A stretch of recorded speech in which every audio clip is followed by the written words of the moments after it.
All right. All right. All right. All right. All right. All right. Shout out to my guy, Kojak through and through the great. What up, though? What up, though? Number one. What up, though? Yo, put a one in the chat beside my man, Kojak through and through the great. If you can hear me and you can see me clearly, put a one in the chat. If you can hear me and you can see me clearly, besides just my guy, Kojak through and through the great. Good to see my brother. Yo, I'm telling you, we got to have a hell of a show today. Y'all already know what it is. Y'all already know it's hitting for. Y'all already know how we do it.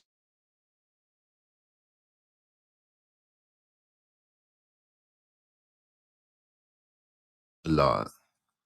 All right, we good. Got to turn that Wi-Fi off, and then maybe we come through here a little bit clearer. Turn that Wi-Fi off. Yo, make sure y'all tell a friend to tell a friend to tell a friend to come on in. I'm about to tell you, we about to have a hell of a show. Y'all already know. Shout out to my guy Udo on Go. Put a one in chat. Y'all can see me. Y'all can hear me. Put a one in chat. Y'all can see me. Y'all can hear me clearly. Does my mic sound nice? Check one. Does my mic sound nice? Check two. Does my mic sound nice? Check three. Check three. Check three. I. What up, though? What up, though? What up, Kojak 303 the Great? Salute to my guy, Kill. Salute to the platform. Make sure y'all check out my man Udo on Go. Shout out to Udo on Go. Definitely did his thing. I appreciate him tremendously for allowing me to piggyback off of his video. You know what I'm saying? Today's show is miscarriage of justice or missed opportunities. Miscarriage of justice or missed opportunities. Now, the question is, did Carmelo Anthony get a proper defense or was he railroaded? Yo, the thing in Mike Howard's own words that he stated from his own words is unbelievable. It's unbelievable. I'm be honest with y'all. And it's so unbelievable that I gotta talk about this, and I want to hear what y'all gotta say. I need y'all to chime in. I need y'all to be active and talk about it. Now, first, let's talk about the likes, right? It's your man's Izzy Pants, aka Israel Mills. You know the drill. This is the Real Spill with Mills show. Let's go. Let's go. Let's go. Let's get it. Let's get it. Let's get it. Let's get it. Y'all already know what it is. Y'all know it's him for. Y'all already know how we do. Yo, tell a friend to tell a friend to tell a friend to come on in. We're about to have a hell of a show. Y'all already know. So, before we get into this, make sure you hit the like button. Likes are absolutely positively free. Likes cost you absolutely. Nothing. Likes don't cost you. Nothing. Well, they're free 99. So do like the homie Trish say and smash that like button. Come on, push a button. You heard her. Likes are free. Push the like button. Push a goddamn button. Now the LIKES, the likes, they're free. They're absolutely free 99. The LIGHTS, the likes and all this accoutrement, it costs money. It costs money. So if you be so kind, if you feel so inclined, support the show, support the stream, you know what I mean? And Show me the money. No! Spot for a Glock. I took a loss over floss, but still got a knock. Show me the money. yo, miscarriage of justice. Miscarriage of justice or a missed opportunity. Miscarriage of justice or a missed opportunity. That's the question, right? Because everybody's arguing whether justice was served. We got people on our side of the fence even saying 35 years, he could have gotten 99. He should have got at least 50. We have other people saying he was innocent. He shouldn't have did no time at all. He was innocent. He was protecting himself. He was defending himself. Then you got people like me that's in the middle. I don't think he's innocent, and I don't think that he should have to do 35 years. But almost nobody almost nobody is asking whether every opportunity to create reasonable doubt was actually used.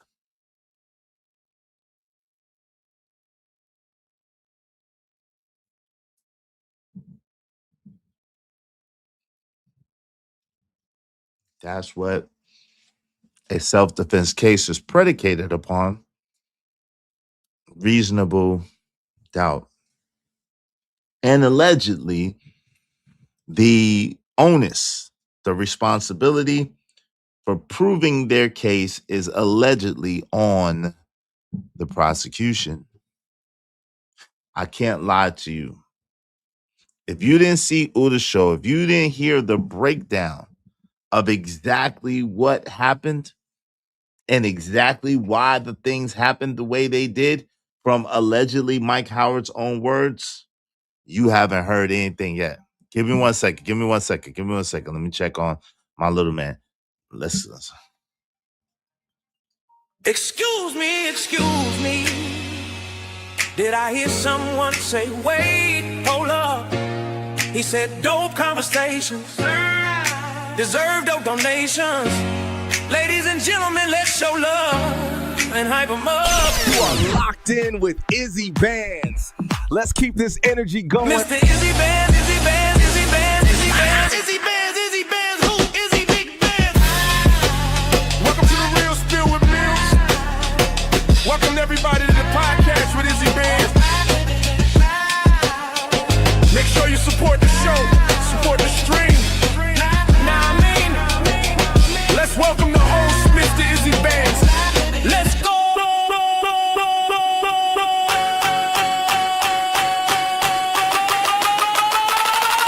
Support the show, support the stream. Now I mean,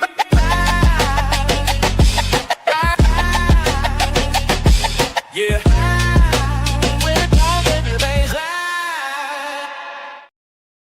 Yes, sir. Yes, sir. Pardon me. Thank y'all for your patience. Little man was calling me. Got to make sure my guy is good. Shout out to my son. Praying, for him all the time, all as well. So shout out to him. But yo, make sure y'all like, y'all share, y'all subscribe. We can argue all day long as we have. We have. You have some extremists on one end and some extremists on another end. Then you have some balanced individuals who's actually looking at the merits of the case. And we've been going back and forth ever since last year, since the situation happened in April the 2nd, I believe it was 2025. We've been going back and forth about this. We've been litigating it, relitigating it, arguing the facts.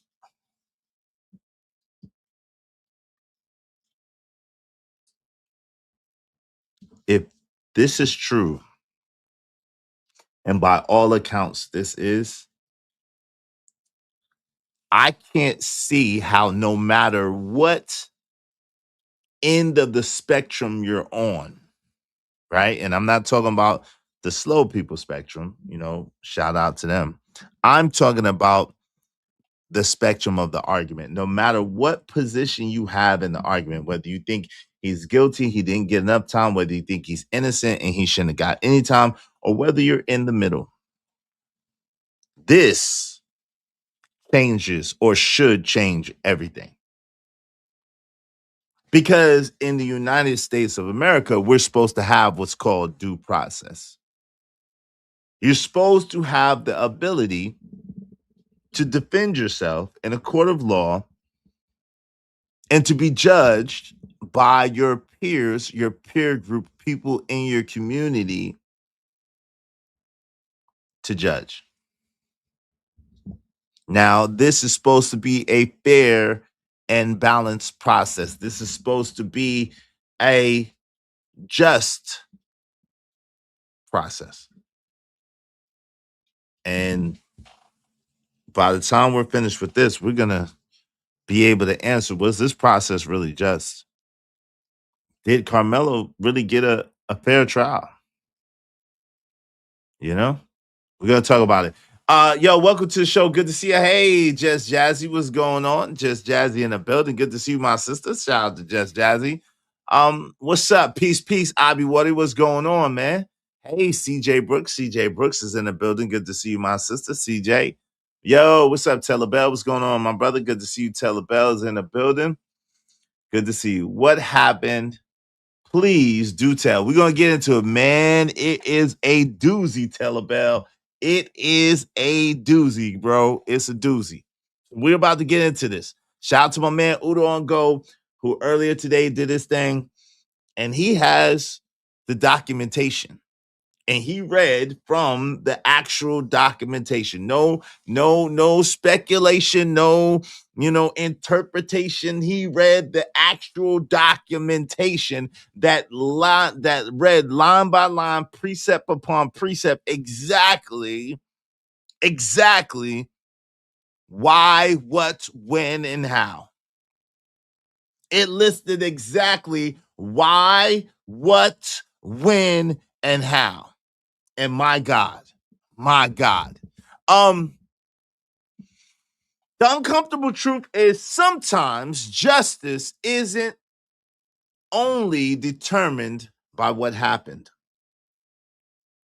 And that's the part that makes us, as our dear friend John Gawk said yesterday, I don't think the blacks. I don't think the blacks trust the justice system very well. Yeah, no duh, John Gawk. No duh, my brother. What's up, Marcel? What's up, Marcel? No duh. Yeah, you're right. I don't think we do either. Shit. And the question that I continue to ask him over and over again is why should we? Why should we? Give me one reason. The Godfather gawking. Glizzy since 19. Come on, man. Be easy on 1976. Shout out to John, man. But what's up, young Riaz? Peace. I think he actually had to have been born in 1975, but shout out to him.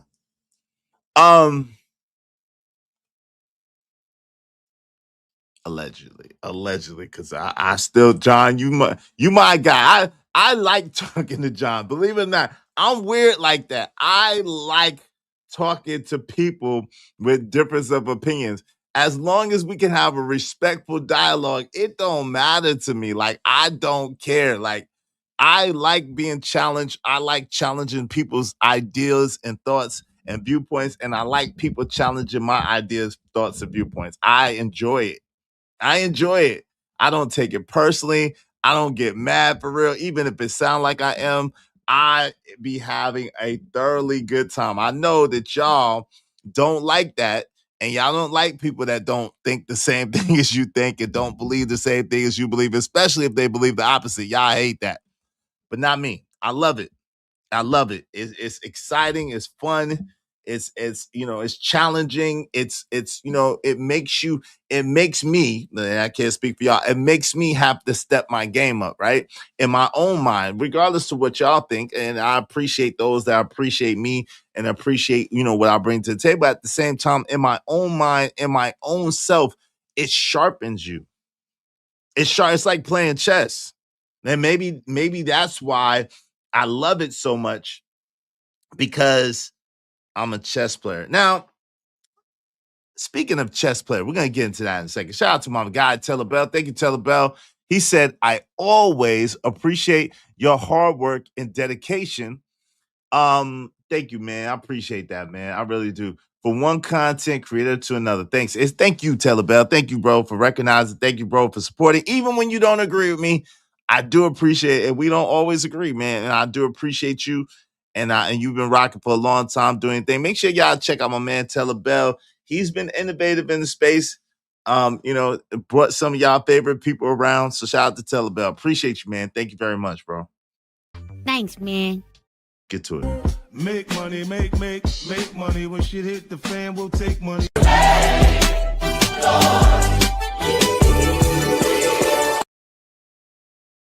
Y'all be like Taylor Bell and support the show, support the stream. You know what I mean? All right. So speaking of chess and chess player, John Galt was saying yesterday about this whole idea of chess.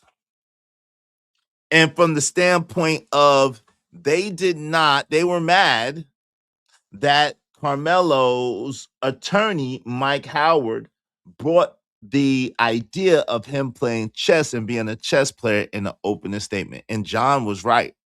Now, John wasn't right in the way that he brought it to the context. However, he was right in the actual facts of what that was. And we have information now that substantiates that and goes into the reasons why. Okay.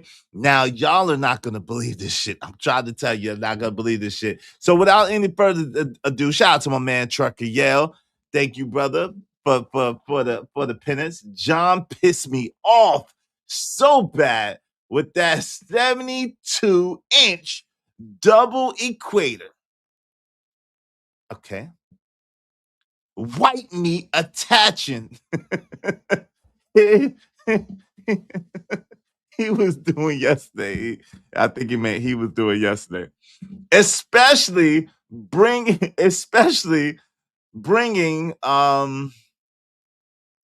sorry. Especially laughing at the deceased. I had to get down, but I hear you, Izzy, about the show. Shout out to you, Trucker. I appreciate it. And listen, everybody's different. Y'all know I don't get mad at y'all for how y'all are. I appreciate y'all and love y'all for how y'all are. I don't always agree. And sometimes you will get a spirited response from me. And all fairness, and you will get pushback. I'm not a go along to get along person. This is just not me. However, I do love and appreciate each and every one of y'all for who you are and what you bring to the table and what you bring to the space. I appreciate it. Because again, I would be bored out of my mind. I can't speak to y'all, but the way my mind works, I'll be bored out of my mind if we always agreed about everything. That shit would be so trash. That shit would be boring. Boring. Shout out to Bridget M. Thank you so much, my sister. Good to see you, Bridget is in the building. Shout out to my guy, Trucker Yell. Let me celebrate my guy, Trucker Yell. Thank you so much, Yell. Appreciate you, bro.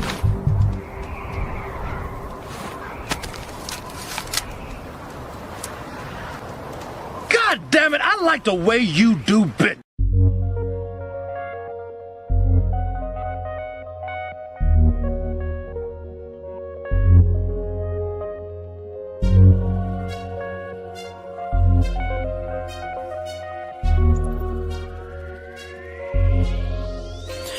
It don't matter what the situation, I'm just tryna climb any obstacle a nigga facing. See it through in due time. It's a marathon, you gotta pace it. You can't press rewind, you get left behind. Just grind and the rest be fine.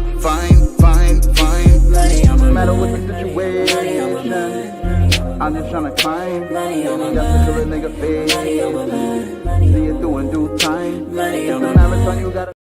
Salute to Prince Castro and Queen Sanaa.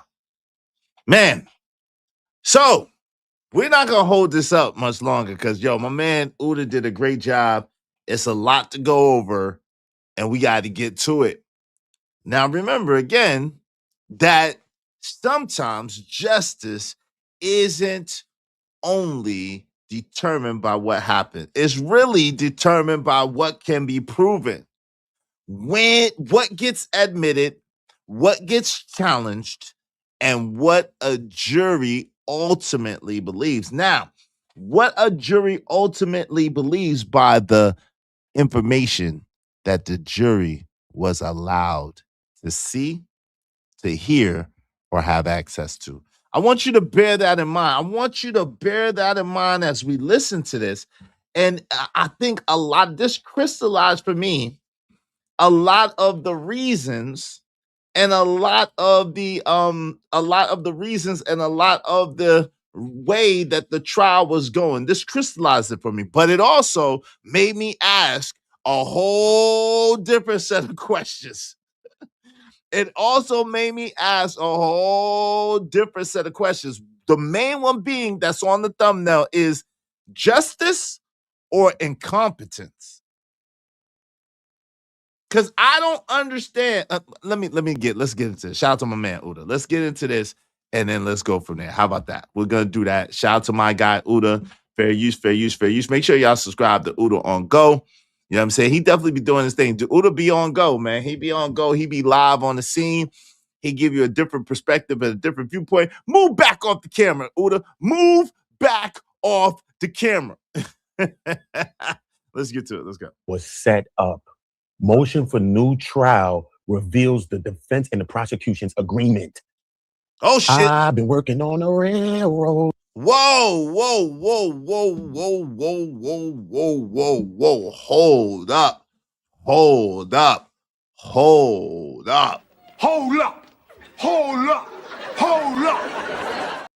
The what, bro? The what? Wait, it's already, shout out to Uda. It already got thick the first 5 minutes. Pause. It already got thick the first 5 minutes. What the what? We gotta go back. Shout out to Uda on Go. Move back off the camera, brother. Move back off the camera, Uda. All right. Let's get to it. I gotta go back. In McKinney, Texas. Carmelo Anthony was set up. Motion for new trial reveals the defense and the prosecution's agreement. The defense and the prosecution's agreement. This is what we got to talk about. The defense and the prosecution's agreement. Now, woo, I don't know if y'all seen this. I don't know if y'all heard this, but my God. We're gonna fast forward because my man Uda is doing his singing thing. Shout out to Uda. He been working on the railroad. Let's go. Listen now, we're going into Exhibit 10. Buckle your seatbelts, yo. Exhibit 10 of trial counsel Mike Howard signed and notarized. So in essence, this is Mike Howard's defense strategy, notations, word by word, line by line depiction of the agreements, the arrangements, the things that got admitted, the things that got dismissed, the things that he asked for, the things that he got, the things that he couldn't get, reasons why it went this way or the reasons why it went that way. My God, this is what I've been waiting for personally. I don't know about y'all, but man, when I heard Uda going through this, I was like, yo, thank God, bro. This is what I've been waiting for because for the life of me, and this is just me, with hearing, y'all heard over here, if you was over here, Ponder was speaking so highly, Questions to Ponder was speaking so highly of the reputation, the regard, and the accolades of Mike Brown, Mike Howard, who was Carmelo Anthony's defense attorney, right? Now, I got the Knicks on my mind. I know I'm wearing a Nets hat. I know I'm wearing a Brooklyn Nets hat, but I got the Knicks on my mind. I guess my championship hat will be here sometime this year, God willing. All right, but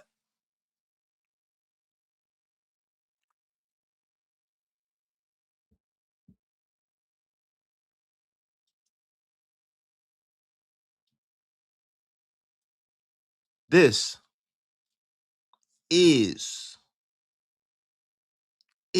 definitively the most important piece to the puzzle. This right here is the most important piece because I couldn't figure it out. I'm like, how in the hell is someone so highly touted, someone so highly regarded, someone who is by all accounts, all measures, is this great defense attorney? How in the hell were they allowed, were they able to operate with such incompetence? I couldn't understand it. And I pointed out, I'm not a lawyer. I've never went to law school. But common sense is common sense to me. Common sense is common sense to me. And a lot of the stuff did not make any sense. So let's get into Exhibit 10. Let me welcome y'all in the building. Shout out to Kills. Shout out to Bridget M. He wanted to be, huh? Who's that? Oh, you talking about Gawk? You talking about John Gawk? Who you talking about, Bridget? You talking about John Gawk or you talking about Uda? Who you talking about?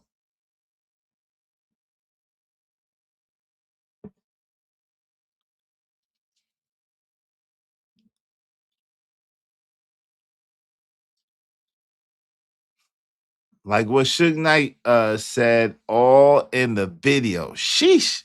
Shout out to my man Uda. Let's get to it. Let's go.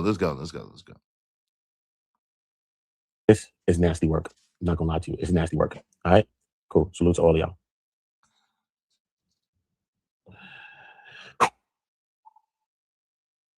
The affidavit of Mike Howard.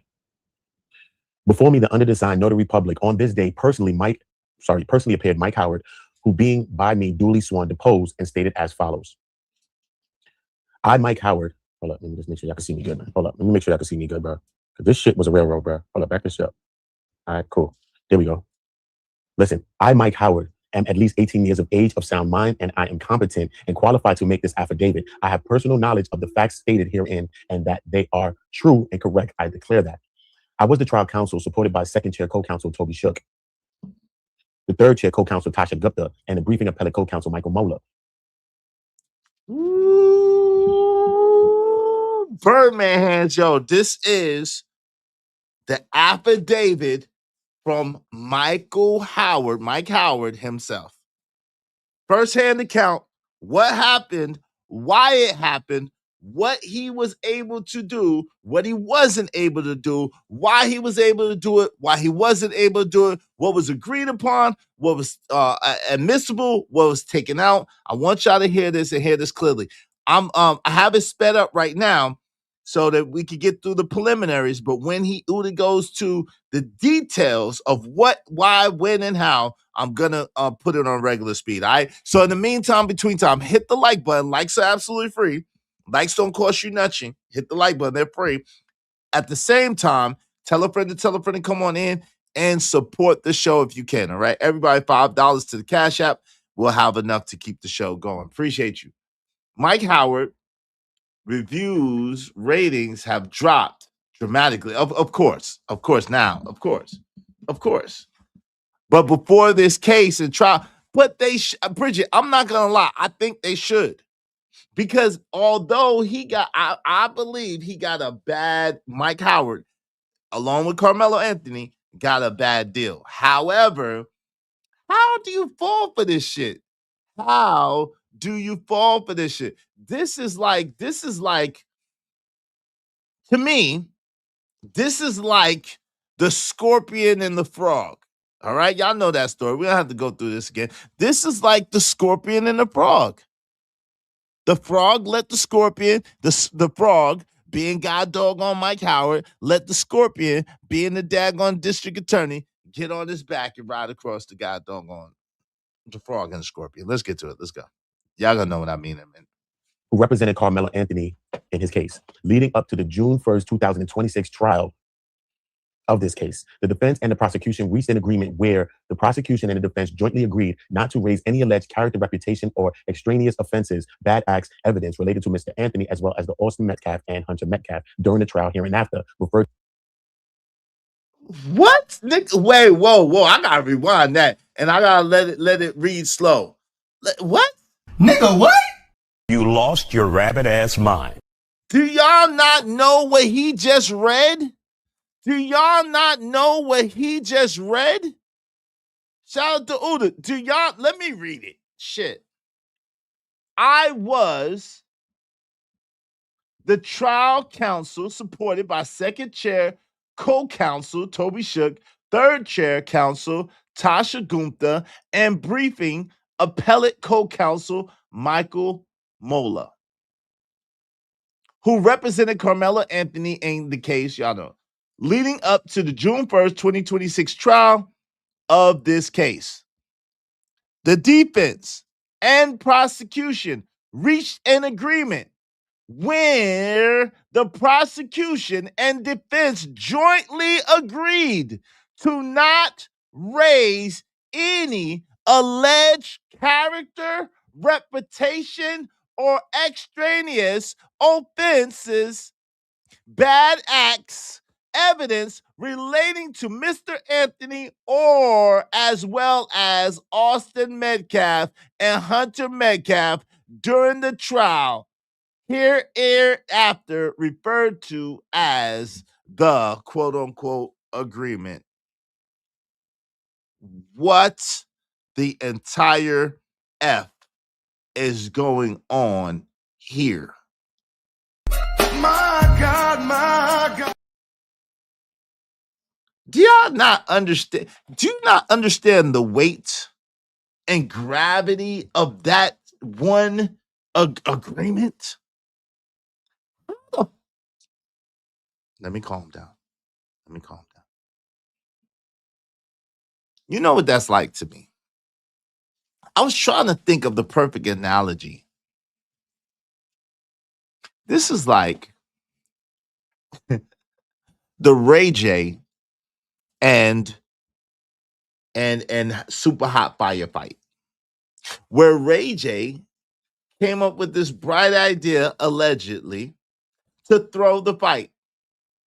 They were just going to throw some baby punches. They were going to make it look good for the camera, but no one was going to get hurt, and everybody gets paid. Now, I don't know if at the end of it, Ray J was supposed to win or Super Hot Fire was to win. I was supposed to win. I don't know that. But I do know that this reminds me of that, where they had this alleged agreement, which defeats the whole purpose of the trial to begin with. How the freak are you able to defend your client and you can't talk about the bad character, the bad acting, the bad behavior of the offendant who is actually deceased? If you can't talk about what they did and how they move and how they are, how are you supposed to defend your client? As well as if you can't talk about the good deeds, the good character, and why this is out of character for your client to commit this crime. What the freak is the point of the trial anyway?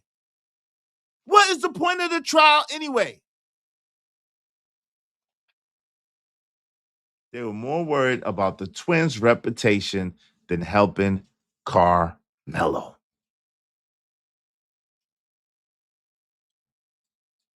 Bars.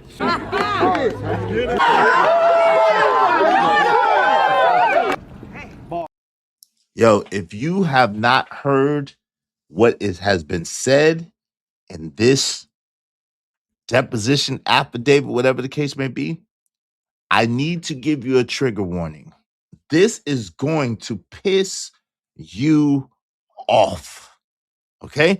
If you have not heard this, I got to give you a trigger warning and prepare you, because this is going to piss you off.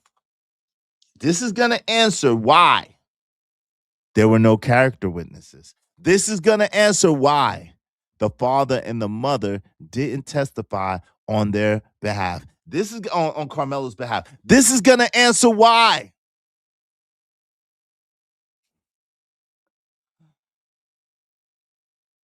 I'm trying to understand how stupid, how pure, plumb, dumb, and naive, how green to the game can an expert defense attorney be?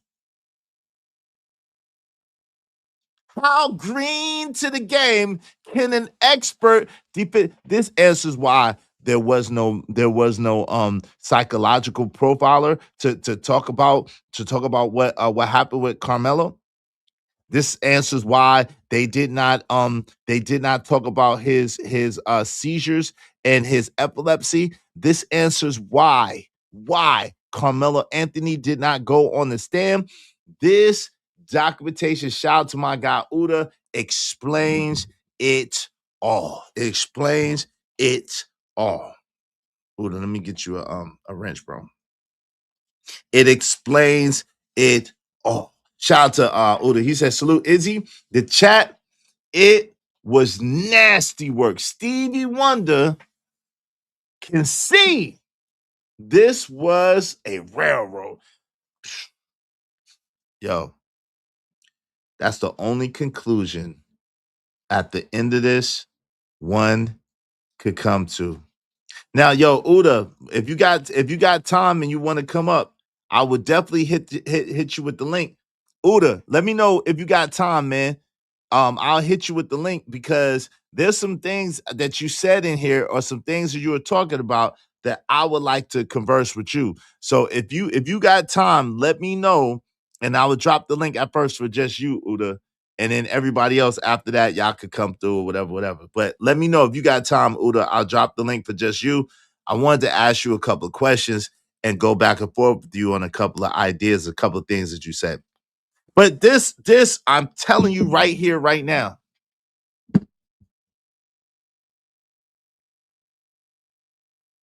I'll put it in the chat. I'll put the link. This link is just for Uda for right now. I'll put the link in the chat right now. This link is just for Uda right now. Nobody else hit the link. This is just for Uda. I will y'all could come up in a minute. I just want to chop it up with just Uda and I for right now. I'm gonna bring y'all up in a minute though, because yeah, I got you. I'm about to drop it right now. I'm about to drop it right now.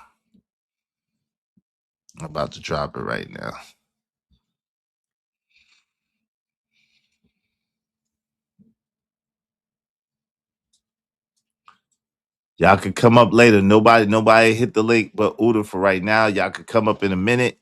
It's just gonna be an open panel show. I just want to chop it up with Uda for a moment because he said a couple of things and I want to get into it. But let's go for it. Let's go for it. Shout out to my guy Uda on go. Let's go. As the quote unquote agreement. The lead prosecutor in this case, Bill Werski, brought up the possibility of the agreement a number of times well before the agreement was discussed in detail and eventually reached. When mentioning a proposed agreement, Mr. Werski proposed that we tried the case clean, which he defined as based on only what happened under the tent that day, under the Memorial High School tent in the stadium on April the 2nd, 2025. The freak? Yo, this is gonna make me break my own F-bomb rule. The freak? What are we talking about here? How can you possibly, this young man is on trial for his life. They charged him with M1. How can you possibly just leave it till under the tent? He helped save someone's life. That's why that didn't get brought up by trial, by the way. He helped save someone's life. That's why that didn't get brought up by trial, by the way, just because that would be a breach of this agreement. That would be a breach of the agreement. If his mother testified, if his father testified, if the people that he saved their life, what's up, Uda? If the people that he saved their life testified, that would have been a breach of the agreement that they made, right? Yeah, bro. Nasty work, bro. How, bro? I don't even understand. I don't ever understand, bro. Why would you agree to some stuff like that? You know what that's like saying? The prosecution. It didn't, but you know what it's saying? It's an admission of incompetence, really. It's like, yo, you don't feel like you really could win. So you like, okay, so if we play it like this, then we both win. Right? You don't feel like you could win. So it's like you ain't really trying to do your job. You don't really feel like you could win. You just going through the motions, and you say, okay, how do you agree with the ops? That's like that's like you getting in a park with the ops. You letting them keep their blicky, and then they telling you, yo, you know what? We ain't doing no blickies today.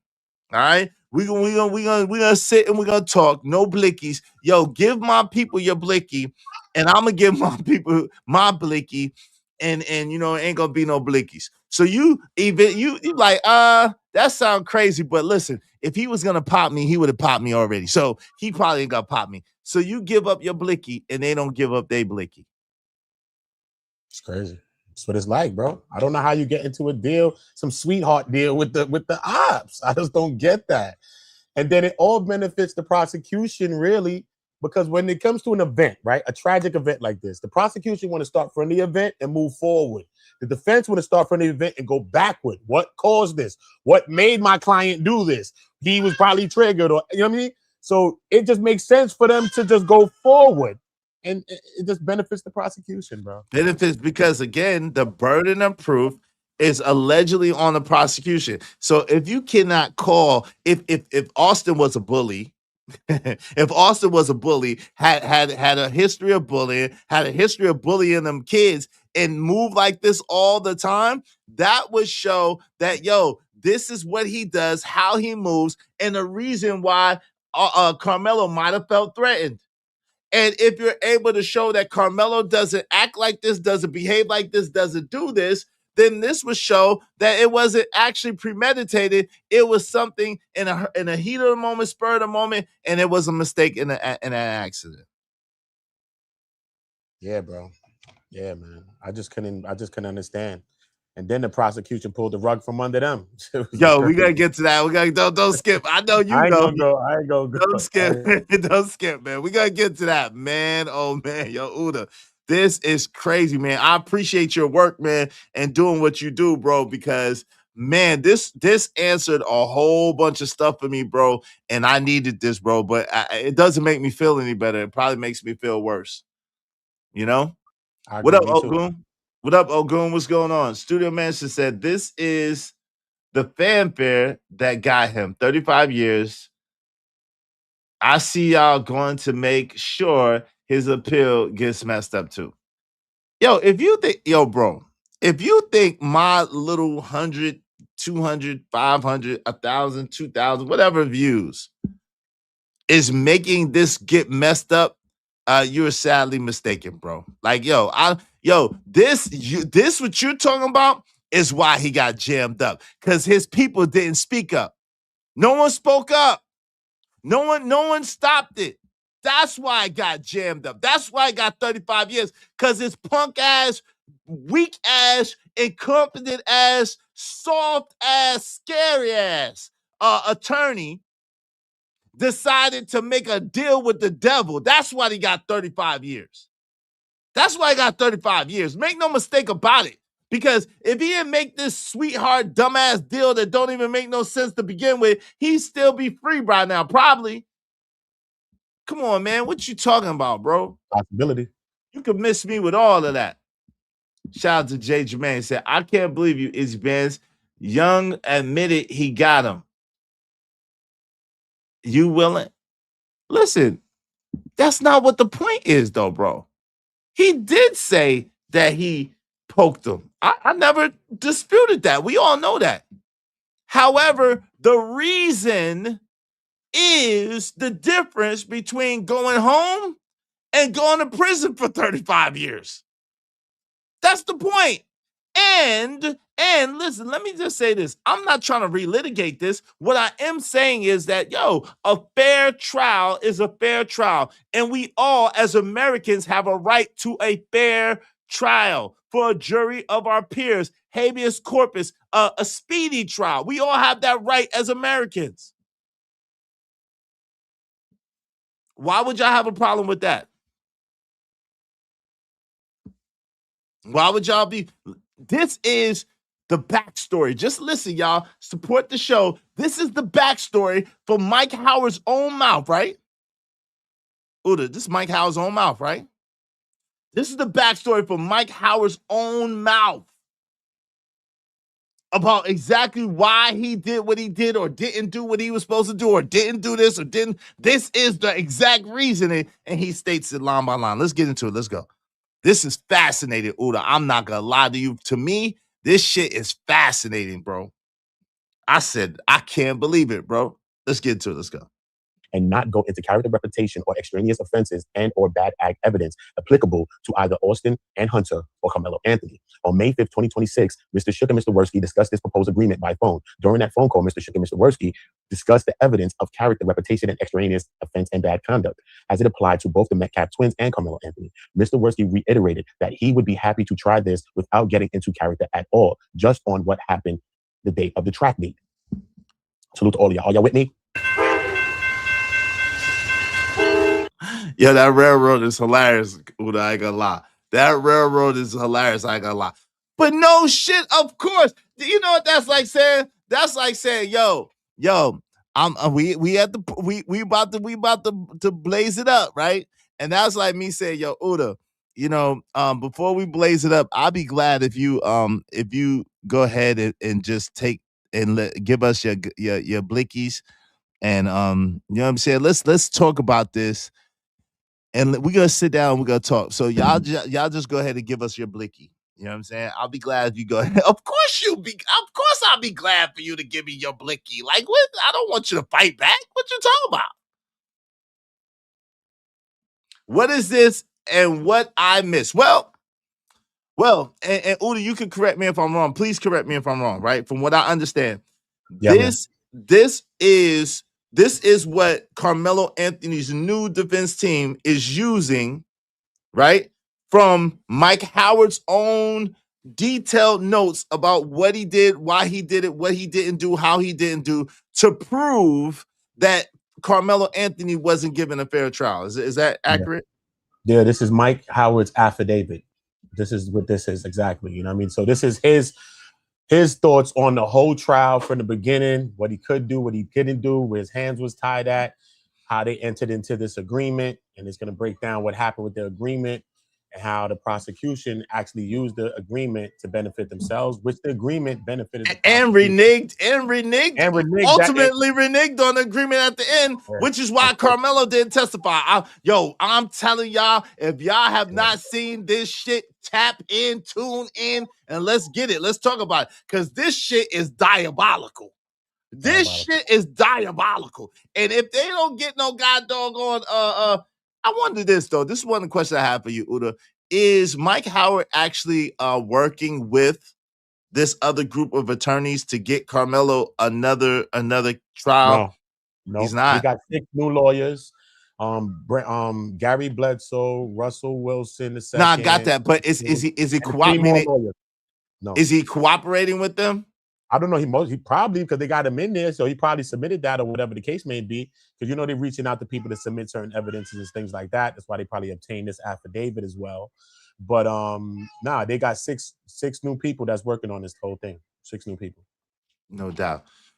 Should I be scared of white folks now? No. What are you talking about? What you got to be doing being scared of white folks? No, Jay Jermaine. Bridget M says, so his raggedy ass is the victim now. Well, this is not about Mike Howard being a victim. This is about what actually happened and why it happened. And now this ties it in and makes sense. Sel said, is that 193 pages? This particular thing? I'm not sure, Sel, so I don't know. You muted, Uda. Yes, this is 190 something pages. Yeah, that's it. But okay. Exhibit 10. We're reading Exhibit 10. That's where the affidavit comes in. Exhibit 10. Y'all make sure y'all tap in, hit the like button. Again, whether you think Carmelo should have got 50 years or 100 years, whether you think Carmelo is totally innocent and shouldn't have got no time, whether you're in the middle and balanced and said, well, he did something wrong, so he should deal a little bit of time. This has nothing to do with none of that. None of it. This is about the justice system, and did Carmelo Anthony get a fair trial? Which, at the very least, whether you think he's guilty and should have done 100 years, or whether you think he's innocent and shouldn't do no time, you should at least want your fellow American person to get a fair trial. That's what this is about. Did he get a fair trial? Did he get a fair shake? Did he get adequate defense? And why or why not? This is what this is about, okay? So make sure y'all support the show, support the stream, I mean? So y'all ain't got to be mad at, okay, I'll review after class. I can't participate. Shout out to that. Shout out Izzy and Uda brothers holding it down. Thank you, Dawn. Appreciate you, Dawn. Good to see you, my sister. Thank you so much, Dawn, in the building. All right, so let's get back to this. Y'all make sure, salute to you though. Salute to you. Make sure y'all support the show, support the stream in the meantime, between time. Again, this is the affidavit from Mike Howard, who was Carmelo Anthony, part of Carmelo Anthony's defense team. This is Mike Howard, the lead attorney on his particular case and his briefings as to exactly what happened, why it happened, and when. Let's get to it. Let's go. Shout out to Uda. Make sure y'all support the show in the meantime, between time. Let's get to it. I've been working on this railroad in McKinney, Texas. Stay with me, y'all. Right? Mr. Worski reiterated that he would be happy to try this case without getting into character at all, just on what happened the day of the track meet. That only benefits the state. When an event happens like this, the prosecutors start from the event and move forward. The defense is the one that want to start from the event and move backwards and go into why, the cause of what happened. Okay, so this only benefits the prosecution at this moment. That's a fact. We're going to go into how it benefits them more. Stay with me. Drop likes. I want y'all to vote on that poll. Okay, do you think that Carmelo was railroaded? Is the poll. I want you in the comment sections. I want you lifting your voices. If you don't think he was, get in the comments. This is not an echo chamber. Everybody can have their own opinion here. It's called on go, not on full. Good. Fact. What's up, Jay? What's up? On What's up, Jay? May 8th, 2026, the defense and the prosecution team met in Collin County grand jury room.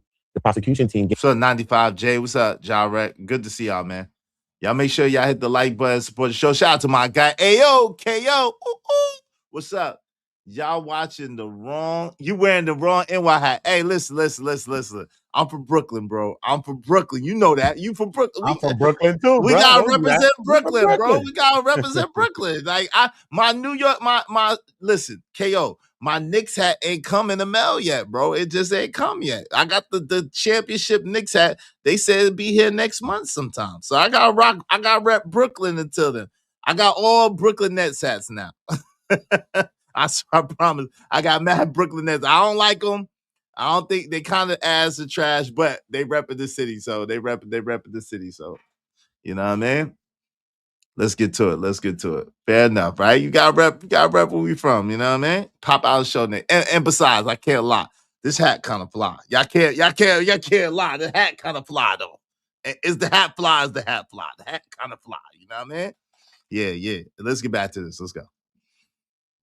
Gave us a document entitled State's Notice of Intent to use extraneous offenses hereinafter the state's notice, and we gave to them a document entitled Anthony's Motion in Lemony regarding the admissibility of pertinent character trait evidence. Lemony is when you don't want certain evidence to be set in front of the jury, so they'll put a motion in of lemony to say, listen, we don't want the jury to hear that. That's lemony, right? Damn.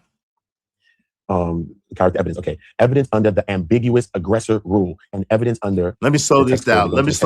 Hereinafter. This is important. Notice after tendering to this is important. Other our respective extraneous file briefing, extraneous offenses. I'm gonna go back a little bit, Uda, because this is real important, right? Uda, this right here is very, very important, y'all. Pay attention to this. Shout out to my man Uda with his superior reading skills, getting it done. All right, let's get to it. But yo, Uda say he taught himself how to read. Shout out to that. Shout out to Marcus. What's my man name? Frederick Douglass Uda. Uda Douglas. Shout out to Uda Douglas. Taught himself how to read. All right, but yo, this is very, very important right here. This right here is the crux and really is the reason why they should never have signed, agreed, handshaked, said. I'd be like, hell no, fuck F you. Like, yo, they're gonna make me cuss. I said, hell no, F you, pay me. No, I'm not. What is this? This makes you that, yo, I ain't gonna lie, right? The fact that the prosecution was going so hard for this, that would have gave me confidence to know that I had them on the ropes and to know that once I expose how diabolical and how horrendous God doggone Austin and his brother was, it wouldn't even, I wouldn't even have to put Carmelo on the stand. What say you? Agreed, bro. Agreed, man. Yeah, it just seems like the prosecution they wanted the Metcalf twins' names to be kind of clean because they would have been pressed. I mean, they'd have brought a lot of things that was claimed against them into the courtroom because all of those things never did. We was wondering why witnesses, the statements was flipping, why the testimonies and all that. They never gave them no pushback. It's all based on this whole agreement. When we understand the agreement, then we can understand where the defense tied their own hands and basically limited their own case. And ultimately why Carmelo didn't even testify in his own trial which is a self-defense trial, and it needs you to testify in your self-defense trial to go to your mind state and how you felt at the time the situation occurred, you know? So. No doubt, no doubt. JJ Baby said, nah, Izzy, as a black man, no, us black men know what the system is. Stop playing. We definitely do, but like, yo, at the end of the day, though, shit, man, this is just ridiculously like tilting the scales. Like, you like how much more do you know what this is like? This is like when the San Antonio, yo, I'm gonna tell you exactly what this is like. This is like when the refs was giving all them bullshit calls to the San Antonio Spurs, and they had Wembanyama. It's like, yo, y'all got Wemby. What more do you want, son? Y'all got Wemby, and you still cheating with these damn bogus-ass calls. Then you would not give the flagrant foul on this nigga, and he's sitting there beating people up, mushing people in the head and shit. This is what this is like, yo. They already got the deck.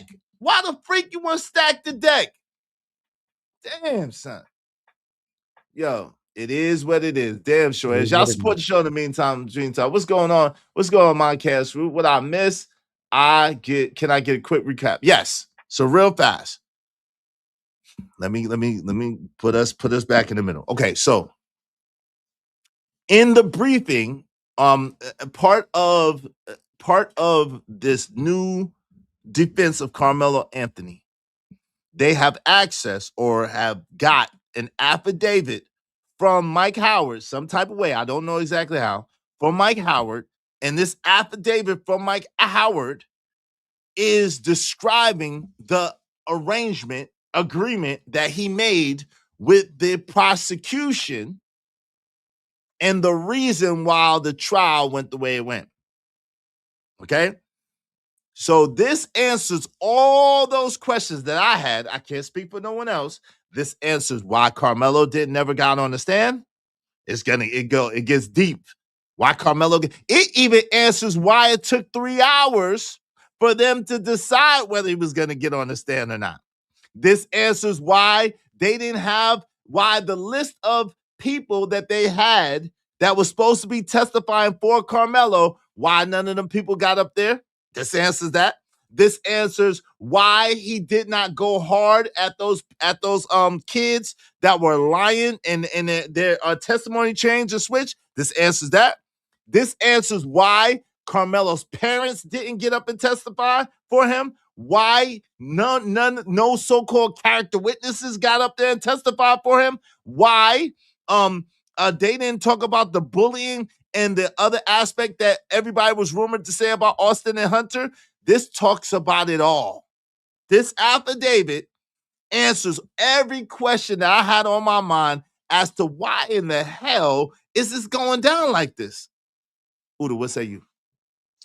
Yeah, man, it answers all those questions, man. Even why, you know what I mean? Even when the mother did speak, she was only limited to like 2 questions or 3 questions. Like everything was like ironed out. Like this whole thing was just like square as hell. You know what I'm saying? It was just basically buttoned up. You know what I mean? The whole situation, man. Basically, you know, they didn't even tell Anthony about the sweetheart deal until basically before he wanted to testify, basically. All of that.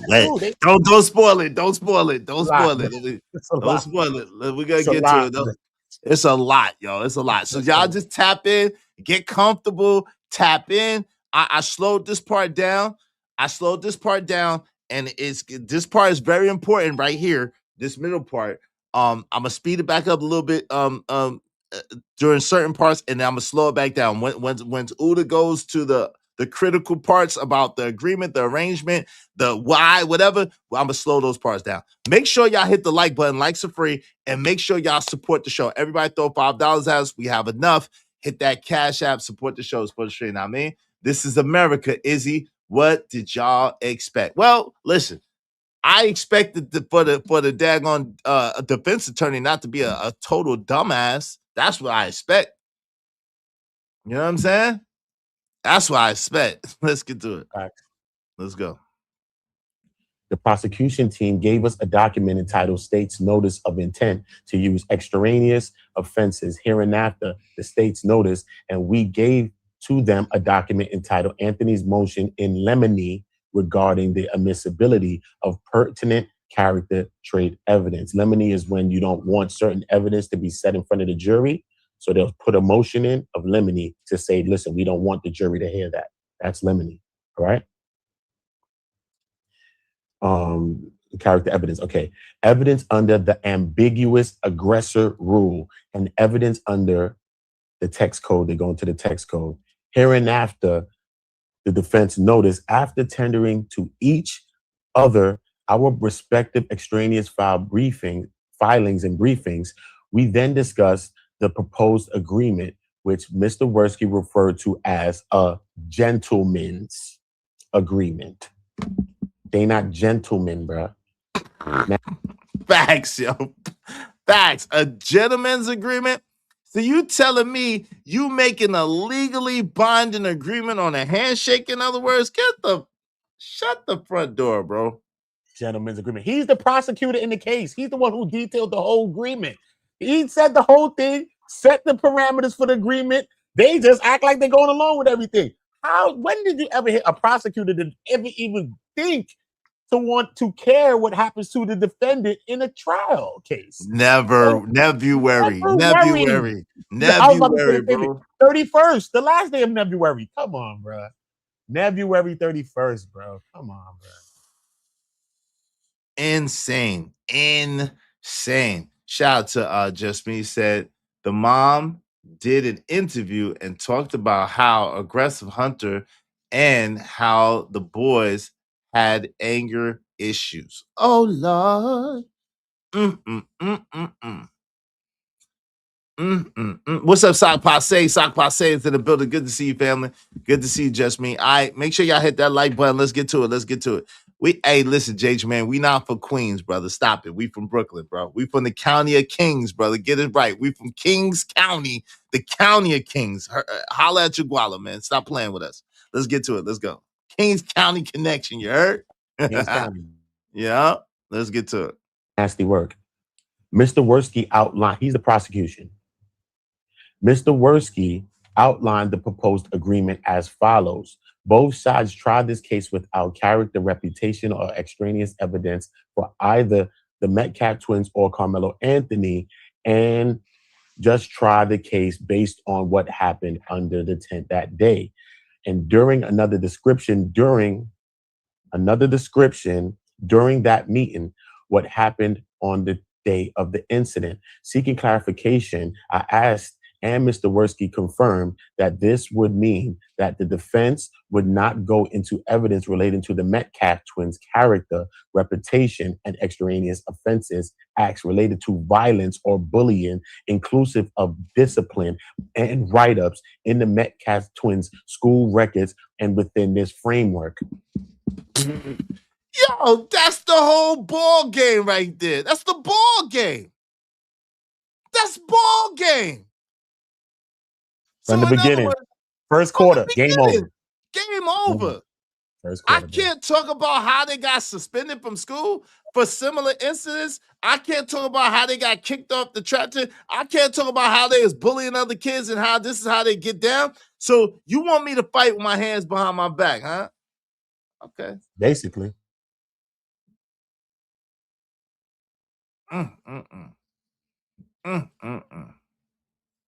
If y'all want your comments highlighted in red, make sure y'all support the show, support the stream now, man.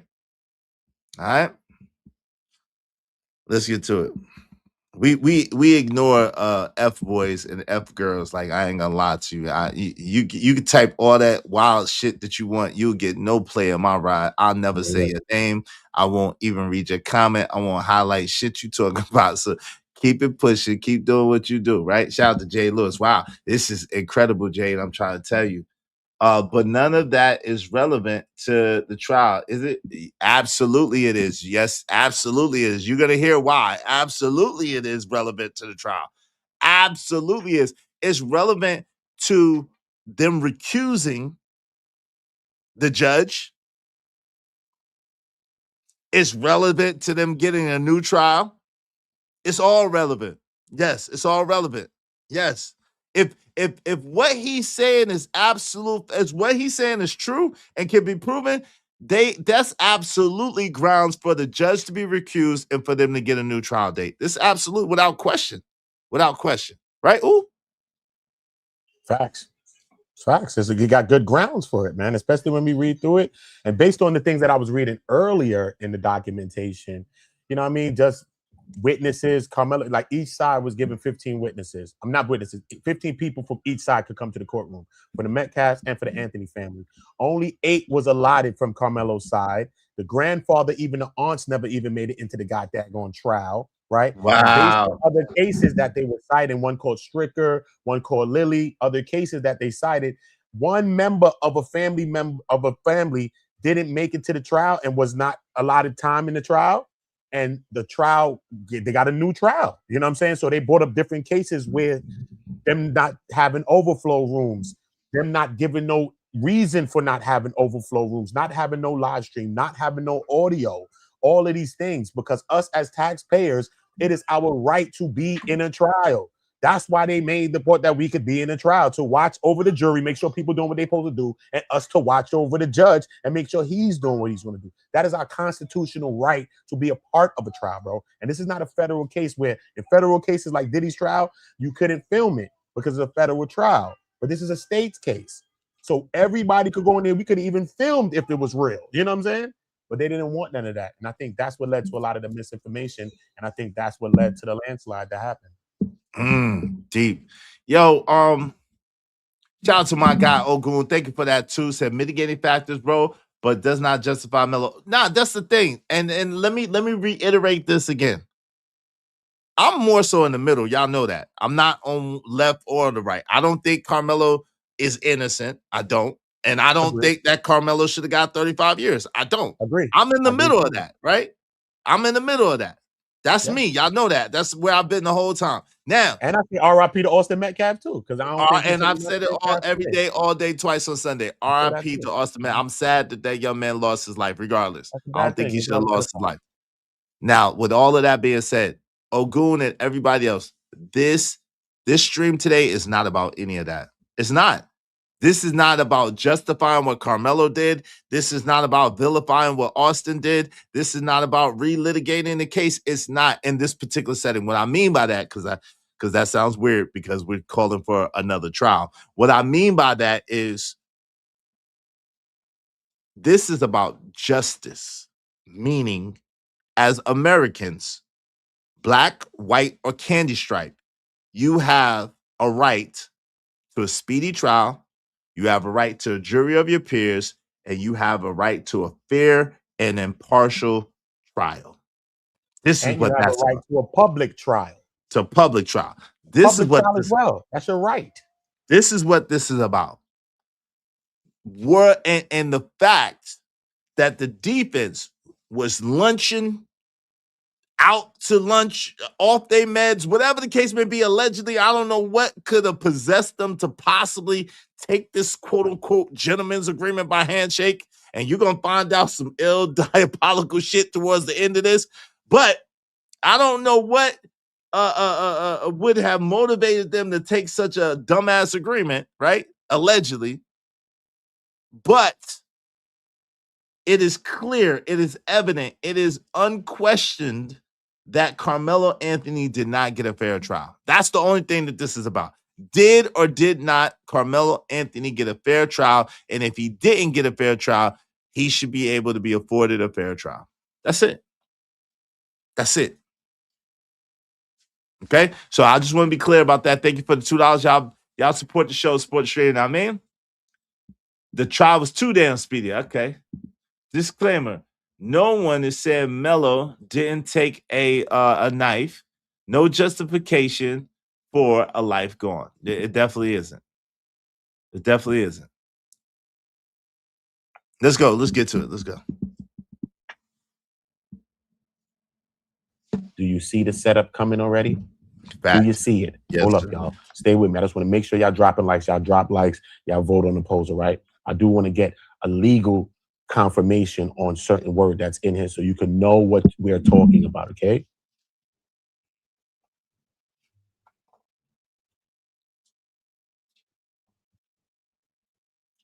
Let me speed that up a little bit.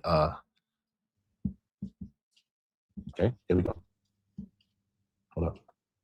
Okay, listen to me now. Listen to me, y'all. Okay, the ambiguous aggressor rule is a legal concept that comes up in self-defense cases.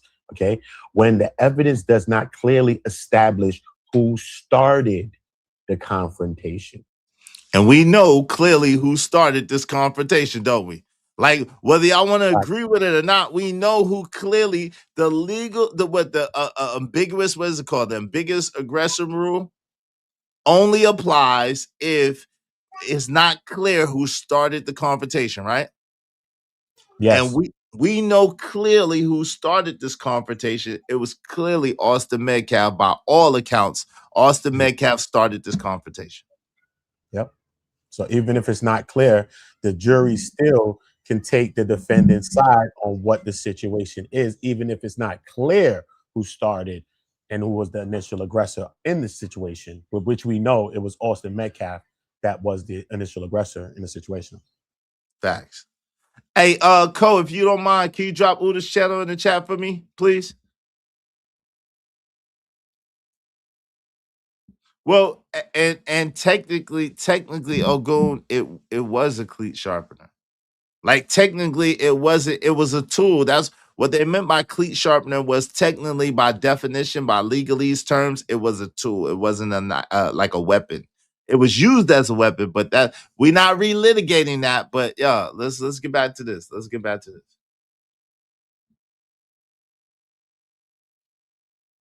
We're not wilding. This is not Jay Jermaine.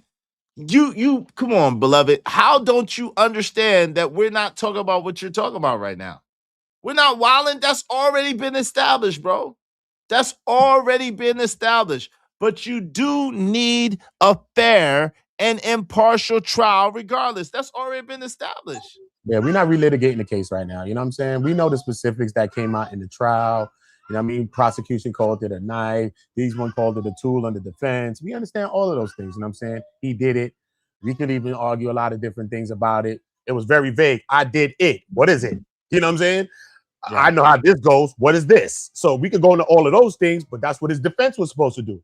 So we're not here to relitigate none of those things. We're just talking about what happened at the trial and some of the questions that we may need answered because we've been speculating about these same things. Like, damn, why didn't call no character witnesses? We ain't even lawyers. We talking about it like we lawyers or something. You know what I'm saying? Why he let them slide? Why he didn't? Yeah. Why he let them slide with them clear contradictions in testimony?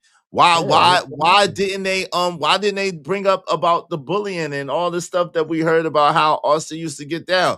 Why didn't they bring up the person that Carmelo saved their life, the family of the people that Carmelo saved their life? All of this stuff. Now we got a clear reason why. This is the point, y'all. It's not to relitigate, excuse me. It's not to relitigate. It's not to talk about Carmelo Anthony's guilt or innocence. This is to talk about a fair trial, which he did not get. Stevie Wonder, like my man Uda said, Stevie Wonder could see he did not get a fair trial. He got railroaded. That's a fact. It's not for question. That's a fact. Fact. Let's get to it. When we know who clearly started this confrontation, right? Okay, so let's break it down into simple terms real quick before we get back to the document.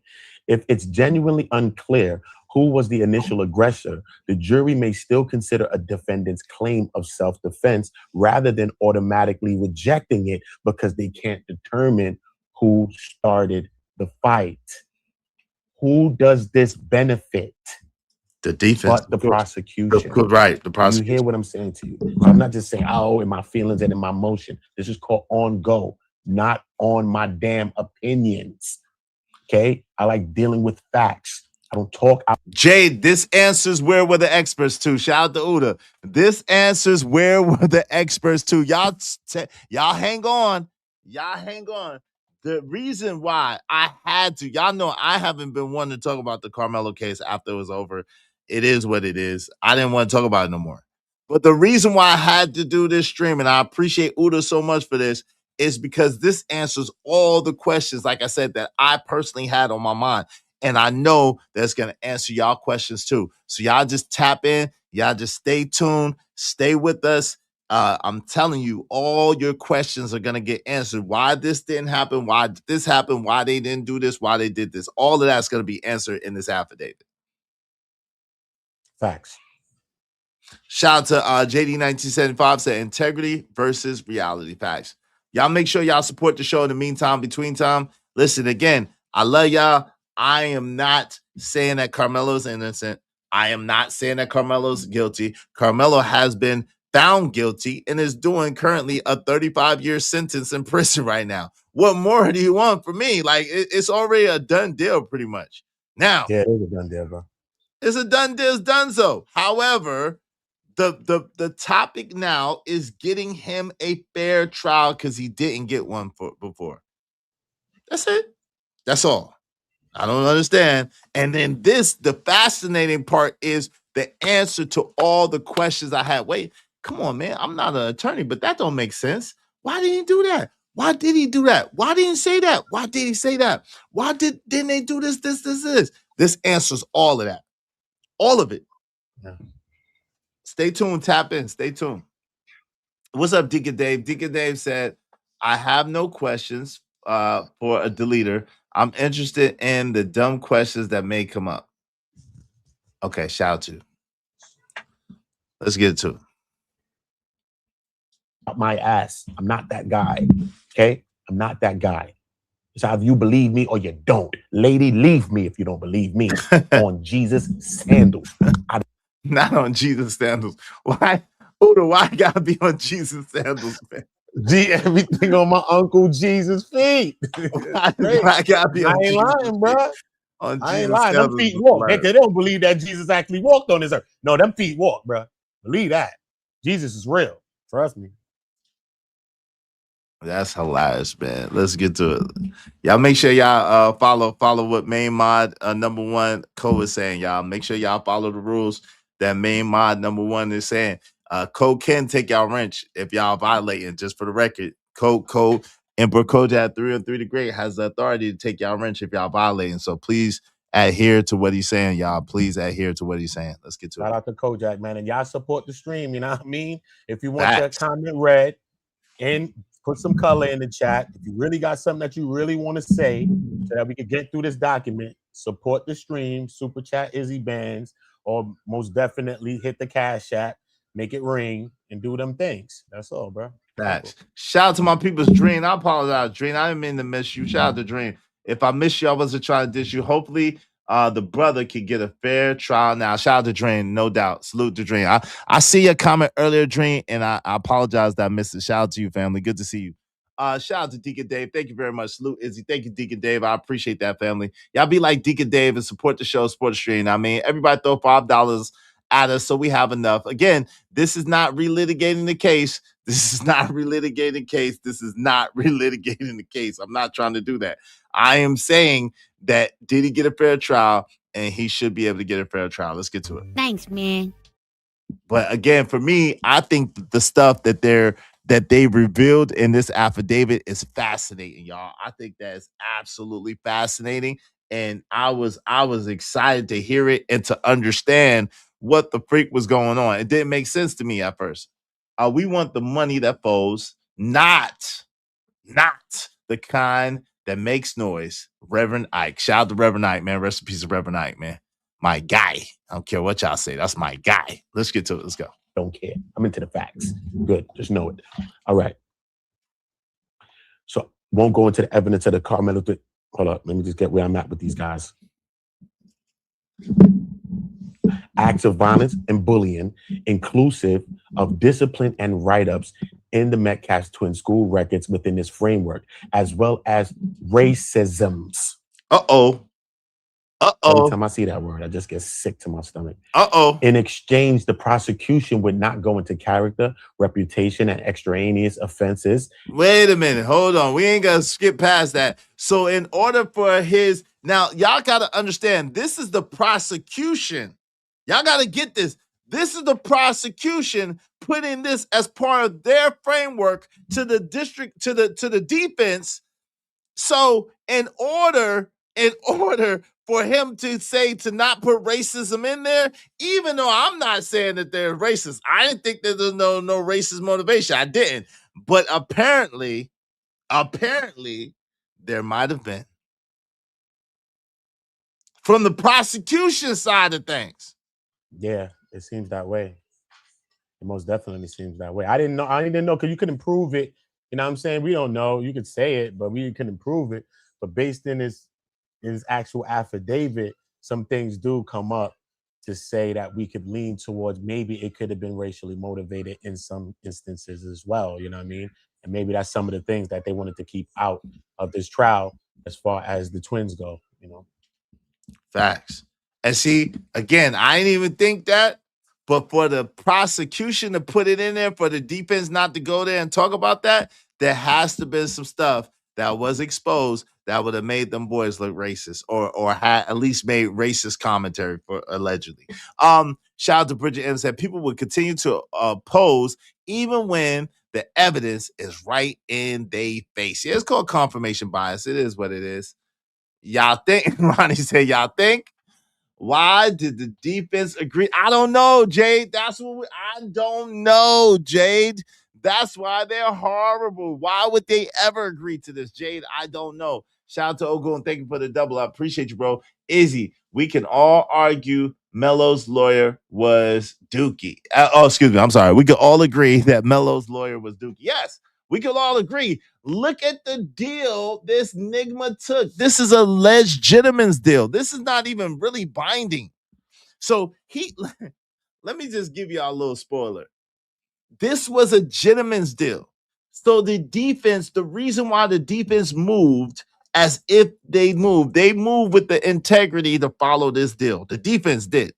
The defense, Carmelo Anthony's lawyer, Mike Howard and him, moved with the integrity as if this agreement was ironclad, like a dumbass.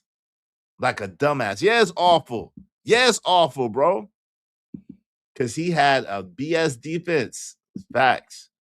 Knowing he would definitely lose, that was dumb on the defensive side. Watch how it came to bite him in the ass, too.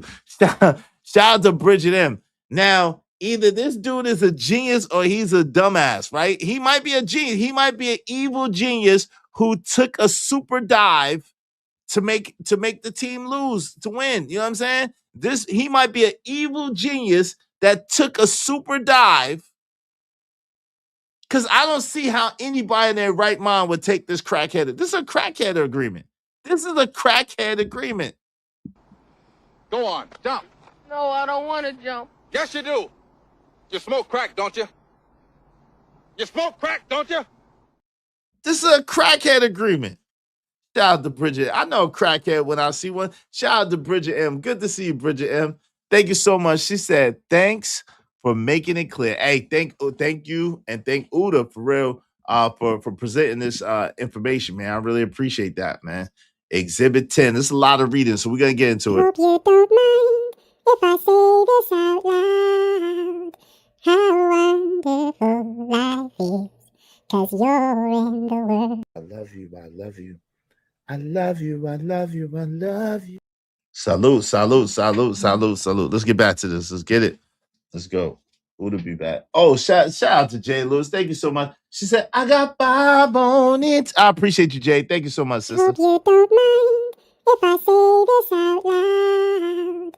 How wonderful life is, 'cause you're in the world. I love you. I love you. I love you. I love you. I love you. JD, yes, sir. That was way too risky. That was way too risky. It has all downside with minimal upside. Yes, it's really no upside. What could be the upside for the defense? I still haven't figured that out yet. What could possibly be the upside for the defense? I haven't been able to figure it out. I'm gonna be real with you. Shout out to my man JJ, man. Appreciate you, bro, for that 10-10-10. I rock with you, but I disagree with the Carmelo issue. Man, it's all love. You know, I don't care about that, man. You know, you my man's 100 grand pots and pans. You my Nigma if you don't get no Bigma. Hey, man, shout out to you, brother. I appreciate you, man. Thank you.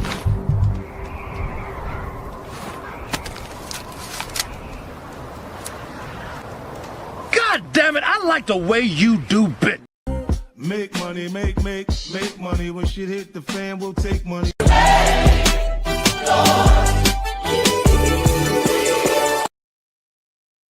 All right, let's get back to this. We got a lot to go over. Let's get back to this, man. Shout out to my man Uda on Go. Make sure y'all subscribe to Uda on Go. Show him some love. Subscribe to my brother, man. He definitely be on Go. He be on live and living color on the scene. You know what I'm saying? He brought us the Knicks parade. He brought us the Diddy trial. Hey, Uda be on Go. Shout out to Uda, man. Salute. Let's get to it. Let's go. Acts, evidence relating to Carmelo Anthony, inclusive of the contents of Carmelo Anthony's cell phone and school disciplinary records. What was in his cell phone? What was in the school disciplinary records that they were so scared? I'm talking about Mike Howard and Toby Shook, that they didn't want this to be in there.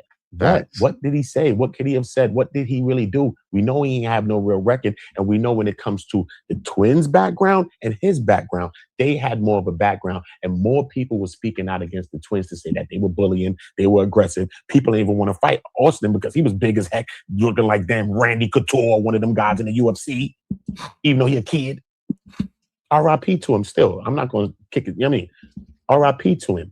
But this is what the kids, his own friends, people that was in his team, cheerleaders and all kind of people talking about him and them.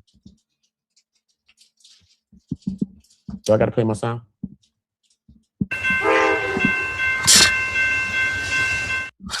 We work. Yo, Uda had me rolling with that. Uda had me rolling with that damn train, man. Shout out to Uda with the train, man. Toot, toot. Let's go. Been on the railroad today, y'all, in McKinney, Texas. Boy, all right, where the cell phone at? Uda, yeah, be rolling with that. Records. At this meeting, I sought clarification on how this agreement would work practically, specifically, and how to handle the possibility of opening the door to this evidence from either side. During this meeting, Mr. Worski repeatedly expressed his concern that the defense would kick open its own door by asking questions of witnesses that would delve into issues restricted by the agreement. I asked about specific statements made by witnesses interviewed by police and captured by video on the day of the incident, where those witnesses discussed the Metcalf twins as being passionate, triggered, and not tolerating being disrespected, etc. Mr. Worski eventually agreed that the questions narrowly tailored to ask about the specific statements the witnesses made to police about the incident under the tent on April the 2nd, 20.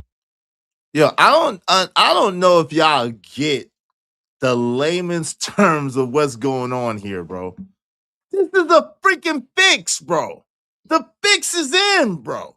You can't even ask. You're agreeing to not even ask these kids the real questions that will be able to get Carmelo at least a benefit of a doubt. Or at least what the kids actually said out their own mouths from the very beginning. You're not even getting into those things. And they know him better than anybody else. Them kids know him. No doubt. And then the prosecution is sitting there trying to make sure that the defense is not really defending. That's why they got their case off clean in them 3 days. They got it off all clean. You know what I mean? It wasn't really much pushback. And we be on YouTube pushing back on each other. You see on YouTube, a person don't get no pushback, you be ready to cook them. Yo, you ain't pushed back with them? Oh, nah, we cooking him, right? You be in the chat cooking people that ain't getting no pushback on the panel. And y'all ain't gonna give no pushback? You agreeing to not give no pushback? You're gonna go on a panel on a YouTube channel and say, I'm gonna come up here, but I ain't gonna give you no pushback. Hey, yo, you know what this is? This is Mozart from off of Above the Rim. You know you play for us, right? You know you play with us, bro. Don't do this. You know you play for us, right? Come on, bro. This boy soft like, son, this is crazy. Hey, shout out to Genesis. I am. Hey, Sugars, good to see you. Good to see you. Good to see you. Shout out to Genesis in the building. Good to see you. Yeah, it's crazy. Uda got potential. Just need a crisper mic. Hey, listen, Uda got mics. His mic went out today. Uda got mics though. Uda got plenty of mics.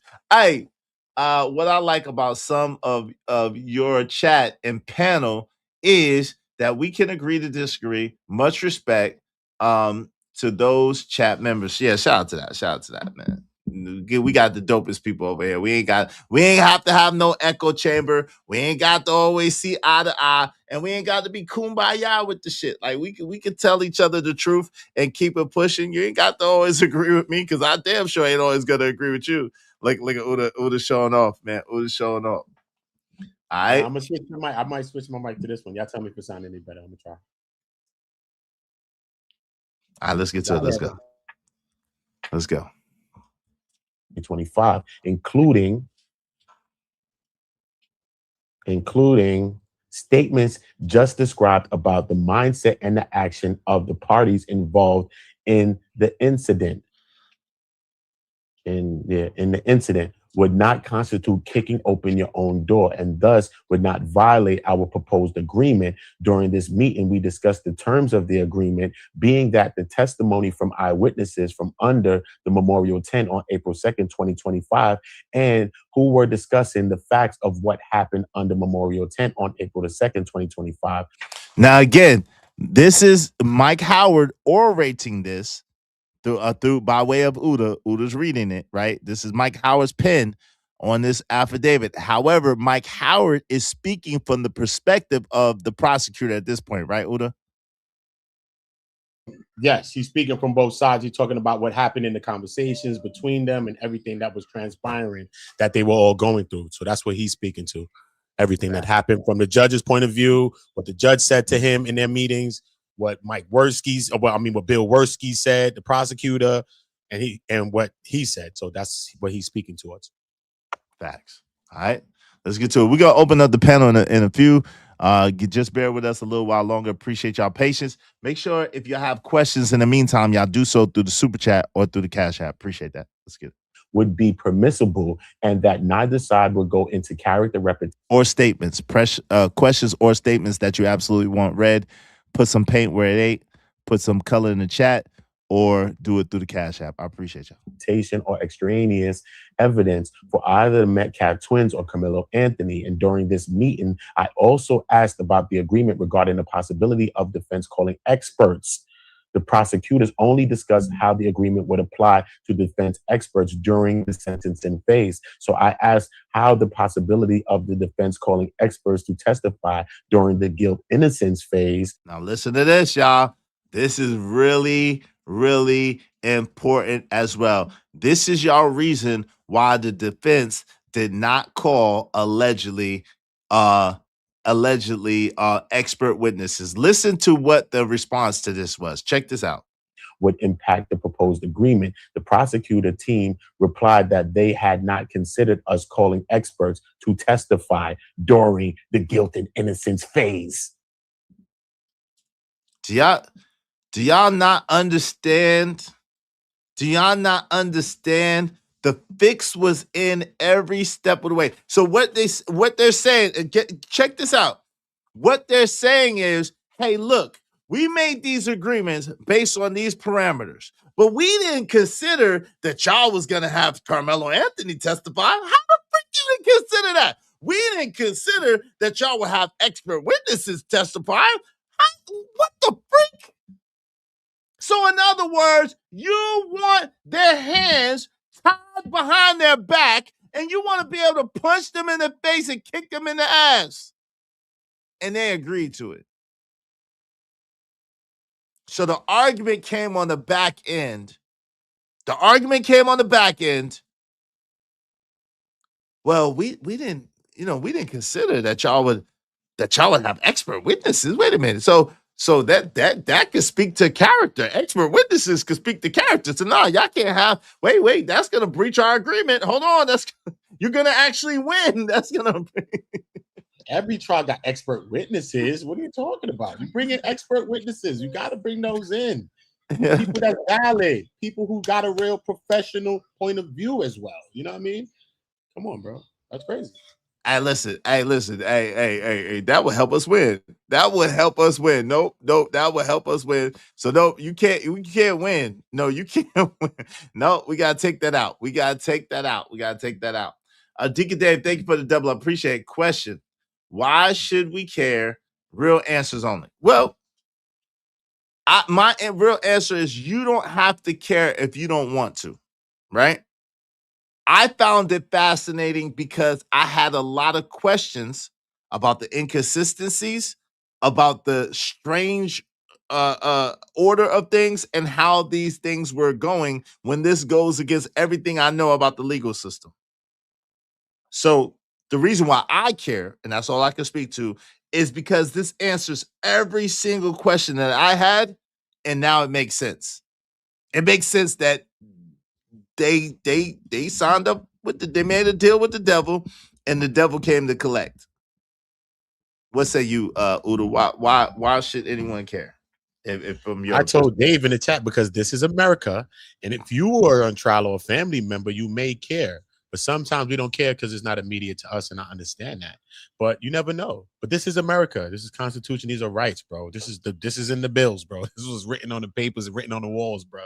That's all I'm saying. Whether you care about a situation or case or not, that's up to you. You know what I mean? I can't tell you what to care about.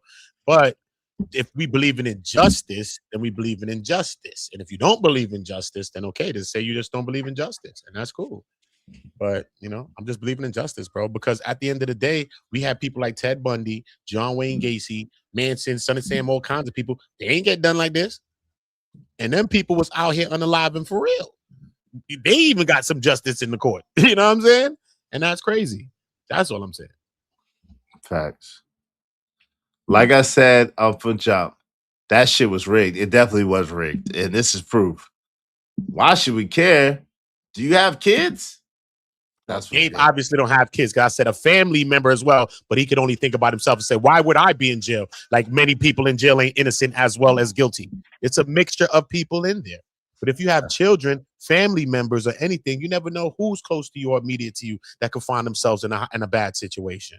You know what I mean? Yeah. And you even if it's mistaken identity, shit. Like I said, I could have been bagged up for mistaken identity, and the dude actually looked like me. Udo, I said, "Oh my god, is that me?" I had to look again. I said, that ain't me. A shout to SD. Crazy. That's not me. And let's get to it. Other people's like, nah, hell no, that ain't you, bro. I was like, damn. Right? Let's get to it. Let's go. Oh boy, bro. Bruh. I'm not a lawyer, bro. I said Stevie Wonder can see this railroad coming right here, bro. My Sherry Amore. Stevie Wonder can see this railroad more and more. He can hear, bro. Stevie got sonic hearing. But he also can goddamn see this railroad, bro. Toot toot. They stated that if the defense called experts to testify regarding Mr. Anthony's epilepsy or about the fight or flight response, they considered expert testimony like that to violate the agreement and thus open the door to character reputation and extraneous offenses and acts of evidence. What the freak? Yo, why would you wait, what? Yo. Wait, what? What? Excuse me, what? Yo, that's a 360 deal, son. Why would you sign that deal, son? What the freak is you talking about? You cannot defend your client, in other words. You are signing up not to defend your client.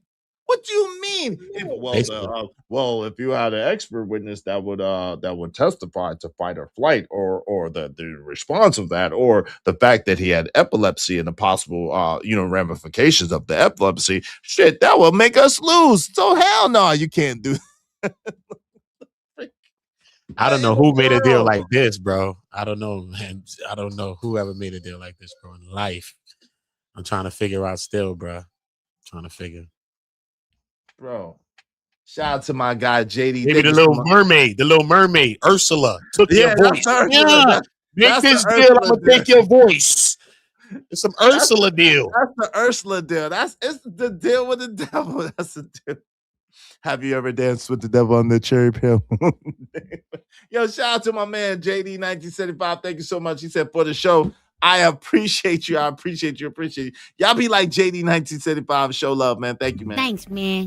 I'm on my grind to get this money. I can't stop it till I'm filthy. With the people, Zebo like the rock. I drop. I ain't no trapper. I'm a hustler. And remember, this is parents. Remember this. His parents actually paid that shitty ass defense. Shaking my damn head. Oh, that's a fact. Yo, shout out to my man Trucker. Yeah, he said this is why they treat us like they want to treat us, because the niggators folks say is why should I care about dumb shit? Damn. Yeah, this is the devil. Yeah, he made a deal with the devil himself. That's a fact.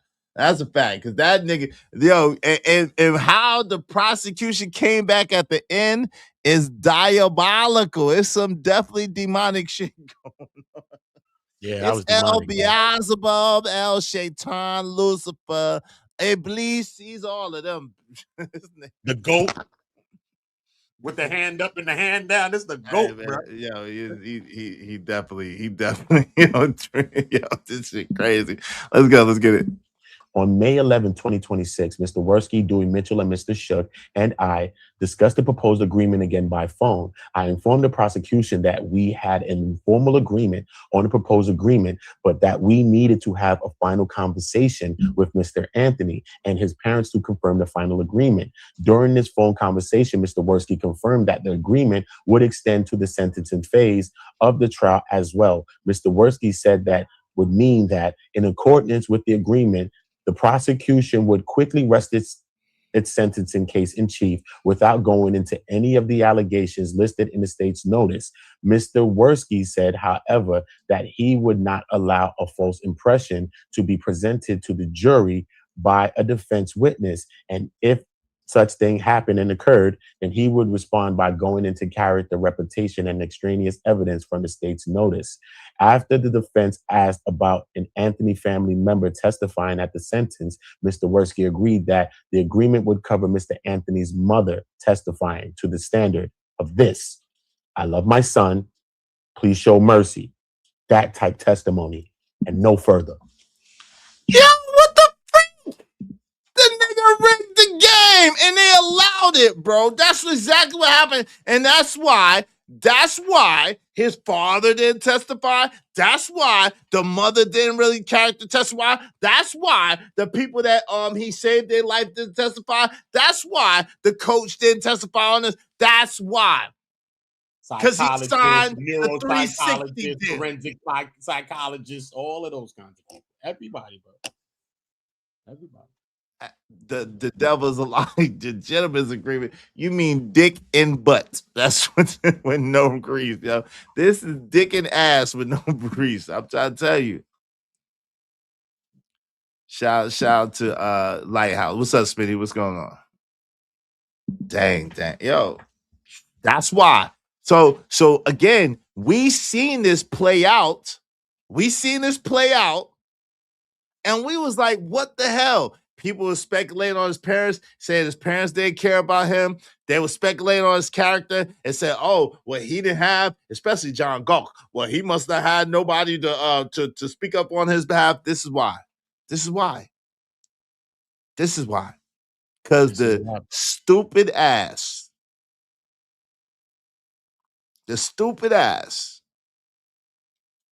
defense attorney, and mind you, okay, SD, you don't no need to be lost. Listen, SD, the stupid ass defense attorney, this is his words in an affidavit speaking on how, why, when, where he did or did not do XYZ on this trial. Remember, they are, his license can be officially up as well if they get him for what do you call it, negligent counsel or whatever the case may be.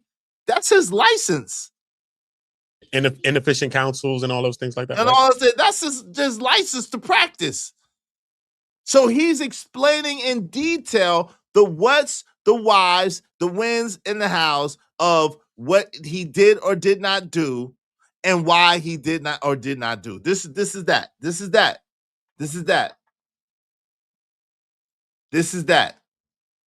Okay? So no need to be lost. This is pretty much straightforward. At this point, this should clarify it all. I'm going to be honest with you. This should clarify it all. This is straightforward and to the point.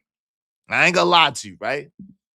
In court, both sides supposed to be cutthroat and no gentleman's agreement. F out of here. That's a fact. Yo, I would have fired the moment that he came to me talking about he's thinking about agreeing with the district attorney. I'd have been like, yo, you fired, bro. I need a new trial date. I gotta find a new attorney. You fired, bro. You going for home runs or you going to run home? Either way, bro. We got to swing the bat, bro. You got to swing the bat, bro. You got to, bro. You ain't gonna fired, try bro. nothing. You in an M1 case. You fired, bro. You try to make agreements and gentlemen's deals with the ops. You fired, bro. Hell nah, bro. You making gentlemen's agree. You might as well put me. I might as well sign the plea deal. I'd have been better off signing a plea deal, bro. Uda, he'd have been better off signing a plea deal, bro. That would have been the best thing for him to do. Then this and shit probably take like 15 from the beginning. Could have got a 15 and got up out the way. Maybe 20 at the max and got out the way. And then this shit, this, man, please. Man, please. Exactly. I'm blaming the parents on this one. How can you blame the parents? They're going by the counsel. Now, I ain't gonna lie, but I'm a little bit, apparently I'm a little bit more street savvy than they are, because I ain't never been in a situation, but as soon as they said they was making a deal with the, I'd have been like, huh?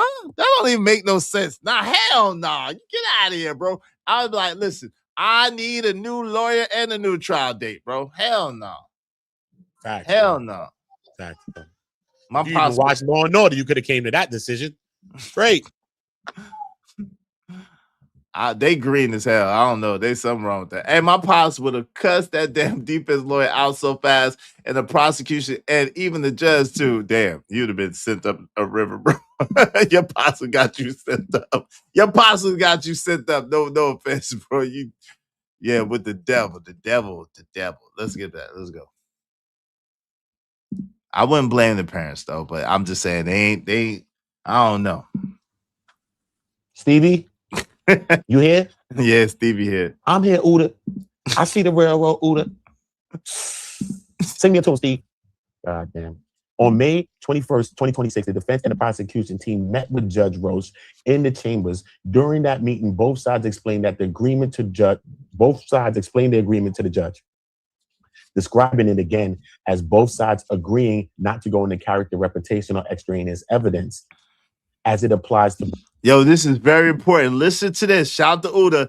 This is very, very important right here. Listen to this part, yo. So, after they agreed, Mr. Howard and Mr. Dumbass District Attorney, they go before the judge and they tell the judge about the agreement. I want y'all to listen to this and then remember this and bring this back in the recall. Y'all gonna need this information a little bit later, okay? Y'all gonna need this information about 10 more minutes. Y'all gonna need this. So make sure you listen. Make sure you put a pin in this. You're gonna need this. Check it out. All right.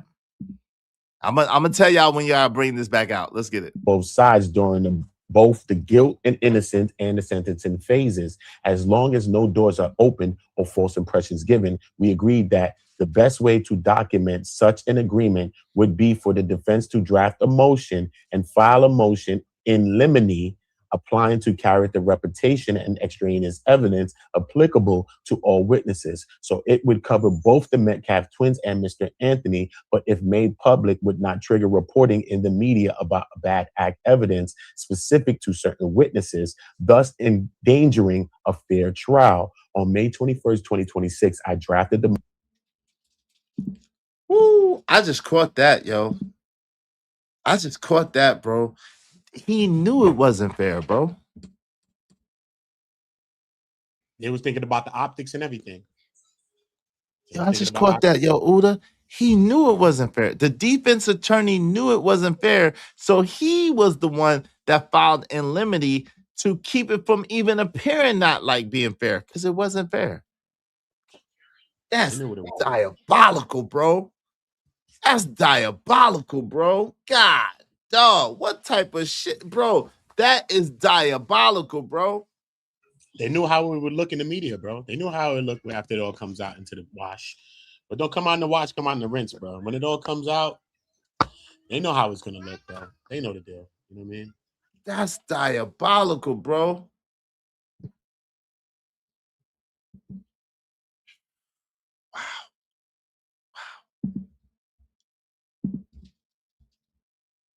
Motion in limine as described above and sent it to Mr. Worski by email, and it was hand delivered to the judge on the opening day of trial. In limine means things that they do not want to be said in front of the jury.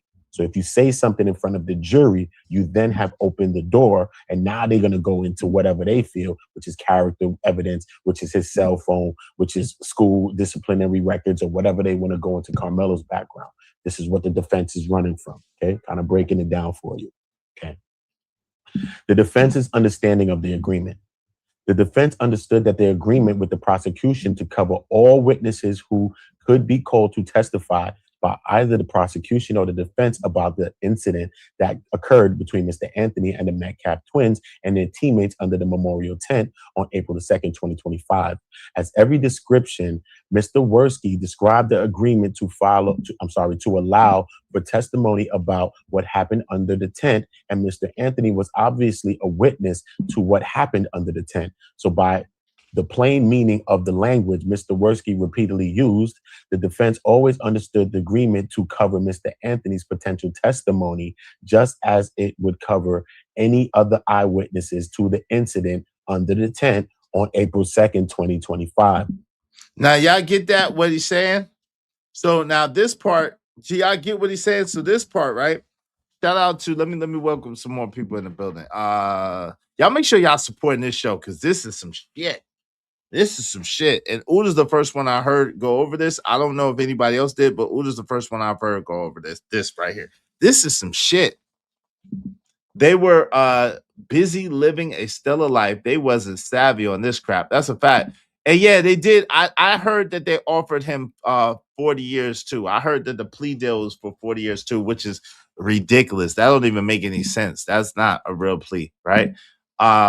Somebody cut the check. It sound like that, JD. It sound like that, allegedly, right? Do you think the Anthonys can get their money back in addition to a new trial? No, they ain't gonna get their money. That money gone. That money gone. They ain't gonna get that money back. They ain't never gonna see that money again. They could kiss that cash goodbye.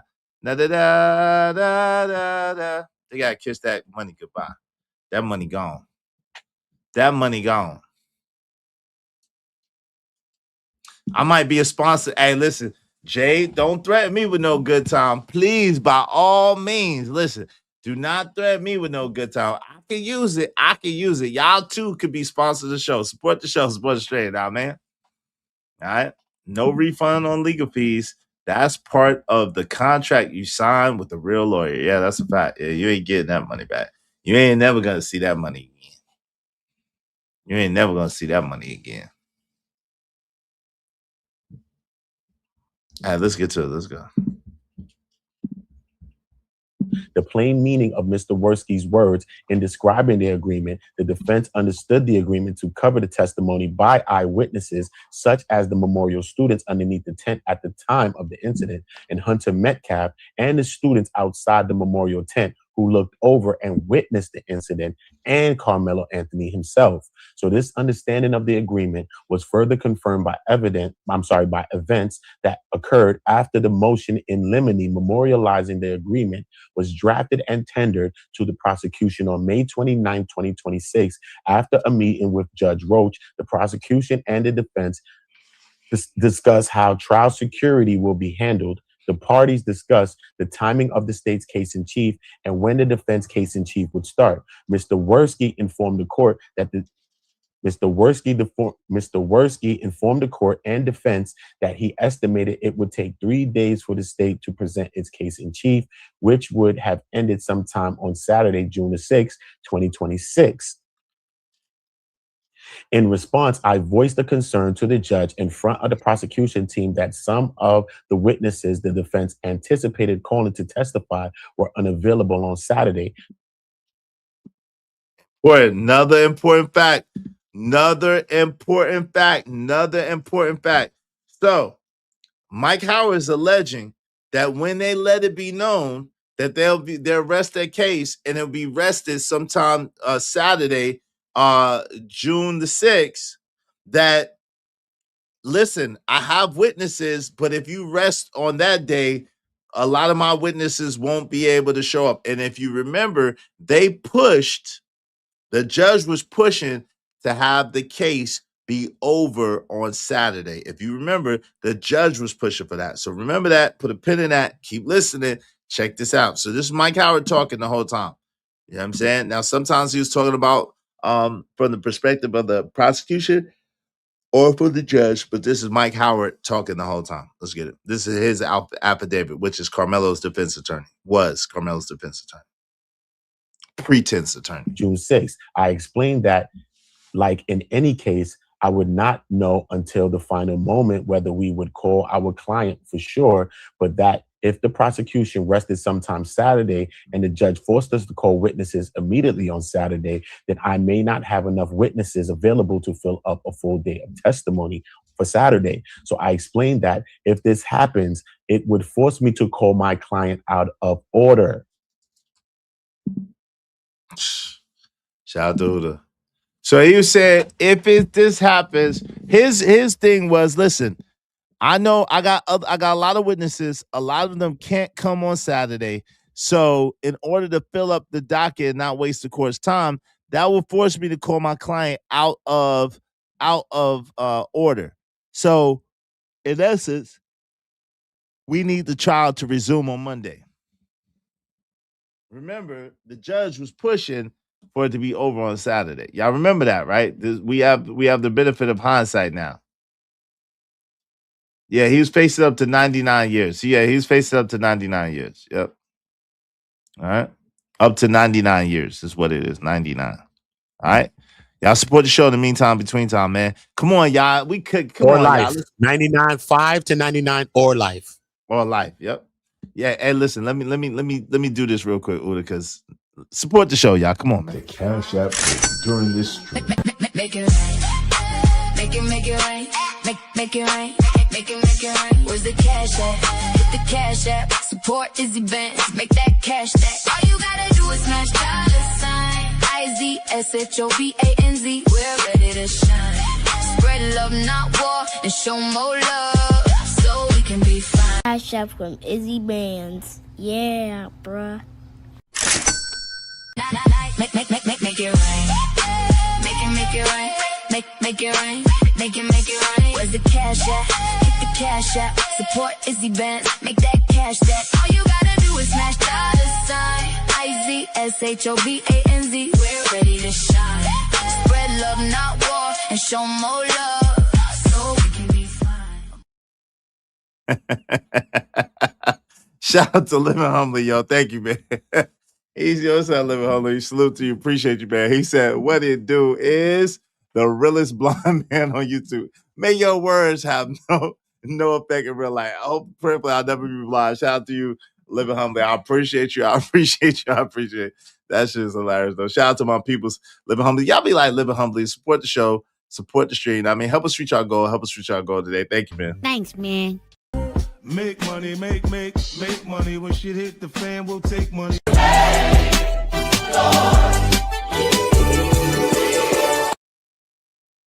Said another one for good content and another one. Thank you very much, Jay Lewis. I appreciate you. I appreciate you sincerely. Thank you so much, Jay Lewis. Y'all be like Jay Lewis to support the show, support the stream now, man. Hope you don't mind if I say this out loud. How wonderful life is, 'cause you're in the world. Hide the money, y'all. There's poor people around. With your broke ass. And another one. Thank you so much. Thank you so much, Jade. I appreciate that. Y'all be like Jade to support the show, support the stream now, man. Help us reach our goal. Help us reach our goal today. Uda giving them the look like, yo, come on, fam. You know this is some bullshit.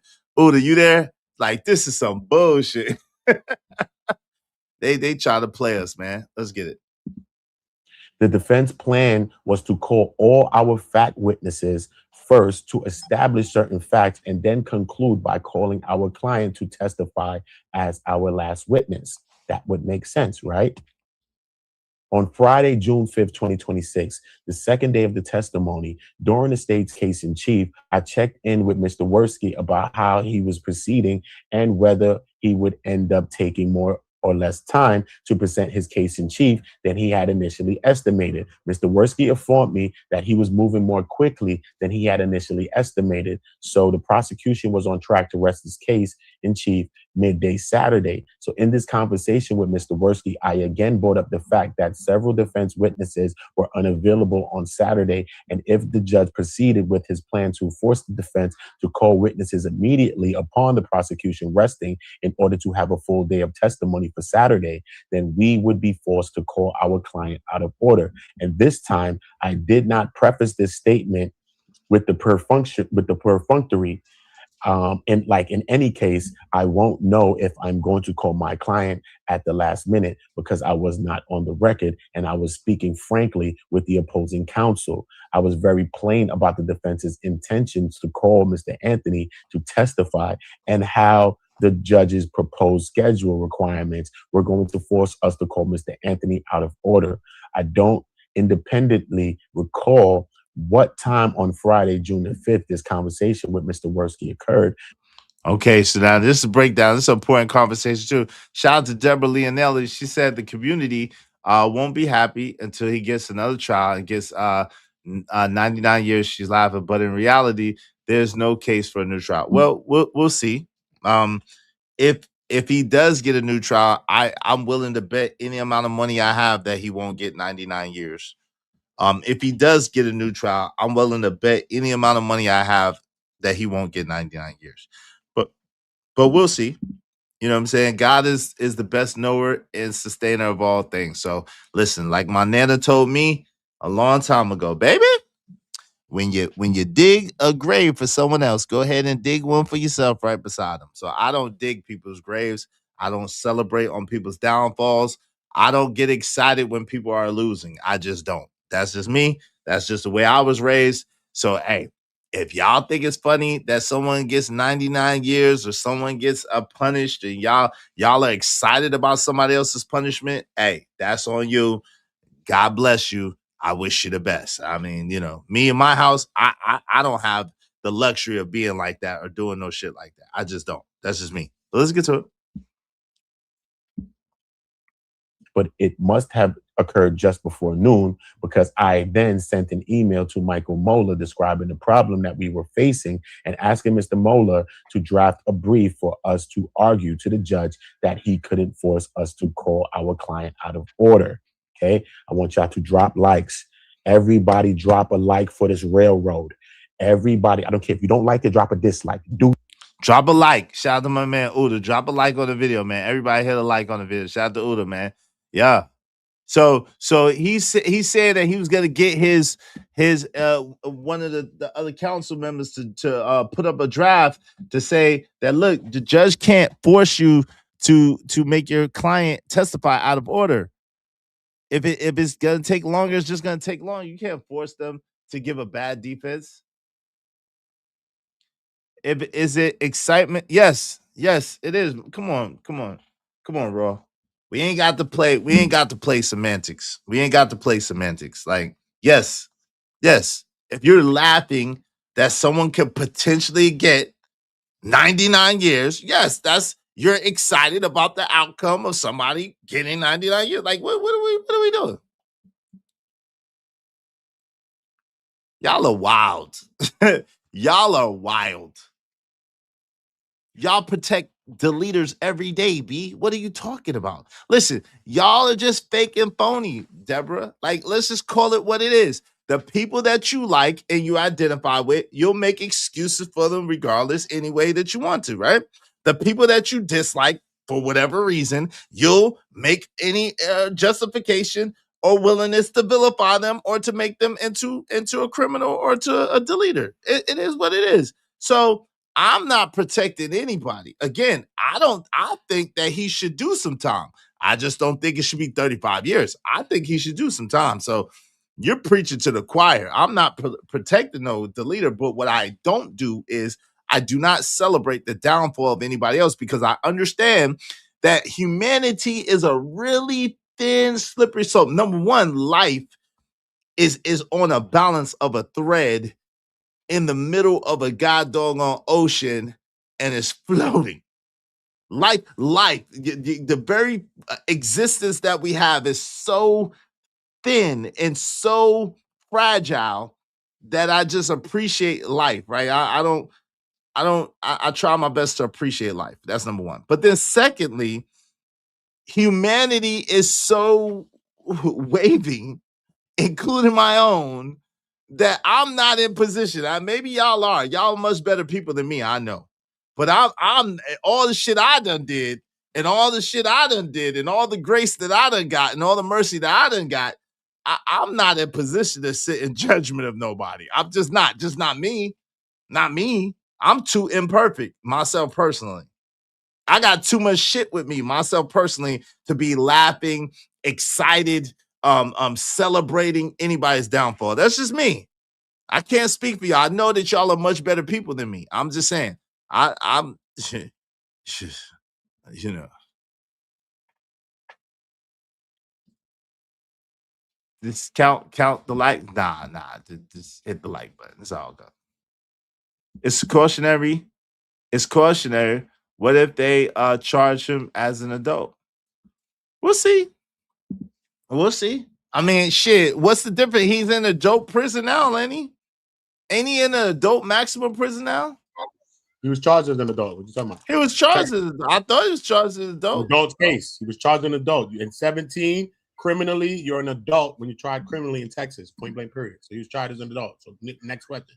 Yeah, I don't know. I'm not sure about that, but I thought, Raw, that I thought he was tried as an adult. That's what I thought it was. Yeah, that's what I thought it was. As long as it's fair trial, I'm fine with the outcome. Yeah, me too. Me too. I'm be honest with you.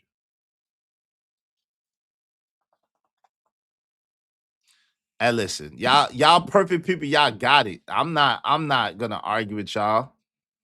I'm not gonna argue with y'all. You know what I'm saying? Y'all got it. Y'all perfect people, y'all got it. Y'all people that are squeaky clean, y'all got it. Y'all people that do everything by the rules, everything by the book, and nothing, and don't never color outside the lines or never do anything that y'all ain't supposed to do. Y'all got it. Y'all people that are in perfect control of your emotions and your mind and every minute of your life, y'all got it. Y'all are way more perfect than me. I don't know what to tell you. I'm too flawed. I'm just too flawed of an individual. That's just me. So I'm not mad at y'all for being perfect. Y'all got it. Don said he was charged as an adult. I thought he was. Oh, yeah. They did take capital deletion off. Yeah, they did. Okay. Yeah. Now they did take capital deletion off, but he still was tried as an adult. Now you're right about that, Raw. They did take because of the age. Not because of the age. Most cases in Texas, when they deal with that, you get 5.99 or life. Okay, you only get capital M if it's like you delete police, if you do it in the commission of a crime or something like that, and you unallow somebody in commission of a crime. This is something that just happened the way it happened at a school event in the spur of the moment it happened. So this is why capital is not because of his age. That capital wasn't enough. He could have got capital if he did something that they felt was capital. So it's not because of his age. I can do the history on that too. I can tell you about all this. Cool. I don't know enough to argue any of those points. I'll be honest with you. I don't know enough to argue any of those points. But again, if he got a fair trial, I wouldn't care what they put on it because I don't think that he'd get found guilty of any of that stuff. So if he got a fair trial, I mean, as long as it's fair, that's all. I'm like Bridget. As long as it's fair, that's all I care about. That's all I care about. All right, let's get to it. Man, the world been watching when slavery. Who y'all think y'all talking to? Like, who y'all think y'all talk? The world been watching when it was slavery, when it was goddamn Jim Crow, when it's daggone Trayvon Martin or god doggone Brown or George Floyd. The world been watching as black people been getting treated disparagingly in this country since the inception of this country, bro. Like, I don't give no F's about none of that y'all talking about. Y'all got me confused and misconstrued. F the world. If the world don't, man, F the world, bro. Like, I'm not on no shit like that. I don't give a F. What's right is what's right, and what's not is what's not. I don't give a F about y'all fake ass, white ass, goddamn fake outrage and white apology. I could care less about any of that. Y'all got me bent and confused. I could give a F about any of that. Y'all got me bent and confused. I'm not built like that even a little bit. Understand that. I'm not built like that. F is y'all talking about? The world is watching is ugly. Shit, it been ugly. What you mean? It been ugly. What you talking about? When we's hanging from trees, it been ugly. The disparity of healthcare, the disparity of income, the disparity of outcomes, it been ugly. What you talking about? The inner city situations and daggone poverty and daggone lack of education, it been ugly. What you talking about? What are you talking about? The discrimination been ugly. What you talking about? Nah, I'm not gonna relax, man. I don't play no shit like that. I don't play no shit like that. Y'all got me confused and misconstrued in this mother. Y'all got me bent all the way up. I don't play no shit like that.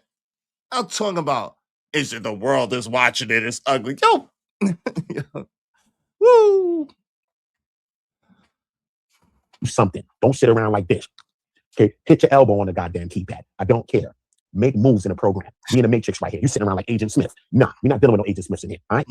Hit the buttons. Facts, Uda. Tell them they don't understand. Salute to 80 more. Salute to you, Queen. Salute to you. That's my sister in the chat. Salute to her. Everybody drop a like. Hit the poll. I'm going to change that poll question in a second. So I want to know everybody's vote. This is not an echo chamber. Everybody's open to their own opinions. You can have your own opinion. Hopefully, we just want to be respectful. Let's just respect each other. Okay? But have your own opinion. If you want to think, Carmelo need to burn, whatever you feel, I don't care.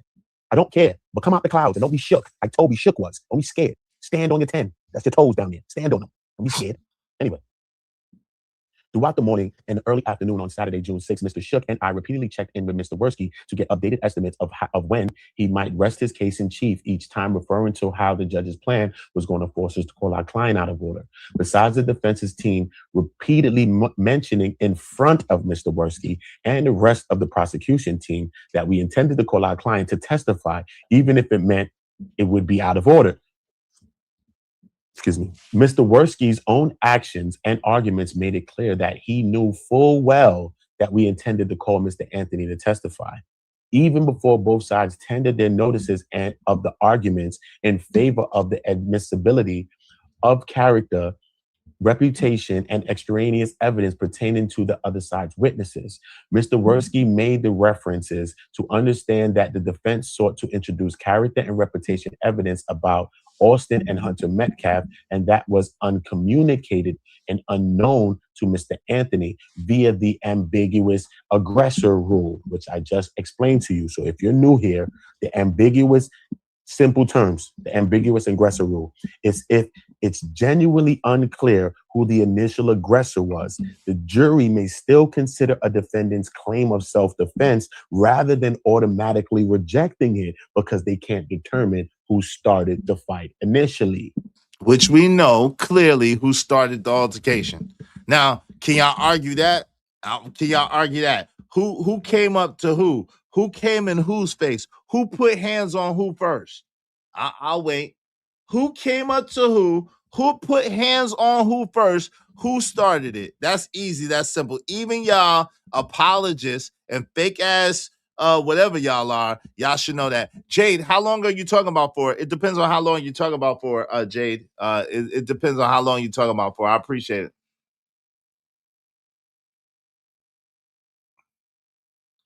Well, we'll see. We'll see. Let's don't celebrate yet, Cole. We gotta see how long she wants to drop them for, and if she wants to do it. For today, for today, it's well, we don't really have a today, but it's $50 for the week.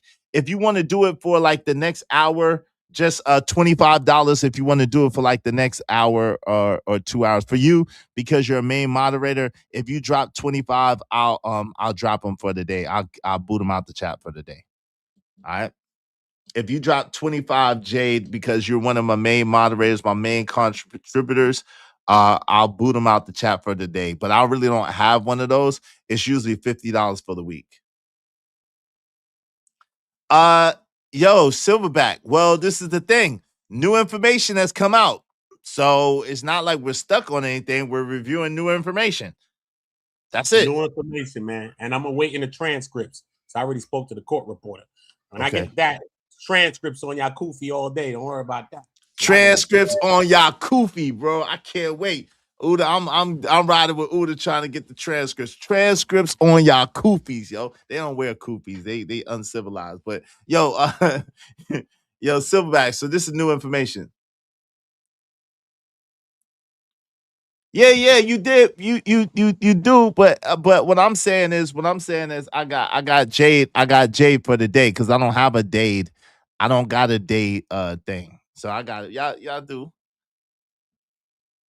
By the way, well, Code, because that's half of 100. That's why. That's half of 100. It's 50 for half of 100. But but for a week, since I don't got it, I'll just say $25 for her. By the way, they didn't consider deletion, but can we agree 99 years is life, and how was that and he was definitely tried as a result. I got you. I got you. I got you. Y'all support the show in the meantime, between time. Let's get to it. Yeah. And we know who started the fight initially. Facts. It wasn't Carmelo at all. Facts. Camera seen it. Stevie Wonder saw it. Facts. Grace has seen it. Facts. Yo, bruh. Nasty work. Look.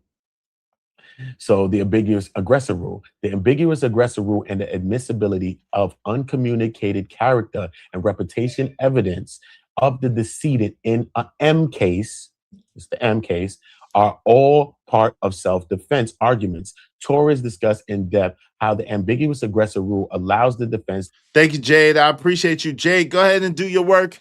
You could go ahead and hey, Cole, if you would time them out for the maximum amount of time that you could time them out. Time them out. Don't boot them. Don't ban them. But time Studio Mansion out for the maximum amount of time that you could time them out for today. All right.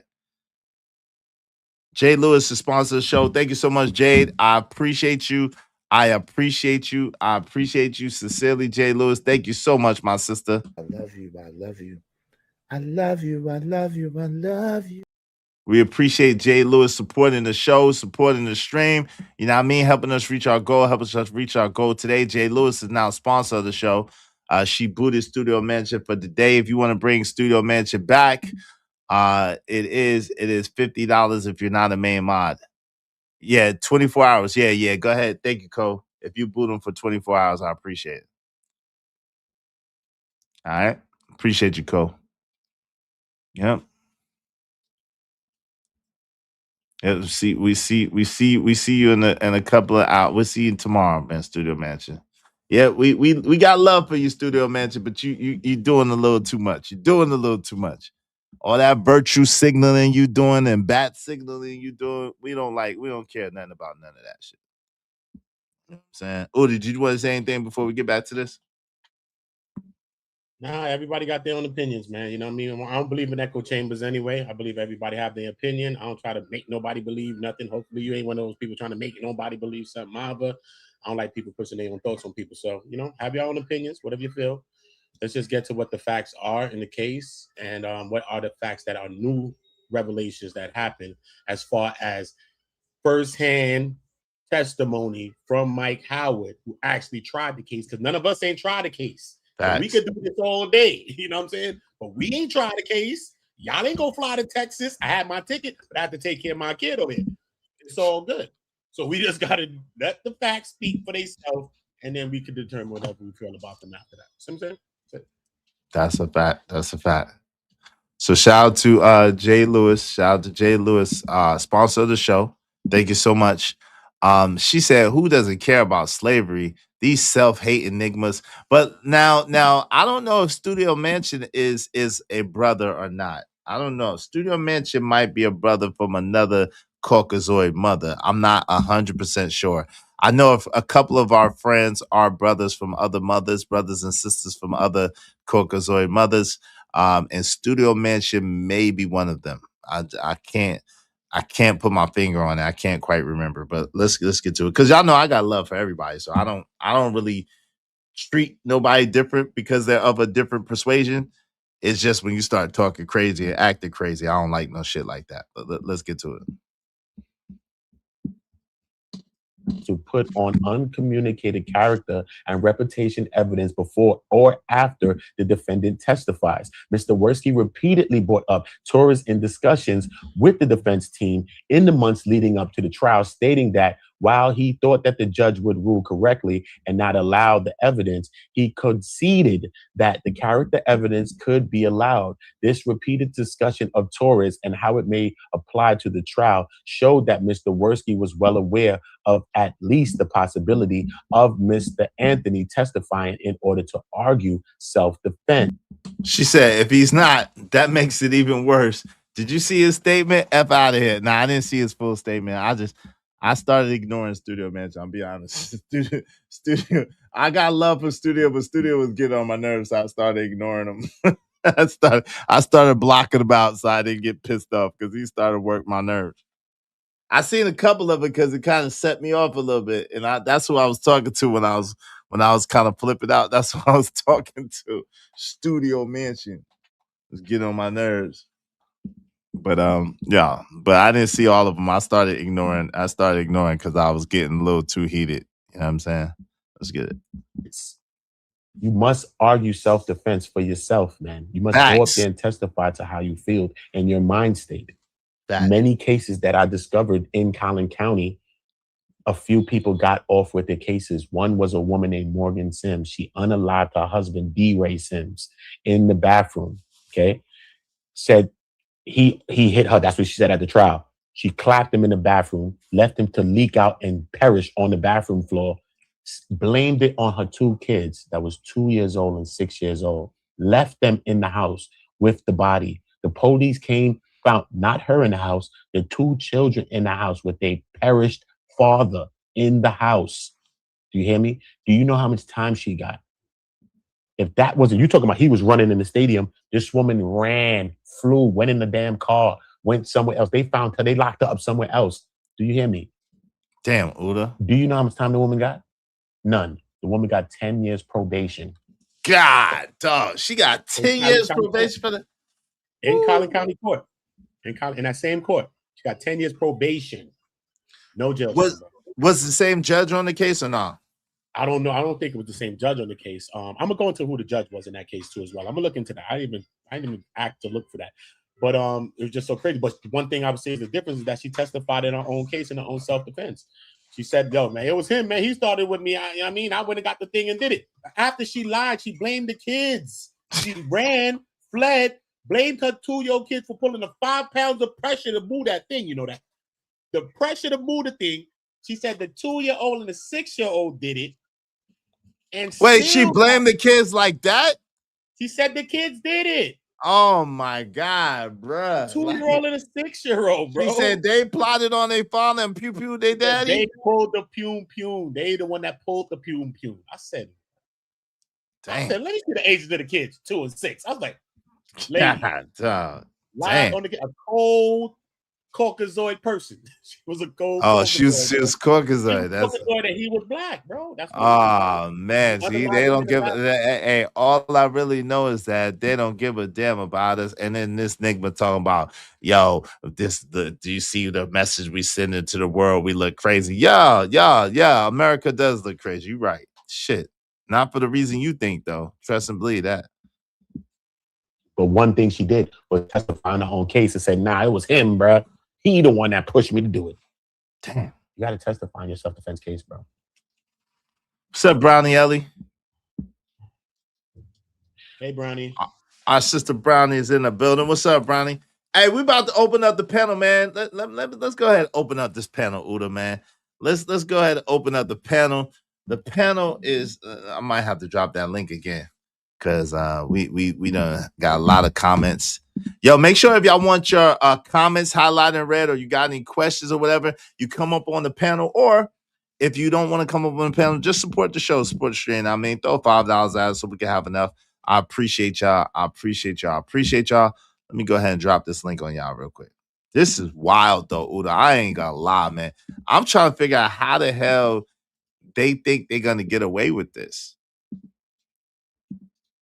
So, and that's, you know what's happening? They got away with it. They did it. You know they didn't, though. But they got away with it for the time being. But a lot of these prosecutors and people like that, listen, by the time you come back on appeal, these people probably been retired. You know how many times this happens? We always see on the news, somebody's case got overturned. Now they're looking for a lawsuit. You see them on the news.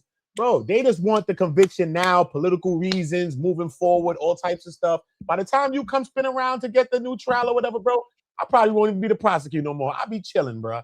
And I got that case on the back end. So, you know what I mean? This is how a lot of those people think. That's how they think. They don't care. That's crazy. You know what's actually happening though? Yo, so basically, in layman's terms, with I didn't hear you break it down like this, but check this out. You know what this is? This is Mike Brown basically snitching to save his ass. Howard. Mike Howard. I keep saying Mike Brown. Yeah, right. RP Mike Brown. And Yeah. shout out to Mike Brown for the Knicks. Yeah, right. Mike Howard. This is Mike Howard literally snitching to save his ass. Because they're trying to get him, aren't they trying to get him for incompetent defense or whatever the case may be? That's what I'm saying. You know, all those things gonna be called into question. You know what I'm saying? Because of how he handled this case. This doesn't look good on his track record of how this case was handled. And nobody could really believe that you just this foolish to just deal with all of these things. You are a lawyer. We're not lawyers, Right. and we think like this sounds crazy to us.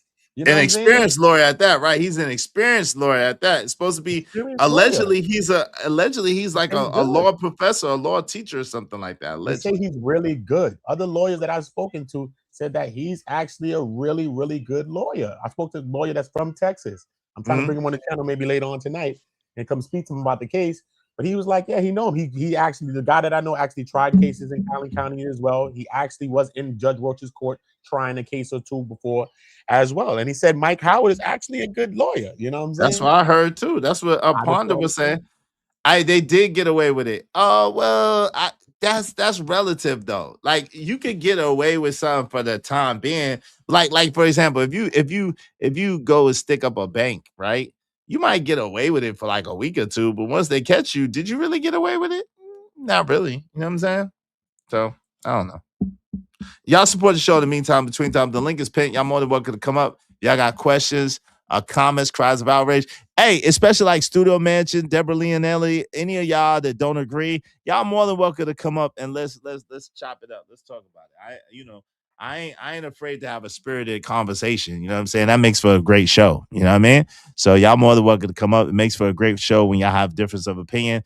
And we could duke it out. We could verbally duke it out. It's still gonna be love for me at the end. I don't know how y'all feel, but I still got love for y'all after I verbally beat y'all up. All right, let's get it. This was the entire purpose of the agreement, in that it provided value to the prosecution. But they so slow. What the hell? You passed the bar.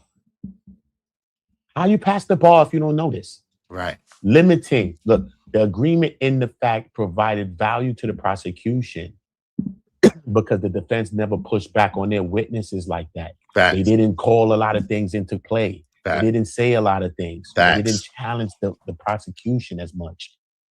This benefited them. Facts. But then when the defense time was to put on, they were like, hold up, yo, you violating the order, bro. Do you hear me? Yeah.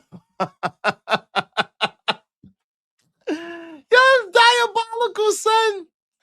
Nasty That's work. diabolical. That's nasty work. That's so diabolical, B. Yeah, that's beyond. So they let it rock all the way. So basically, the prosecution let them rock all the way until they got to they portion, and then they said, "Yo, you already violated the order, right?" But look how they caught him. How you violate the order? They played them like, yo, bro, it was something that happened from the opening arguments, the opening statements. That's the beginning of the whole thing. They brought up something back, say, you've been violated the order, though. You know that, right? Because you brought up that he played chess. I said, no, you didn't. And didn't say shit the whole time that they was putting on their case, so that they could leave it. Oh man, diabolical. The whole time, son. What's up, Cynical One? Played them 100. Let's see this shit. Hold on, I gotta get my thing. What's up, Cynical One? Good to see you, sis. We didn't think Carmelo was going to testify. What do you mean he's a prosecutor? You know that you're supposed to testify in your own case, bro. How you don't know that?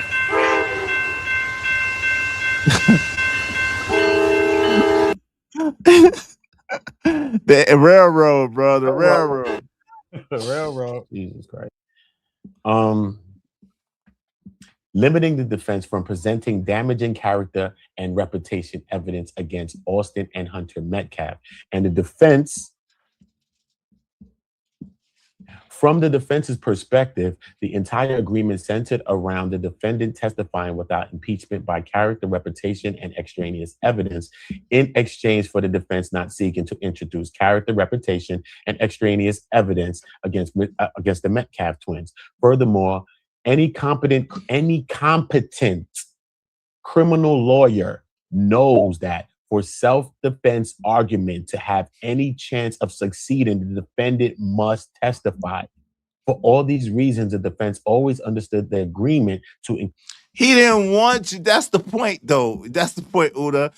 This man, the devil in the district attorney's office, did not want you to present a proper defense for your client. So he hit you with the flim flam zoo, the 52 fake out, let you gaslight yourself. And then when came time for you to get the defense, he's like, yo, you already violated. So if you put your client on the stand, I'm going to eat him alive. Like, yo, what? Like, what? I pressed him too. It was on full court press on him too. Like what? Like, whoa, hold on, wait a minute, son. Wait, so if you said I violated, that means I violated the whole time or before that. Yes, I was already in violation. Period. Basically, of the whole agreement. But it was our turn. It was our turn. So why you bringing up old shit? Yeah, but he ain't saying nothing though. He could have been said that while they were trying their side of the case. Remember, they put up all of these agreements. Pre-trial, they came up with these agreements. Pre-trial. So when we got opening statements and all these things that came out, they put on their whole case for the 3 days. Now, when you going up to put up your case, I bring unimpeded. I might add, basically unimpeded, unadulterated, uninterrupted. Yeah, that's what they did, bro. God. Dang is right. That shit is diabolical. Let's get into it. I hope y'all following what's going on. This shit is diabolical, son. Include Mr. Anthony's testimony free of impeachment by character, reputation, or extraneous offense and bad act evidence. Just like every other witness, either side could call to testify about what happened under the tent that day. The defense's reliance on that agreement. Throughout the trial, the defense revised its trial strategies in reliance upon the agreement. Absent the agreement, the defense. At that point, you was like, they dumb as hell. It's foolish as hell to me, boy. Foolish, bro. I'm like, yo, first of all, why y'all getting into bed with the devil anyway? I said, yo, he needed King Von for a lawyer. Because he wasn't going on the op side, at least. Straight up, bro. Rest in peace to Vaughn. Hey, look. The defense revised its trial strategy based on the word of the prosecuting attorney. That's crazy.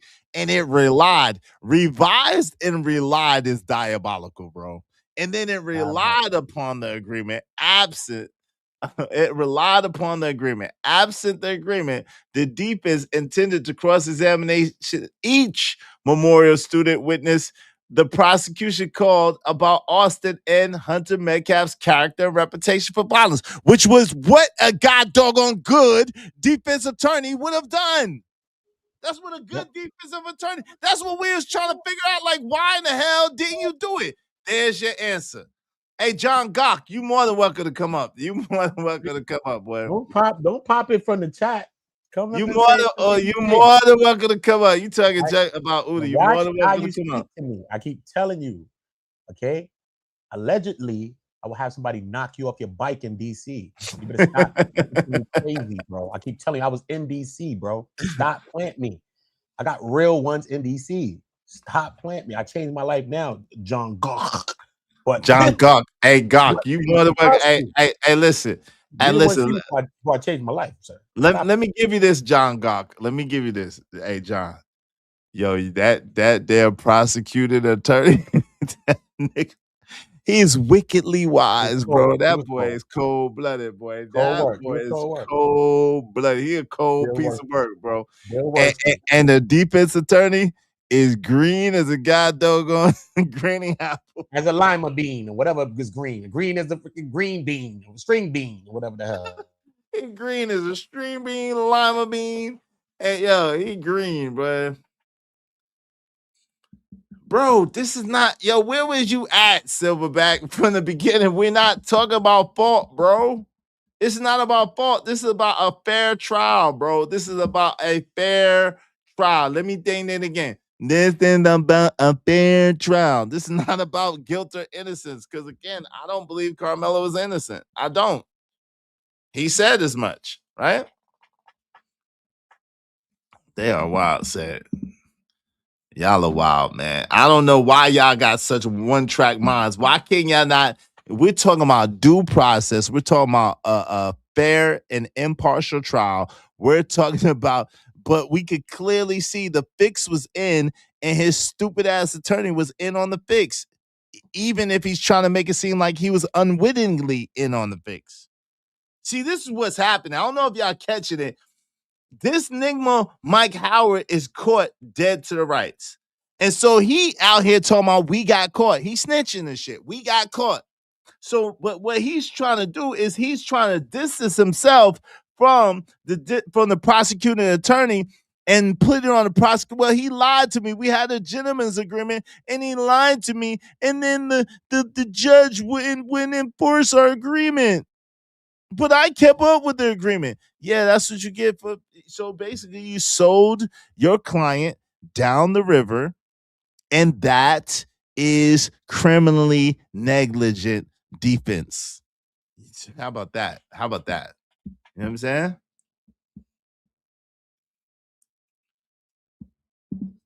He is John's brother. Let's get back to this. Y'all are wild. Support the show, y'all. In the meantime, between the panel's open, man. Ain't no need to twerk in the chat. Either put some paint where it ain't or bring your ass up here, man. Let's talk about it. Just no F-bombs. Otherwise, it's $5 per occurrence.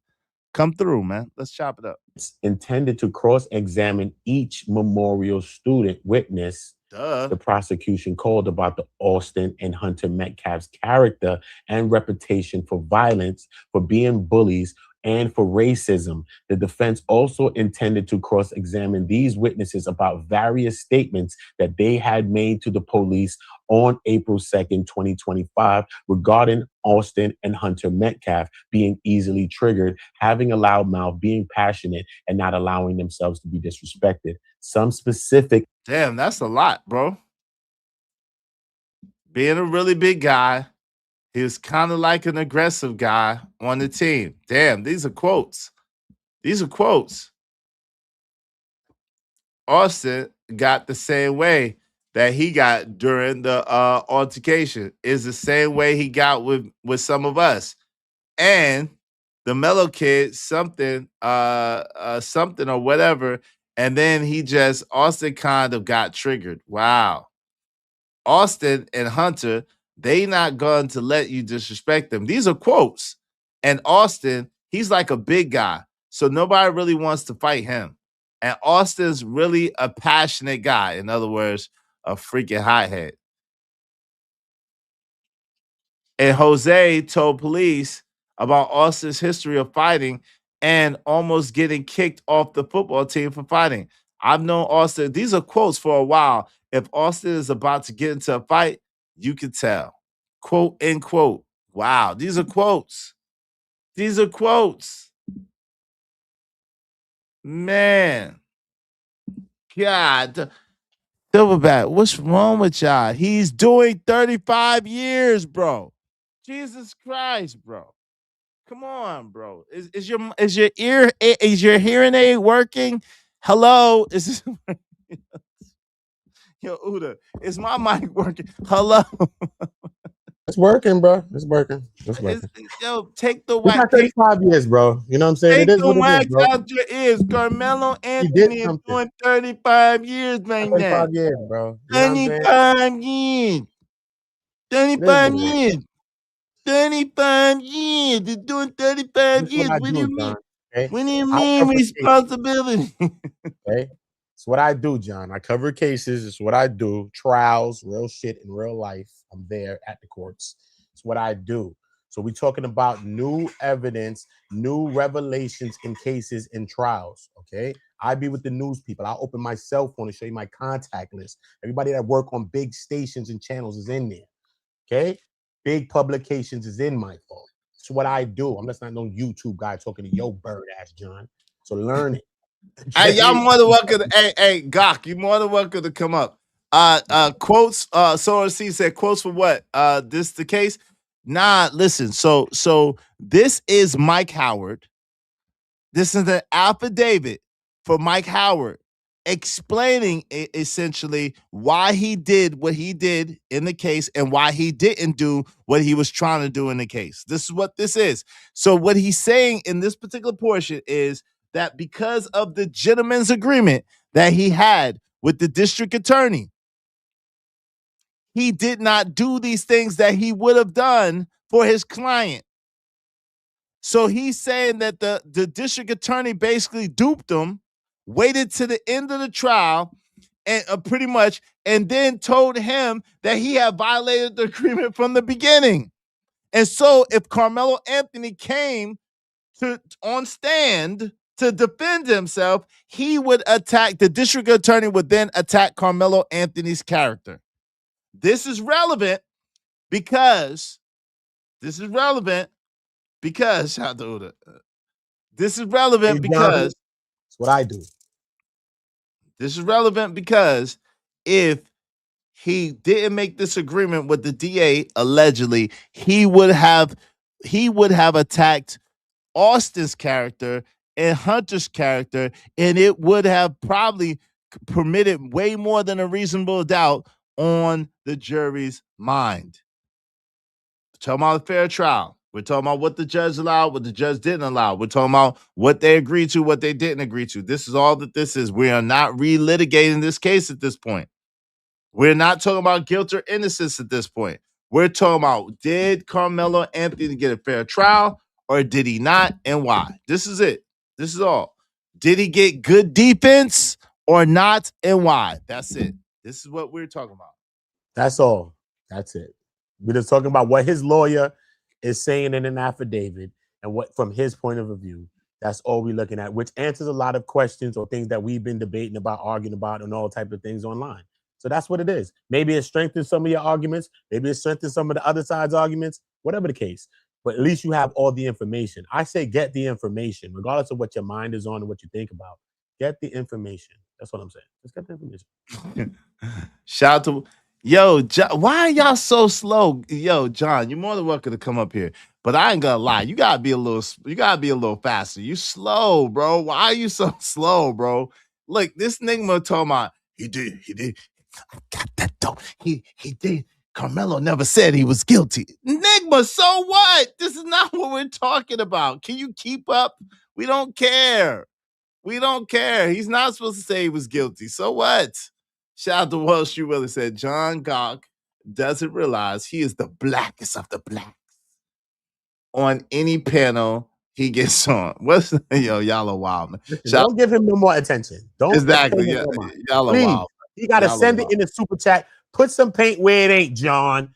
You got all that landlord money you scamming all the other blacks out there because you ain't gonna scam no white people. So send some of that money in the damn chat. Super chat and let's read your cash apps or something, bro. Get out of here. You a landlord, bro. But you just want to write in the chat like a regular person. Spend some money, sir. Sora C. Come on, Sora C. Not you two. Sora C, we know that you're smart. Come on, Sora C. Not you two, fam. What you mean? But guilt or innocence is not what we're talking about. Clearly, the jury found him guilty. And listen, based on what the jury was presented, I can't say I'm mad at the jury for finding him guilty. They was presented a god doggone home run, god doggone box with a bow on it case. What you mean? That the freaking defense agreed to and didn't have no pushback to. That's real. They got found guilty. I can see why he got found guilty, especially listening to this shit. What you mean? Soa said they responded to the John Gok dude. Oh, okay. That was a misfire. My bad, Soa. Well, he ain't gonna have 35 years ahead of him. While you laughing, joking, and playing, John Gok, he'll be out pretty soon. Probably come hang out with you. How about that? I'm gonna send Carmelo to hang out with you, John Gok. All right, let's get back to this. Let's go. Examples include Austin Austin's a really big guy, and he's kind of like an aggressive guy on the team. Austin got the same way that he got during the altercation is the same way that he got with some of us and the mellow kid, something or whatever. And then Austin just kind of got triggered. So the same way he was getting with Carmelo is the same way that he was acting with us. He want to get up in your face. He want to put hands on you. He want to push you. He want to grab you. He want to put you in a football move because he big as damn Randy Couture, the UFC fighter. Stevie. My Sherry Amore. Stevie Wonder can see this railroad more and more. I've been working on a railroad in McKinney, Texas.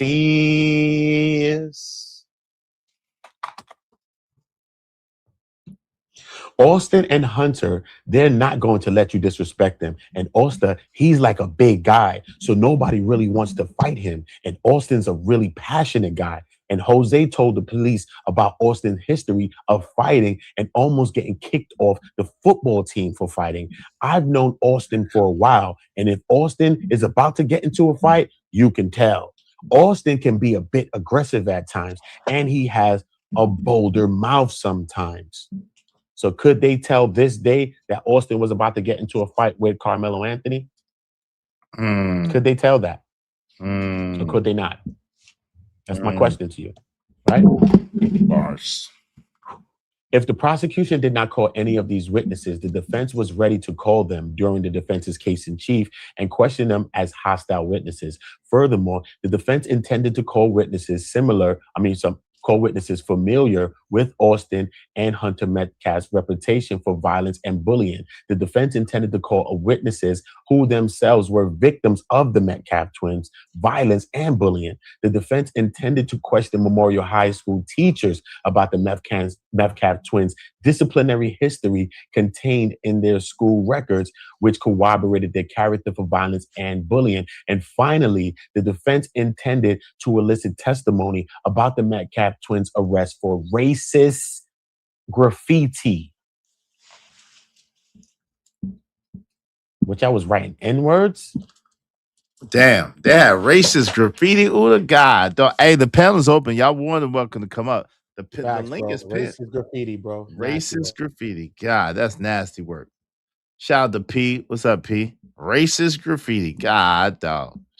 Sheesh. Exactly, LOL. I didn't think that, man. Damn. Hey, the link is pinned. Y'all more than welcome to come up and speak your piece or put it in Super Chat or Cash App.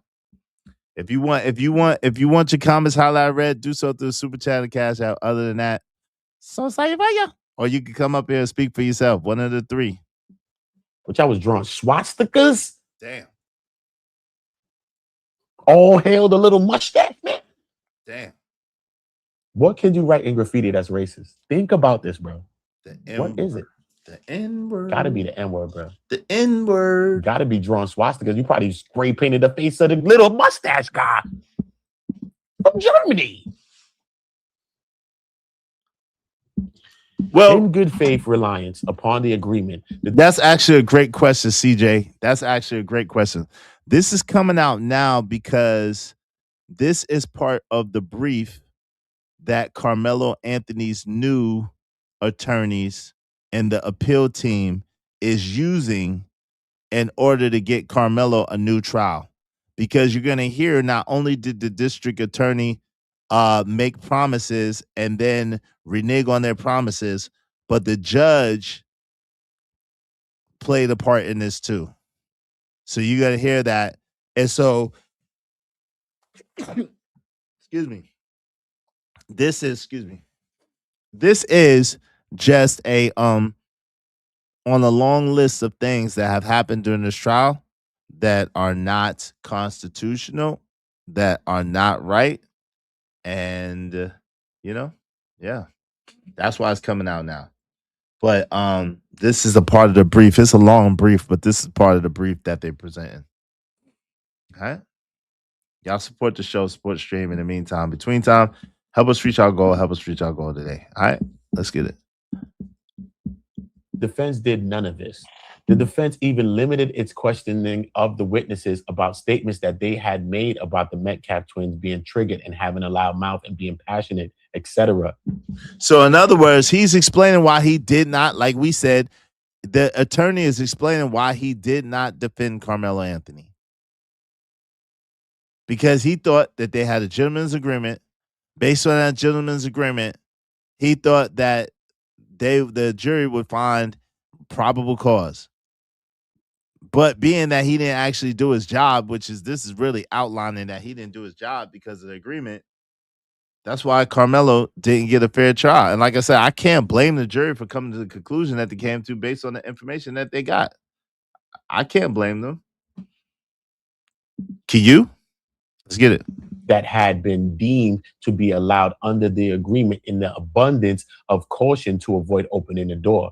Furthermore, because the prosecution had made it very clear that the defense calling any psychology-related expert would open the door to character, reputation, and extraneous evidence pertaining to Carmelo, the defense chose not to designate any experts and ultimately chose not to call as a witness a neuropsychologist to discuss how Mr. Anthony's epilepsy impacted his perception of threat and response. Facts, which would, in all things that we said, might I add.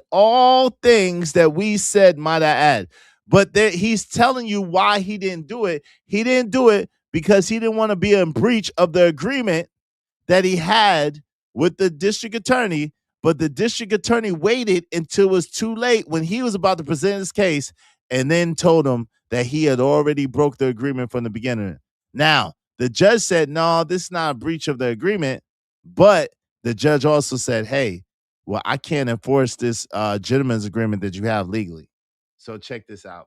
It's crazy. Yeah, it's sick. Shout out to my man Sigma Boy in the building. This is exactly why Carmelo will be vindicated. That's a fact.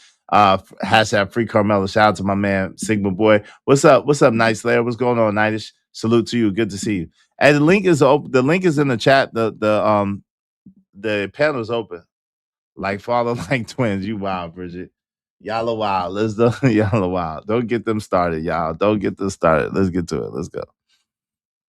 As that is relevant to self-defense, and a forensic psychologist to discuss both brain development of a 17-year-old as well as the fight or flight response as it applied to Mr. Anthony's actions. Facts.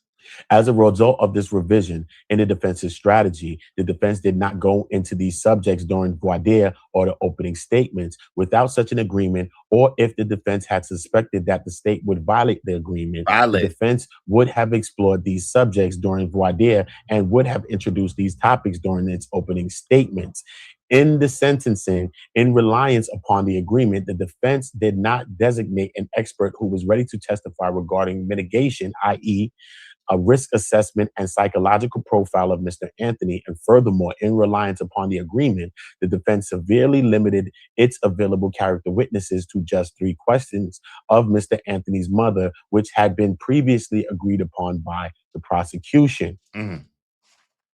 Other than general. So this answers you, John Gawk. You said, why did the mama was the only one that testified and she didn't really talk about his character? That's why it was an agreement. It was a gentleman's agreement allegedly made between the defense attorney and the district attorney. That's why.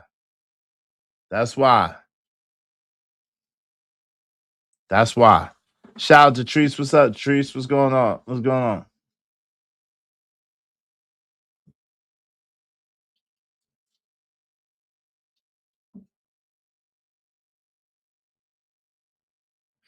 Hey, you more than welcome to come through, Sel. You like, if you want to, you more.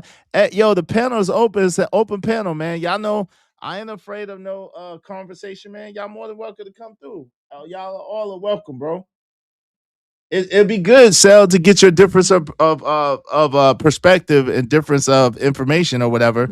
Uda's here. It'd be good. Uda, you down? You got a couple more minutes? Why not? Yeah, I'm here. So I'm breathing between this and taking my kid, but I'm here, bro. Yeah, we here, bro. You as a person have a different sense of opinion. I think we got to have these kinds of conversations, bring everybody's mind together. It's not an echo chamber. We don't believe in unless people believe in echo chambers.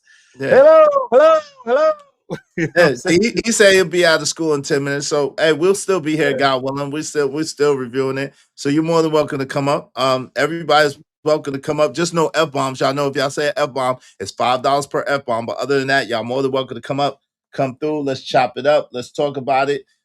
It's a lot to go over. This is a lot of information, man. I'm surprised I ain't paying $100 off F-bombs already just based on what we just heard. I know. I ain't gonna lie. I had to. I forgot all about the F-bomb fee. I had to find but I'm reviewing your stuff, so you. I know, but I'm just saying though. I'm just saying it's how we talking based on the information I'm hearing. This crazy. Yeah, I had to fight. I wasn't saying like 20 F-bombs so far, bro. I had to fight 20 F-bombs. Had to fly, bro. They was about to fly. I ain't gonna lie. I definitely was about to hit Studio Mansion with like 6 of them. Studio Mansion was about to get 6 F-bombs. John Gok was good for 3 of them. He almost got me. I forgot all about it. Yeah, look, I was cooking about it. Jesus Lord. Let's get back to it. Let's go. Y'all support the show in the meantime. Between time, help us reach our goal. Help us reach our goal today. Appreciate y'all. Let's get it. Through character testimony and pleas for mercy in reliance upon the agreement. The defense also did not go into substantial family violence of Carmelo Anthony that he had witnessed and been a victim of in his home. What violence is that? Drew Anthony. Damn. Just because you black, what you think? Damn, Uda. Anyway, notification of breach of agreement.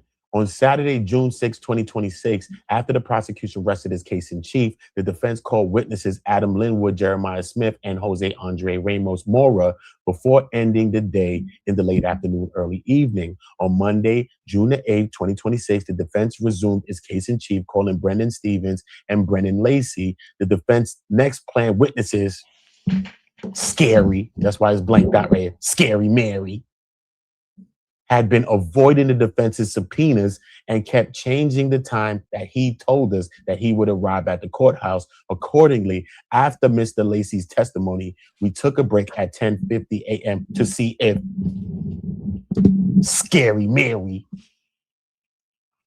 Buster had arrived. We got ladies out there, Queen Sheba was out there, Nika Knight, all kind of people out there, standing out there with Gracis and all that. Jake Lang peoples and all that. And here goes Scary, this dude right here, bruh. Sometimes a man ain't a man, bruh. Sometimes a man ain't a man. And sometimes you say that women can't raise men. Oh, yes, the hell they can. Because this man right here ain't raising no goddamn men. Wake up. He ain't a man. Pop out, bro. You said you're going to be there. Do what you say you're going to do. That's what men do. Do what you say you're going to do. Facts. You said you're going to testify, then do it. Do it. What type of flip-floppy thing is that? Just flipping around like a damn salmon. Anyway, during the 10:50 a.m. break, in the back of the hallway outside the judge's chambers, the judge asked us for an update about timing, how many more witnesses, etc. Now, I explained that the next witness the defense had planned to call was a Centennial High School coach, Mr. Worski, as what the coach would testify that didn't pertain to Mr. Anthony's character. I explained that this coach had witnessed Mr. Anthony's seizures, so he would testify about Mr. Anthony's epilepsy based on his personal knowledge. Mr. Worski then argued that testimony about epilepsy was irrelevant at guilt and innocence, and to the extent it was relevant, and it would open the door to character reputation and extraneous evidence against Mr. Anthony. In plain terms, that it would breach the agreement. I stated that I disagreed, explaining how it was relevant to Mr. Anthony's state of mind and pertaining to self-defense, and that it did not relate to character reputation or extraneous evidence in any way. But Judge Roach agreed with Mr. Worski that he thought the testimony about epilepsy was not relevant during the guilt innocence and phase, and would open the door to character reputation and extraneous evidence. And based on this, I informed the court that I would not call the coach, and that I anticipated having 1 or 2 more witnesses before I would call Mr. Anthony in response to the judge's questions about. Yo, Uda, you there? Yeah, what's good, bro? Yo, quick question. Mm-hmm. So I'm looking at this, right? And so I was hearing, and of course I wasn't there, but I was hearing that that Eddie, I heard Sheba and Nika Knight, shout out to them, say that Eddie was the prosecution's witness, right? Mm-hmm. Yeah. But then I heard other people try to make it seem like Eddie was the defense witness. No, but when I'm just right, so when I'm just seeing this, and the defense is breaking down their case and who they called, Eddie was not the defense's witness, huh? No, he wasn't. He was a prosecution's witness. That's why the defense actually was spending a whole bunch of time trying to prove that he was lying. That he was lying, and he actually knew Carmelo more than he did. That's why they spent 13 of their 14, only 14 photos the defense showed. I got the photos. I'll bring them up on screen if you want to in a minute. But yeah, I'm saying, but out of the 14, it was 13 photos of Eddie. You know what I'm saying? Showing that Eddie at Eddie Mom's house. Carmelo at Eddie Mom's house. Carmelo and Ellie at a track meet together. Carmelo and Eddie roasting marshmallows on open fire with two shorties, double dates. So they was going through showing all of the relations between Eddie and Carmelo, because he was up there fronting like he ain't know Carmelo like that and was basically throwing them under the rug. And Carmelo was dating his cousin. So it was just mad weird. Well, his fake cousin. But yeah, cousin, whatever. Right. But that's what I thought.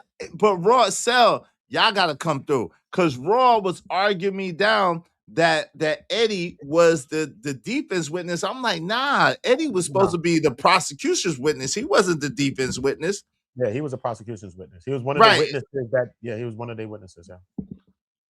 All right, so the shout out to only called a couple of witnesses, and one of the defense only called a couple of witnesses, right? You see why?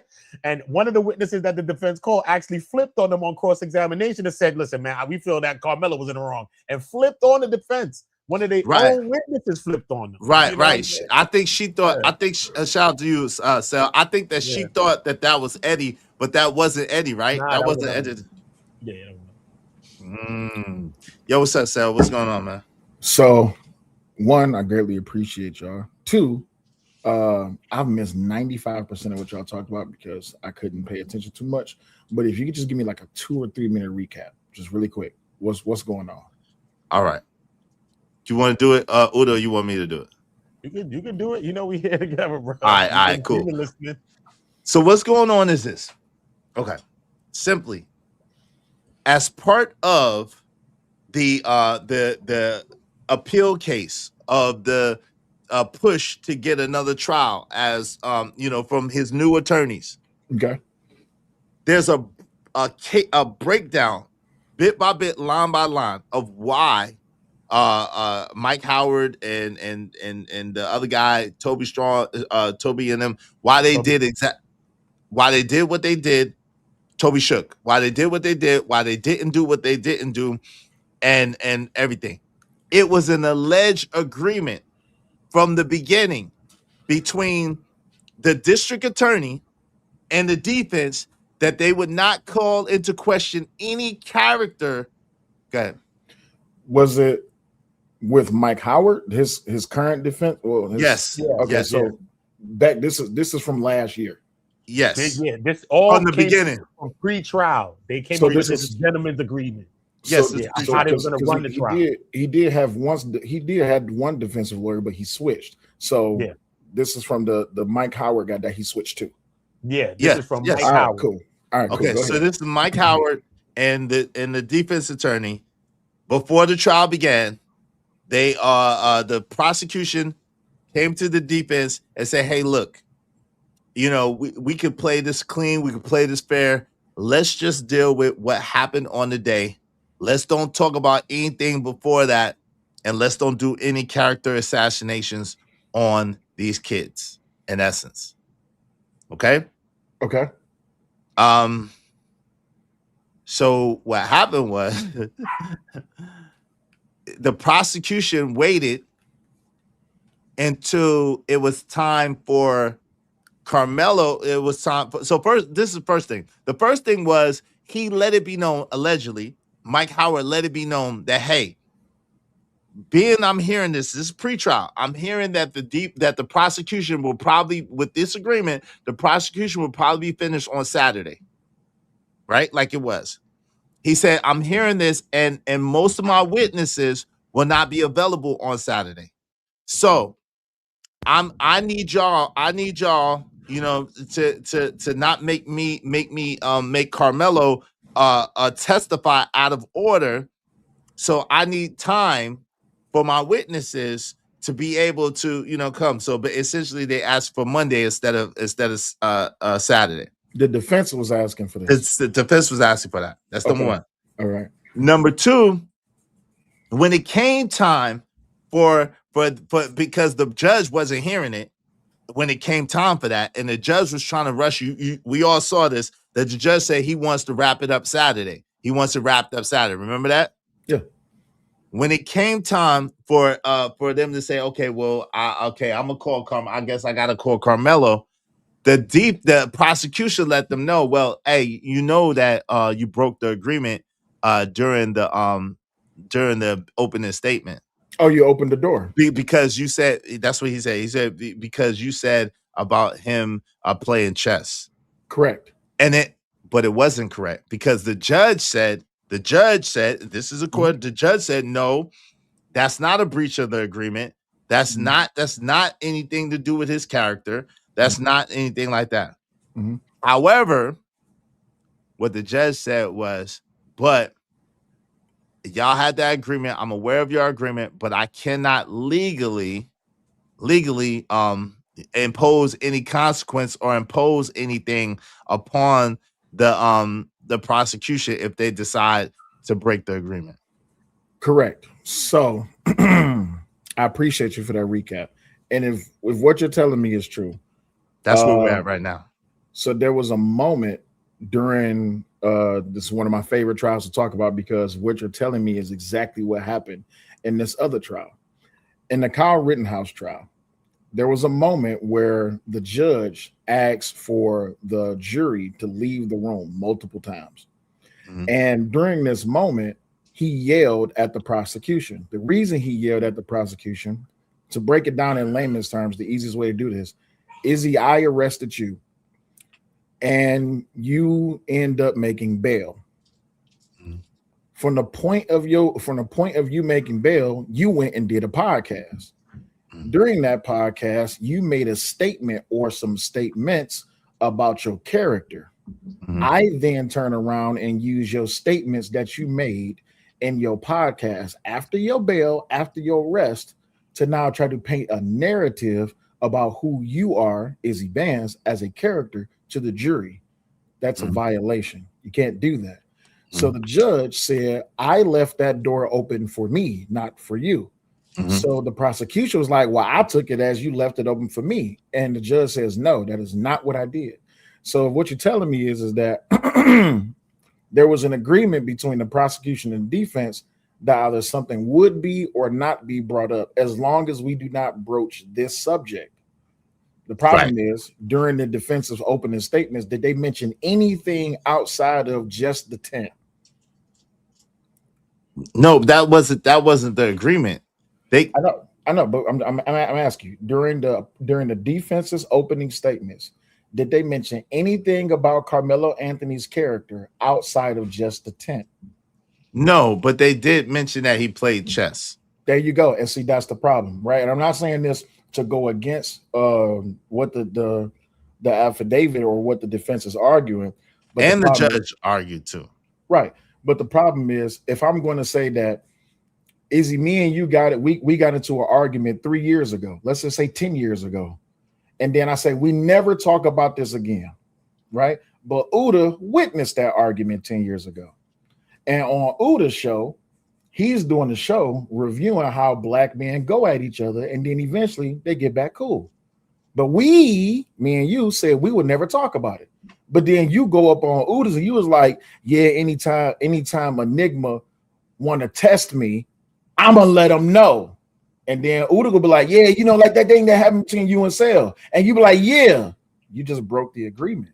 You opened the door. Listen what's happening, Sal. Listen what's happening. That's not the same. That's not the same. Know, From the beginning, before the trial starts. Look, let me just say one thing real quick. I'm about to walk my dog real quick. Look, just a quick thing, right? Everything is agreed upon before the trial even comes about, right? Correct. So they come into this gentleman's agreement from the very beginning. So we already know now the trial starts, right?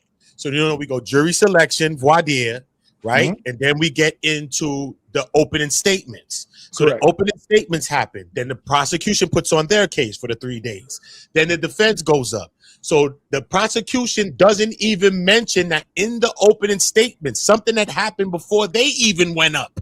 So if it was a problem, they could have brought it up in the after when they went up, or in the opening statement. They could say, "Yo, you know you breaching the deal, even bringing up that chest thing, right?" Or when they went up to start to run their case, they could have said, "You know you breached it just now before we starting our case. You breached it right there." So they didn't do that. They ran their case clean. And then when the defense went up, they brought up now while they're doing their thing, right? They're doing their case in chief. They say, look, man, you know you actually breached the agreement in the opening statement when you brought up that he was in a chess club. But I didn't bring up no chess club. I just said as a hobby, he likes to play chess. That's what I said. You know what I'm saying? So then the judge comes back and says, no, actually, he didn't breach nothing. So he was basically fronting, and he got caught with his hand in the cookie jar, basically, because the judge didn't even stamp it. So I'm saying so here's the thing, right? Yeah. There's two ways that this can go. One, because I don't see this being, if this was raised during the trial, if Mike Howard raised this during the trial, you would have a strong argument, right? Because I'm gonna go with the example I just gave about me and Izzy, and you a witness, right? Let's say you're the judge and I'm the prosecution and Izzy is the defense. If we have a gentleman's agreement not to go into something, and I go into this thing, but Izzy don't bring it up, but then when Izzy go into it, I bring it up, it's on you, the judge. You should have brought it up when I went into it first, but you didn't. But then when Izzy goes into it and I bring it up, now you on the spot. Now you have to address it, right? No, but this is the problem, Sal. This is the problem, right? The problem is Mike Howard did bring it to the judge, and then the judge told the defense, told Mike Howard and the prosecution attorney, hey, yeah, you're right. You didn't violate, but there's nothing I can do legally to stop him if that's what he decides to do.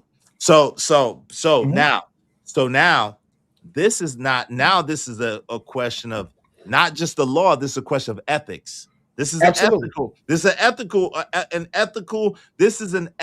So I would argue that this makes the case stronger for the fact that the judge needs to recuse himself and this needs to be retried, because he never got a fair trial to begin with. If the fix was in, he never got a fair defense. He never got a fair trial. So let me ask you, when did the defense bring it up? Did he bring it up during that time when they had that extra long lunch break? It was like 3 hours. He brought it right. Well, he brought it up right as the prosecution brought it up and tried. Right. And yes, he did. And we're gonna go into that because it's all in there. And then this is what happened. The judge and he was asking for more time for Carmelo, because now the parameters changed. So this is the thing. You're gonna hear that the prosecution was asking for more time? No, the defense. Because they had been preparing for Carmelo to testify, knowing that they can't go into anything beyond what just happened that day. So was there a decision? That's what I'm saying, and that's what's gonna be broken down. So when the prosecution threw that on him at the last minute, what's up, John? When the prosecution threw that on him at the last minute, right before Carmelo was about to testify, that's when he went to the judge and was like, hey, come on, judge. And the judge started rushing him and told him he had only 10 minutes. He's like, come on, judge. This is this kid's life, and this is totally new. This is not what we agreed on. This is not what we talked about. I gotta be able to prep my client and talk to my guy and say, yo, you got 10 minutes. You got to wrap this up today. Yeah, but can I just counter right quick? Let's go. How long has he been working with Carmelo? For a little less than a year, but more than about 8 months, right? Yes. How much time do you need to prepare? What do you mean? Well, a lot, because if his whole case was predicated on this quote unquote gentleman's agreement, which I think is asinine. I think it's absolutely ridiculous and absolutely stupid and absolutely negligible at best that he would even enter into a garbage agreement like this, right? Yeah. So let me just make that clear. However, greenly, stupidly, asininely, his whole argument and his whole preparation with Carmelo was just based on that day. Yeah, and that's a problem.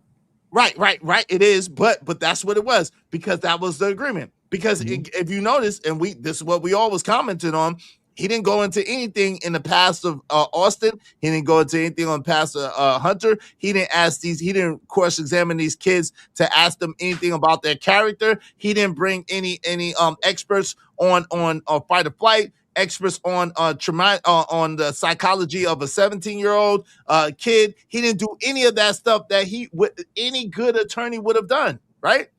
But there's the problem, though. And so, what's the problem? The problem is that those kids is not the one that's on trial, and Austin and Hunter is not on trial. Carmelo is on trial, and I get what you're saying. Nah, but that's not the problem. No, because we know that the burden of proof is on the burden of proof is on the prosecution. Yes, but this is the thing: if you can show a pattern of bullying behavior, if you could show a pattern of intimidation, and you can prove that this is not something that just happened randomly, this is what they do, and any other people, even people that they know were scared of them and they were physically imposing, that can absolutely solidify at least enough for reasonable doubt to show that Carmelo was scared and he acted in self-defense. That's all you need. Here's how you have to prove that argument, right? Let's say for happenstance, this is the very first time you've ever met John Gold, right? This is the very first time you ever met John Gold. But all throughout of John Gold's YouTube career, let's say he's been doing YouTube for 6 years. And this whole entire 6 years, every time John Galt shows up in the chat or he shows up on the panel, Uda is in the chat or comes up on the panel and he's just berating and belittling John Galt. That would be considered bullying, right? But then here we are 6 years later. Now you finally come into contact with John Galt and Uda doesn't come up on the panel. And then you do something to John Galt. Why would you have to bring up Uda? Because John Galt is not he's not a bully or a bully to you. The problem is this: when it comes down to this case, you can bring up Austin, you could bring up Hunter, you could bring up the kids. This is the very first time those two kids have come into contact, according to what his defense has argued. I think what the biggest problem with this whole entire case is, and I agree with you, Mike Howard, well, it's not that not only do I agree with you, I know what Mike Howard said because he put it on video. He never intended to defend Carmelo Anthony. He was hoping for the prosecution to mess up their case, and they didn't. That's a problem. He never intended to defend Carmelo. That's the big problem. Which is criminal in and of itself too. But if I'm not mistaken, this is the thing. This is really what's gonna chap your ass, right? This is the thing. I think he made that video after already making the gentleman's agreement with the prosecution, bro. What do they have a date when they made that agreement? Yeah. It was in they talked about it like right after, I think like it was way before the trial. It was way before the trial. Did he bring up, or did anybody bring up the metadata or the date when he made that video? No, I didn't hear anything definitive about the video. Yeah. But if I'm not mistaken, it was before the video was made. So the big problem is that one, when it comes down to an appeal, right? Appeals court, you got like a 5% chance. And I might even be giving that too much, right? But you got like a 5% chance to even get a retrial. But as far as what can go down in appeals, the question would have to come up if this was a problem when the prosecution made its opening statements. Right after prosecution got done making its opening statements, the defense had all the opportunity in the world to then raise that gentleman's agreement. But no, it didn't. That's not the timeline though. The timeline is right before the defense tried to state its case. Well, so all of this happened that Saturday. I'm confused. Saturday the 6th. Okay, Saturday, June the 6th. We all saw it. Okay. This was the reason. They was actually fighting. They was actually arguing. So who breached the contract first? Who breached the agreement first? No one breached the agreement. That's the thing. So this is the thing. So allegedly, according to the prosecution, the defense breached the agreement by mentioning that Carmelo played chess as a hobby, right? And they mentioned that in their opening statement. No, they didn't. They mentioned mentioned it. They waited until June the 6th when they was about to put Carmelo up there, and I could play this thing so it make it more clear. Okay. They waited till June the 6th when Carmelo was about to testify and said, "Oh, well, we didn't know that Carmelo was going to testify." And he's like, "Huh? You didn't know that Carmelo was going to testify? I've been telling y'all that." And it was like, "Well, we're going to deal with him hostilely, and we're gonna bring his character into question because you guys already breached the agreement back in the opening statement." And he's like, "What? I didn't breach no agreement in the opening statement." And then the judge agreed that the defense had not breached the agreement. This is on June the 6th. This is that 3 hour, that time frame that everybody when they was arguing. When they was arguing, right? Okay. He was pissed allegedly, and he was like, "Yo, so the judge moved everybody. Them two was going back and forth, and the judge was like, listen, y'all need to work this out." And so he's like, "Listen, I'm gonna give you 10 minutes to calm down, come back." So Mike Howard left and he came back. And so he was like, listen, this, Your Honor, come on. My client, I need more time because our whole case was predicated on this agreement that I had with the district attorney. They're just now telling me and claiming that I broke an agreement that you already agreed that I didn't break. So this is a handshake deal. Right. It was a handshake deal. It was a handshake, allegedly, right? It was a handshake deal. It was a handshake deal. It's a handshake. Hold on, but that's not the point, though. That's not the point. Let's don't get. No, it's not. The point is this, and this is where he absolutely can get a retrial and skip all of that appeal shit. Right? This is what you're missing. You gonna skip the appeal? Hold on, yo. This is what you're missing, right? He didn't get a fair trial. So this is the thing, Sel. When it came time to when Carmelo, which was Saturday, everybody's like, "Yo, is Carmelo gonna you know what I'm saying?" Some people like me was like, he shouldn't. But they had planned on him getting on the stand the whole time. But it was based on the agreement that it was only gonna be about April the 2nd when the incident happened. So when he pulled, hold on, John, go. Let him go. Let me land. So when he pulled the rug from under him and was like, "Nah," you know what I'm saying? That agreement though, that agreement is null and void. I'm going at him. He was like, "Wait a minute, you can't do that." So he went to the judge immediately, and they went in front of the judge, and the judge said, "Well, Mr. Prosecution Attorney, no, he did not. The defense did not violate the agreement by saying that. That's not a violation of the agreement."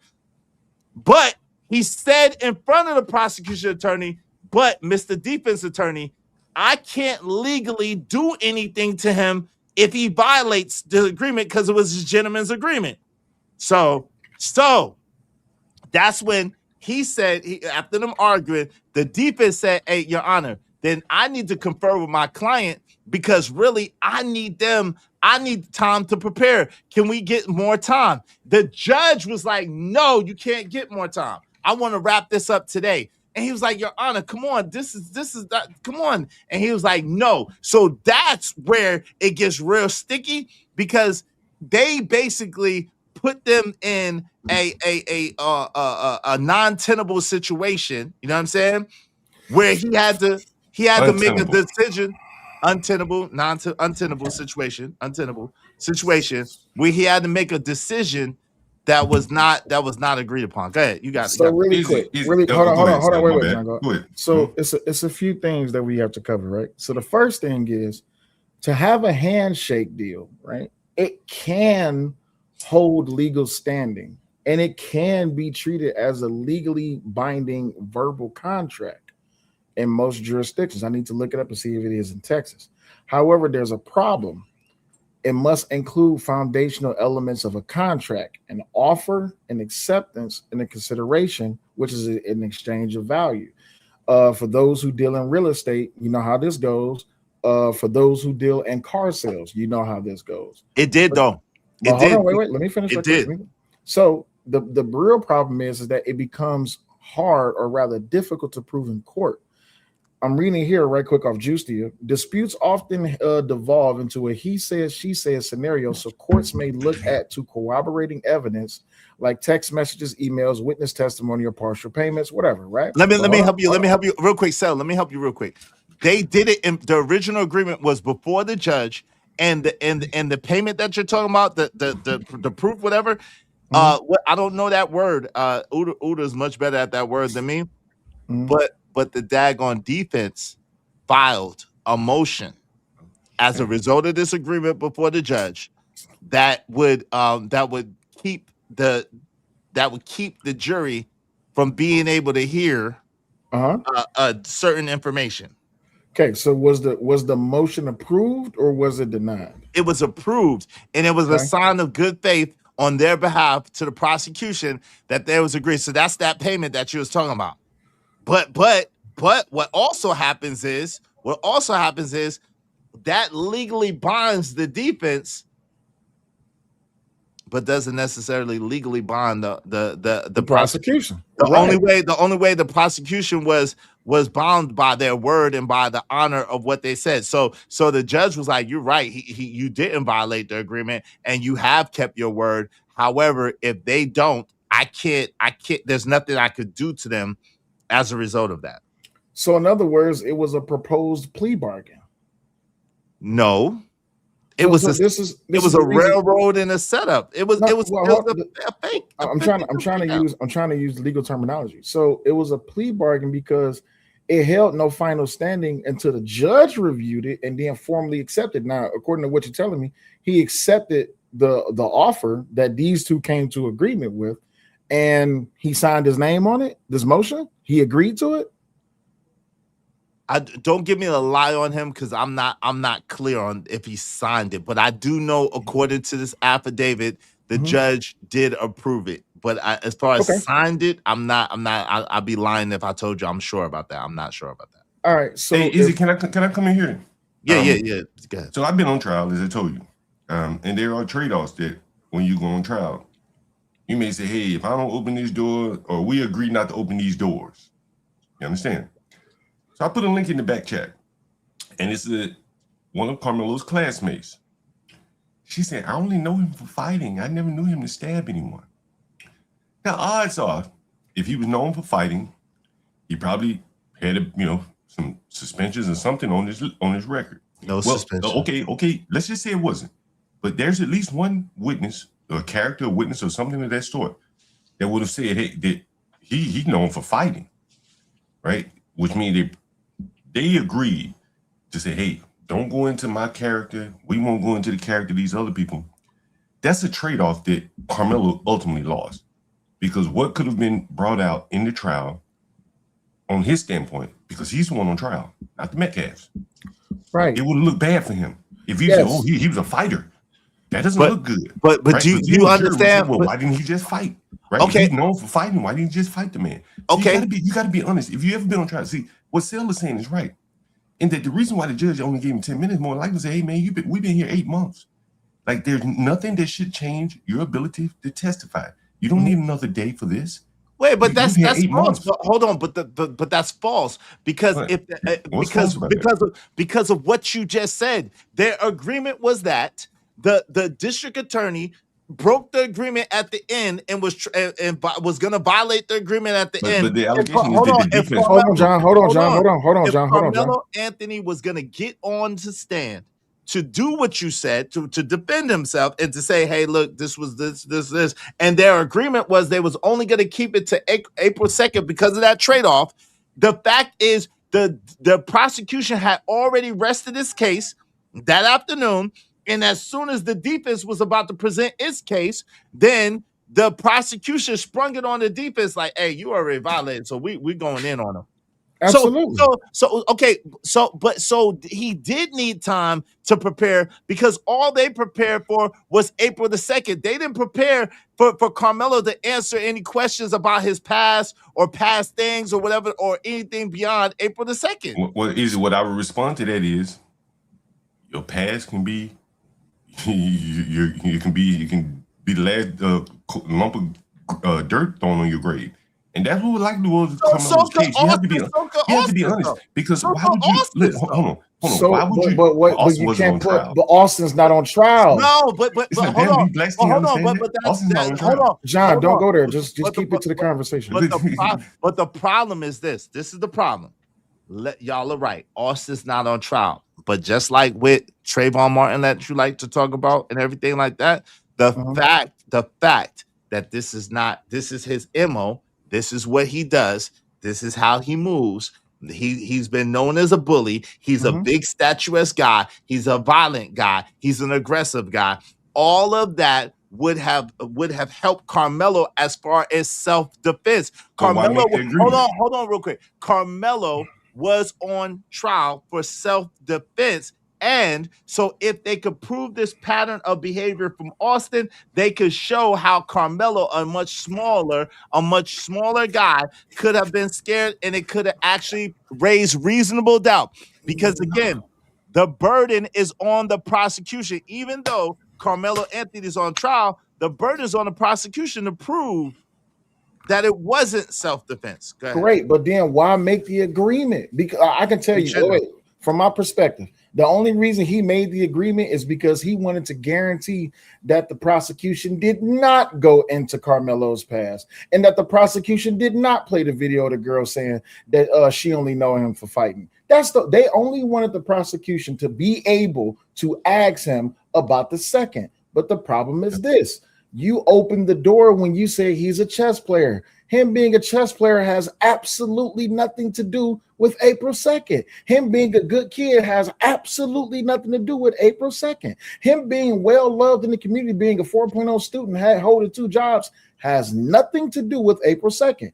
But since you opened the door, guess what I'm going to do? I'm going to walk through the door. I'm not going to announce that I'm coming in the door. I'm just going to walk through the door. And when I get in the house, guess what? When you put your feet up on the table, guess what I'm about to do? I'm about to put my feet right up there on the table with you. Don't call out the fact that I'm bringing up my feet. But the problem is, even about bringing up Hunter and Austin, if we want to talk about Hunter and Austin, cool. Let's talk about Hunter and Austin. What do you want to talk about it about? All right, cool. Let's talk about it. Cool. Now, when Carmelo get up on the stand, guess what I'm about to do? I'm about to badger the living hell out of him. And you give me, but hold on. But wait, you give me every right to do that, and not just about April 2nd. This is where it does not help Carmelo Anthony, because now you have to answer 2 burning questions that everybody is asking. Why did you bring that knife? And why did you defer to that knife? So again, hold on real quick. Hold on. You can wait for a second. You can wait for a second. Have some impulse control. Thank you very much. Yo, Wall Street Willie, waving the back said no, it's you, bro. Give me one quick second. This is the thing, right? So this is the thing. And I'm about to come up in a second. So Sel, I get what you're saying. The problem is that the defense, he should have never signed. I agree with you 1,001%. He should have never ever agreed to that stupid ass deal, right? 1,000%. The problem is that not only should he have never agreed to that stupid ass deal, the issue and the problem is that the issue and the problem is that let me get my head together. That once he agreed to the deal, he didn't break the agreement according to the judge. He kept the agreement. And then when he was about to present his case, the district attorney was not going to keep the agreement. So what y'all saying is true, but the fact is the district attorney didn't have any integrity. He was gonna talk about everything else but the whatchamacallit anyway, knowing that that he already rested his case. So it's not like the defense attorney could relitigate those witnesses or relitigate whoever to disparage Austin Metcalf's character. That's what the issue is. That's what the problem is. I understand that. Can I ask you a question, Sil? Go ahead. Let's say the agreement held true, and the agreement that was proposed in this trial? Right, the whole April 2nd, whatever the date was, right? Okay. It's my contention that Carmelo still would have been convicted if he had testified. I don't think he would have done well on the stand to help himself. That's my thoughts. The Okay. whole knife, he would have had to account for putting the knife in the bag, What's the bringing it to question? school. What's the question? So You my said you question had a is, even with the agreement in place, Carmelo had to testify, is my opinion. I don't think how you think he would have performed well on the stand Well, to help himself? Well, at least he was prepared, right? Go ahead. Well, in my professional opinion, here's the thing, right? If Carmelo ends up on the stand, the best thing for him to do is to become a child again. I need for him to cry. And I'm not saying but if I'm a juror, if I'm one of the 12, if I want to have any type of reason to doubt about this kid, he needs to look like a kid again. I need the prosecution to bully him. Really, I'm being honest. But whatever it is that he says, I'm already going to have within my mind everything that those 12 witnesses said and everything that the evidence has been brought forth to me. So now I need for him to convince me that, hey, bro, if I was in your shoes, I feel you, bro. I need you to become a human again and not a alleged red. Do you think that was possible with his actions that day? Yes. Going to the tent. I'm asking Sarah, going to the tent, unfolding the knife, pulling it out of the bag, stabbing the guy, refusing to leave after 15 times. I don't think he could have gotten through that testimony without harming himself. You answer the question that I was about to ask. Am I taking into consideration everything I've heard and seen? If the answer is yes, then it's going to be very hard for me to believe that. But is there a way that you can possibly convince me that you didn't have no other choice? Yeah, it's a possible way. It'd been a hell of an acting job. Would you It'd have been bro. If it was me, I would have been on that witness stand. I'd have been crying, snot bubbles, begging. I'd have been looking at the family. I'm so sorry. I didn't have no other choice. It would have been a point of order. I would have got held in contempt. I would have did everything. I'm fighting for my life. I'm doing whatever it is that I possibly can. Give me a second, Wall Street. Hold on, Uda. I apologize real quick, Uda, because you got next, and then Wall Street. But give me 1 second. Let Sel finish. Let me say something brief, and then I'll pass it to you, Uda, and then Wall Street, and then we'll open it up. All right, go ahead. So what I'm saying is that it's a lot of things that I would have done, or if I was a jury member, I would have probably taken into consideration had he performed on that witness stand. You know what the problem was? His defense never, his defensive attorney, Michael Howard, never had any intention to defend him. He only wanted to protect him from what the prosecution had a legal right to do, which is question him. That's a problem. Well, let me say this real fast. This is another thing, Sel, that again, with the way, and you're right about that he never intended to defend him, and I think that was predicated on the agreement that they had, him being dumb as hell and trusting that shit. But being that they revamped the time, that means that he didn't have his proper experts in place. He didn't have so it being that, hold on real quick, being that the prosecution switched up on him. That's why he asked the judge for more time, because then he could have had his proper witnesses, which he already told the judge, if you do this Saturday, I got witnesses already lined up, but they can't come on Saturday. We need a different time. The judge denied that. He wouldn't let him do it. So that automatically in and of itself stopped them from getting a proper defense. Beside that, but let me raise this. But Izzy, if you're the defense attorney and I'm the appellate judge, I'm going to look at this and say, but you had 8 months. But they agreed way before time that this was how the trial was that they was not gonna introduce all of this stuff. They agreed way before the trial that they wasn't gonna introduce. Right, but do you ever lean on plan A only, or do you have plan B? Well, I mean, I would, but again, he told the judge from the beginning, hey, judge, I have a bunch of witnesses, but these witnesses cannot be here on Saturday. I need time. Go ahead, Uda, because you got much more working knowledge. You got the floor of this. Go ahead. What I'm saying is this, right? So even during this document that we're reading from Michael Howard, right? Even if he was to testify, right, that he couldn't go into why he had the knife or him being scared, because all of these things would have breached the agreement and opened the door as well, right? So then not only that, but Mike Howard says to them that I didn't this agreement that we made from the whole beginning, I never intended for you to call your own defendant as a witness, which you understood. Per the agreement, right? That he would, which he was raising that he would in front of the judge and him, and Michael and Mr. Worski, the prosecutor, understand that in a self-defense trial, you got to have the defendant come speak up for his own self if you have any real chance of defending yourself against the charge. You know what I'm saying? Uda, let me ask you a question. Based on what you just told me, because I haven't read the document yet. You read the document, right? Yeah. Yeah. Nice.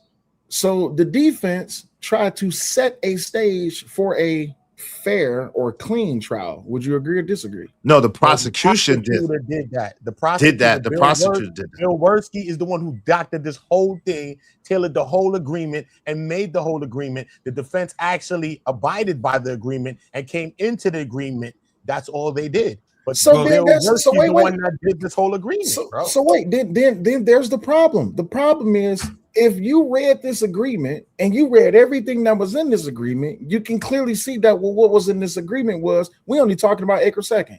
Is that a fair assumption? We not talking about nothing else except under the tent. And they the prosecution only wanted to talk about April 2nd and what happened under the tent. Okay, cool. So now I'm going by what you're telling me. So the prosecution only wanted to talk about April 2nd, nothing else. We ain't talking about absolutely nothing else. It means no bullying. No bullying. We can't talk about Hunter. Right. That's why they did. Okay, cool. So problem. So that's why they didn't. But wait, hold on. This is my point. So the prosecution tried to set a clean slate trial, and the defense did what? Nothing. No, they brought up they chest. didn't. They brought up chest. The chest is not a violation. Hold on, wait, stop. No, wait. I need you. It's not. Wait, hold on. Wait. Easy. Honestly, just give me 1 second. I'm trying to get you to think outside of morally. I'm trying to get you to think on a legal level. And a legal level, it's not. Listen to me, Izzy. The judge says not. Listen. I'm listening. Go ahead. My bad. Go you ahead. can't do it. I'm listening. Hush up, John. Go ahead. Yeah. If I say we can only talk about the basketball game, don't you ever bring up me throwing the football. But if you bring up me throwing the football, guess what I'm gonna do? I'm gonna bring up your chess game. This is the point of what I'm saying. On the legal level, the agreement was we ain't talking about absolutely nothing except April 2nd. But the defense said, well, he's a good chess player. What the hell they got to do with that? They ain't got nothing to do with April 2nd. He wasn't playing chess on April 2nd. He wasn't working. So now, since you brought up the fact I threw a football under the 30-yard line, guess what I'm about to do? Well, Izzy, you can't dunk. What you mean I can't dunk? I'm 6 foot. That don't mean nothing. I seen how you fell down the stairs the other day. I know your knee messed up. Why you bringing that up? Because you brought up the football. See, when it comes to a legal standard, if we have an agreement that we're only going to talk about square number 1, you can't mention nothing about square number 2, because if you do, you open the door. This is what happened. And I've seen what people saying. Hold on, no, you can't. Hold on, no, you can't. Whenever you come around, no, you gotta wait. Yeah, you gotta wait. I can land right there. So this is the thing. And then I'll pass it back to you, Uda, and then Wall Street is next, and then after that, John could go. Listen, so real quick, Sal, and now I got to pass it to Uda. So I'm gonna have the final word on this one. It could be yes or no. At the end of the day, right? The judge, who is the legal, the top legal interpreter, said no. This is not a violation of y'all agreement. This is in the realms of what could be talked about, and it's not a character play to say that he plays chess. It's not. Now what because what you're failing to realize is still the defense has to allow Carmelo to look human. He has to allow him to look like a human being without paying the character, but he has to let him look like a human being. So that was the attempt at that. So that I just wanted to say that. Go ahead, Uda. I get that, but if you bring up that he works 2 jobs and he's a chess player, that's a character statement. No, not see that it? he's a chess player is not a character statement, especially according to the judge. The judge said so. So go I ahead. tried this yesterday with him. it Sel. wasn't The that. judge couldn't said It was so. just I got you. I got first you. of all, The judge he said was so. fronting. So there's He was fronting. nothing you can argue about that. Go I got ahead. you. Yeah, Bill Worski was fronting because he kind of made it seem like he was like in a chess club, but he never said that. And this was an opening statements, right? He only said that as a hobby, he likes to play chess. That's what he says, right? So at the end of the day, even he brought him before the judge, and the judge told him, no, that would not be breaching the agreement. So that was a lie. But Bill Worski was being slick. Okay, he got his hand caught in the cookie jar trying it, right? But listen, if he really felt that way, that he was breaching this agreement, why didn't he bring it up in opening statements before he had a chance to go up and do his case? Because if he went up and did his case, then all of the things about the Metcalf twins and all of the allegations that people were saying about them being bullies and having aggressive natures and all of these things would have been able to been coming out, and the defense had a way that they actually had on the line that they was going to call some of their witnesses as hostile witnesses if they had to as well. You see what I'm saying? So that's neither here nor there. That's neither here nor there. Yeah, Willie, what you want to say? That was a good alley-oop to what I was gonna say, because basically he just lined him.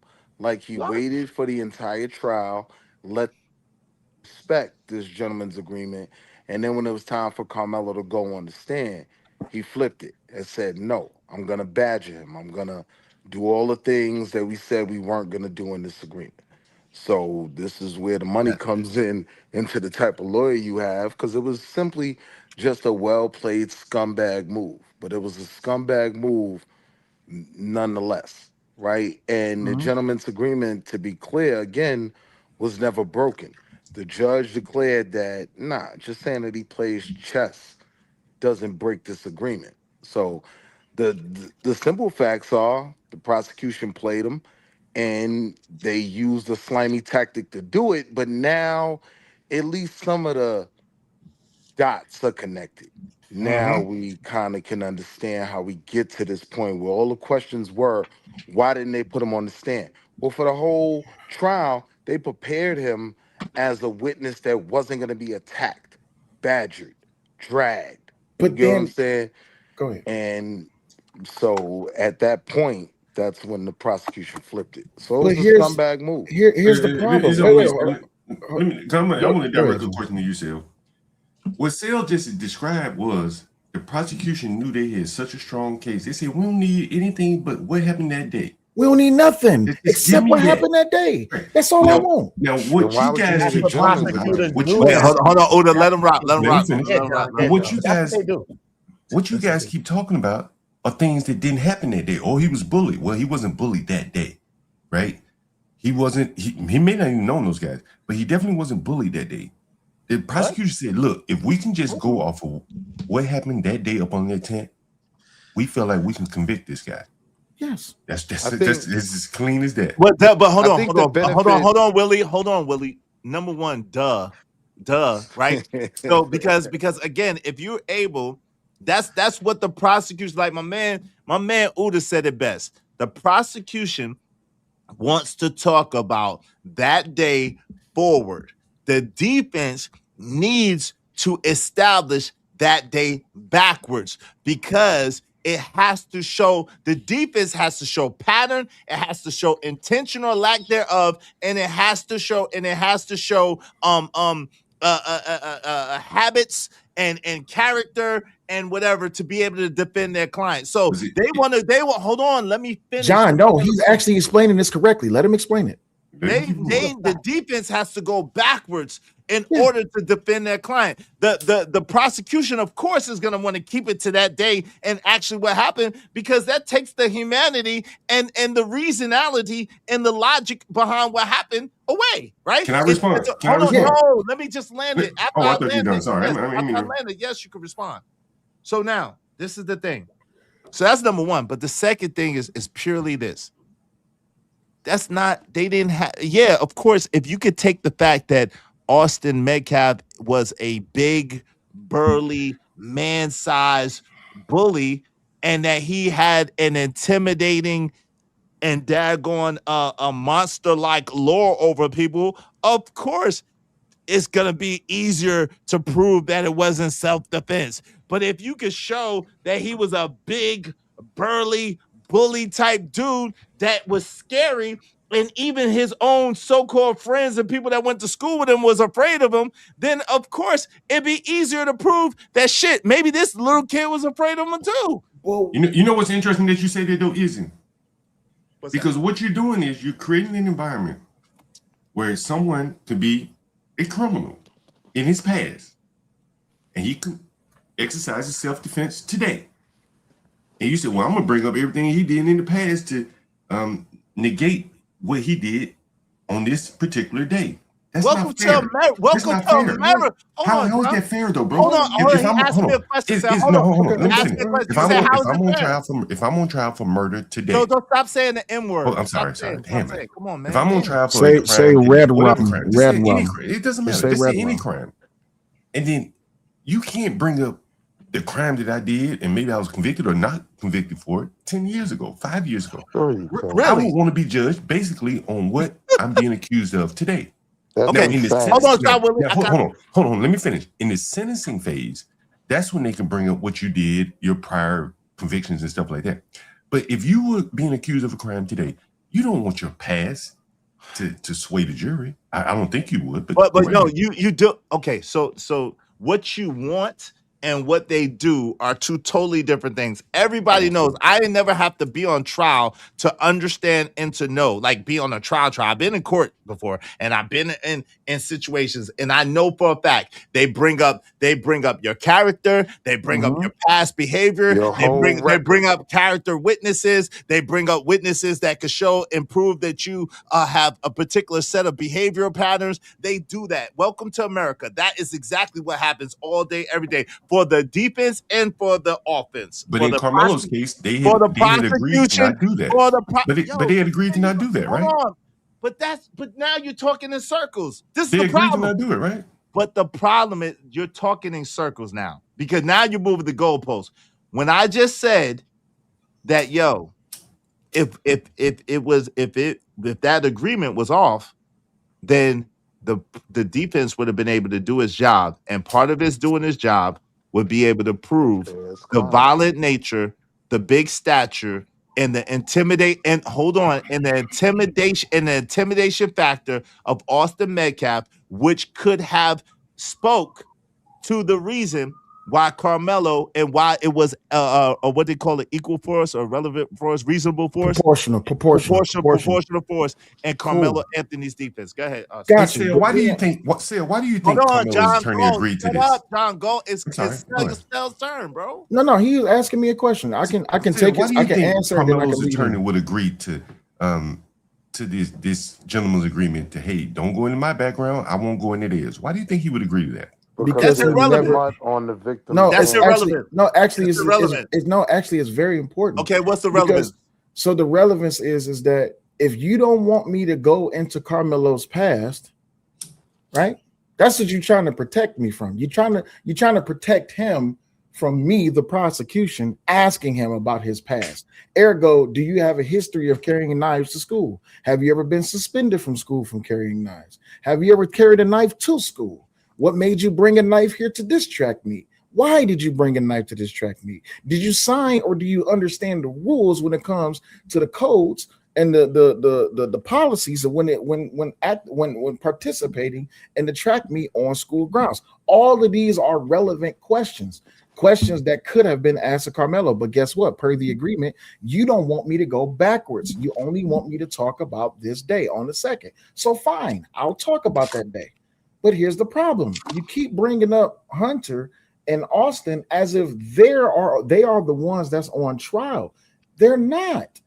If something happens between you and Uda, I'm not going to be like, well, let me look into Uda's past to see if he that type of dude to really cause a person to now have to defend their life. Because if that's the case, then Uda should have been gone a long time ago.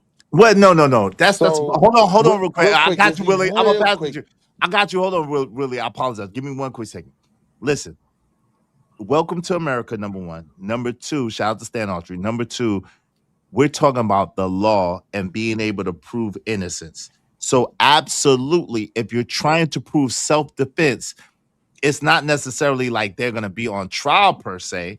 However, it is going to be like they are excuse me, it's not like they're going to be on trial per se, but it absolutely is going to be like they are being questioned on how they move, how they operate, and the relevance of you feeling like you had to defend yourself against them. So we know for a fact when Trayvon Martin, when George Zimmerman, Trayvon Martin was deceased, George Zimmerman was on trial. That Trayvon Martin, all we heard about was Trayvon Martin's character, what Trayvon Martin did in the past, how Trayvon Martin moved. That's all we heard about. When George Floyd, God rest his soul, died, all we heard about was what George Floyd was taking, how George Floyd moved. So it's not even accurate or even true that you wouldn't dig into the past of the alleged victim or the alleged person in order to prove the actions of whoever did what they did to them. That's absolutely not. But you can't argue. Hold on, Sal. I gotta give it to Wall Street. I done put them off and put them on. Go ahead, Wall Street. Yeah, I have a different take on it, right? The first thing I'm looking at, if they sign this gentleman's agreement, what is the benefit to each gentleman, right? I think the defense didn't want their witness to be handled as a hostile witness to be attacked, right? And on the other side, right, the prosecutor who isn't offering anything, they're not even offering MS, right? I know I can't say the M word. They're not offering a lesser charge, right? So when I'm looking at their reason for wanting this, they want to keep this victim's past hidden for a reason. Now you let the defense go through the whole trial honoring this, and then go to something in the opening that you never challenged as the reason now to break this, gentleman's agreement, which the judge could never enforce in the first place. It was just a good slimy move by the prosecution. That's go ahead, Sal. Go ahead, Sal, and then John Galt, and then I gotta let Raw get in. So it was slime ball. Well, this is America, and that's what attorneys do, right? Attorneys are naturally slime balls, but here's the problem. Damn. I'm going to offer not to bring up. I'm defending John Galt, and you are defending Uda. I'm going to offer. We only talk about John Galt on what he did last week, but I also want to talk about what Uda did last year. Your position is, well, I don't think it's fair to talk about what Uda did last year because Uda's not on trial. So I only want to talk about what John Galt did moving forward. Okay, fine. So here's my caveat. I won't bring up what John Galt did 2 weeks ago. I'll only stick to what John Galt did last week. But if you make any character mention about Uda and you put John Galt on the stand, when Uda goes on the stand, I'm laying into everything. If you go any second past last week, I'm going into everything. And let's just say Wall Street Willie is the judge. And when I raised this to Wall Street Willie, and Wall Street Willie says, well, I mean, technically, it's nothing I can do about it because there's nothing you can do about it. It was an agreement between me and you. You cannot claim self-defense and want to be protected from your past, but you want everyone else, in this particular case, someone who you deleted, Austin, and his brother, you want their past under microscope, but you don't want your past up under microscope. That's not a fair trial. That's not a fair reasoning, and that's not a fair deduction of how it is that the law works. But excuse me, y'all, for 1 second. I know. Hold on, wait. Hold on. Excuse me, y'all. Hey, baby. Hey, lovey. How you doing? What's going on? All right, come on, man. Now wait, hold on real quick, Wall Street. Hold on, Hold on, real quick. No, it was my turn. I let him get that off real quick. I thought it was my turn. Yeah, it is. Hold on real quick. Hold on real quick. Now, see, that's why I should have stopped you. Hold on real quick. I'll do the bedroom voice. Hey, yo, listen. This is the problem, though, Sal. The problem is you're framing it wrong. The frame is wrong. It was the prosecution that came to the defense way early before the trial even began and was pleading with them to take the clean trial. The defense had already had a whole different defensive strategy, but the prosecution had came to them with this, and they was dumb as hell to follow it. Go ahead. But that's my point. That's my point. I'm the prosecution. You're the defense. I'm saying I don't mind you putting John Galt on the stand. Just don't bring up nothing that day. Nah, You- nah. hold That's on, not wait, what hold on, wait, Unethical. just listen. The frame It is was wrong. unethical what the prosecution did. Facts. That's How is it? Okay, so wait, The stop. You prosecution said presented a gentleman's wait, agreement. stop. You said Hold on. You've been going for a while long. wait, hold on. Wall Street. The I said prosecution Wall presented Street. a Wall gentleman's Street. Wall agreement that Street. they Wall didn't live Street. up Wall to. Street. Wall Street. Damn, Wall bro. Street. 1 second, I said I was gonna be quick. 1 second, y'all. 1 second. 1 second. Wall Street. Hold on. And what's goofy is I said I was gonna be quick, and then Raw had it. Hold on, real quick, because really, technically, y'all, John Galt's been waiting patiently. It's technically John Galt's turn next, right? Yeah, I want to ask Sale a question. Is part of my turn. The Okay. prosecution when they put on their case, Sale, Because he agrees with him. the little girl, That's Tony. the girl that Today. said, the Because girl every other that day, said- John Galt don't like Sale. Now him and Sal is Mike Howard and Bill Worth. They friends all of a sudden. I listened to this the other day. I ain't anything in chat, but anyway, the prosecution when they're presenting. Is it a yes or no question? Hell no, you know that. Yeah, it's a yes no. When the prosecution presented their case, could they have called that young girl who said, "I only know Carmelo for fighting"? Staying within the agreement or breaking the agreement? It could, if they wanted to break the agreement, they could have called her. Right? Yes. Right? But they didn't do that. They stayed within the agreement. Correct. By not calling her. Correct. Or his principals or anybody that would have known of his discipline record if he had any. Correct. Right? And so that was their said, hey, we can win this case just off what happened up on the tent, the few seconds up on the tent. I think Carmelo's case needed some extraneous stuff that happened before the tent, some social, racial stuff. What do you think about that? Wait, you said yes or no? See with the bullshit. Yes, Wait.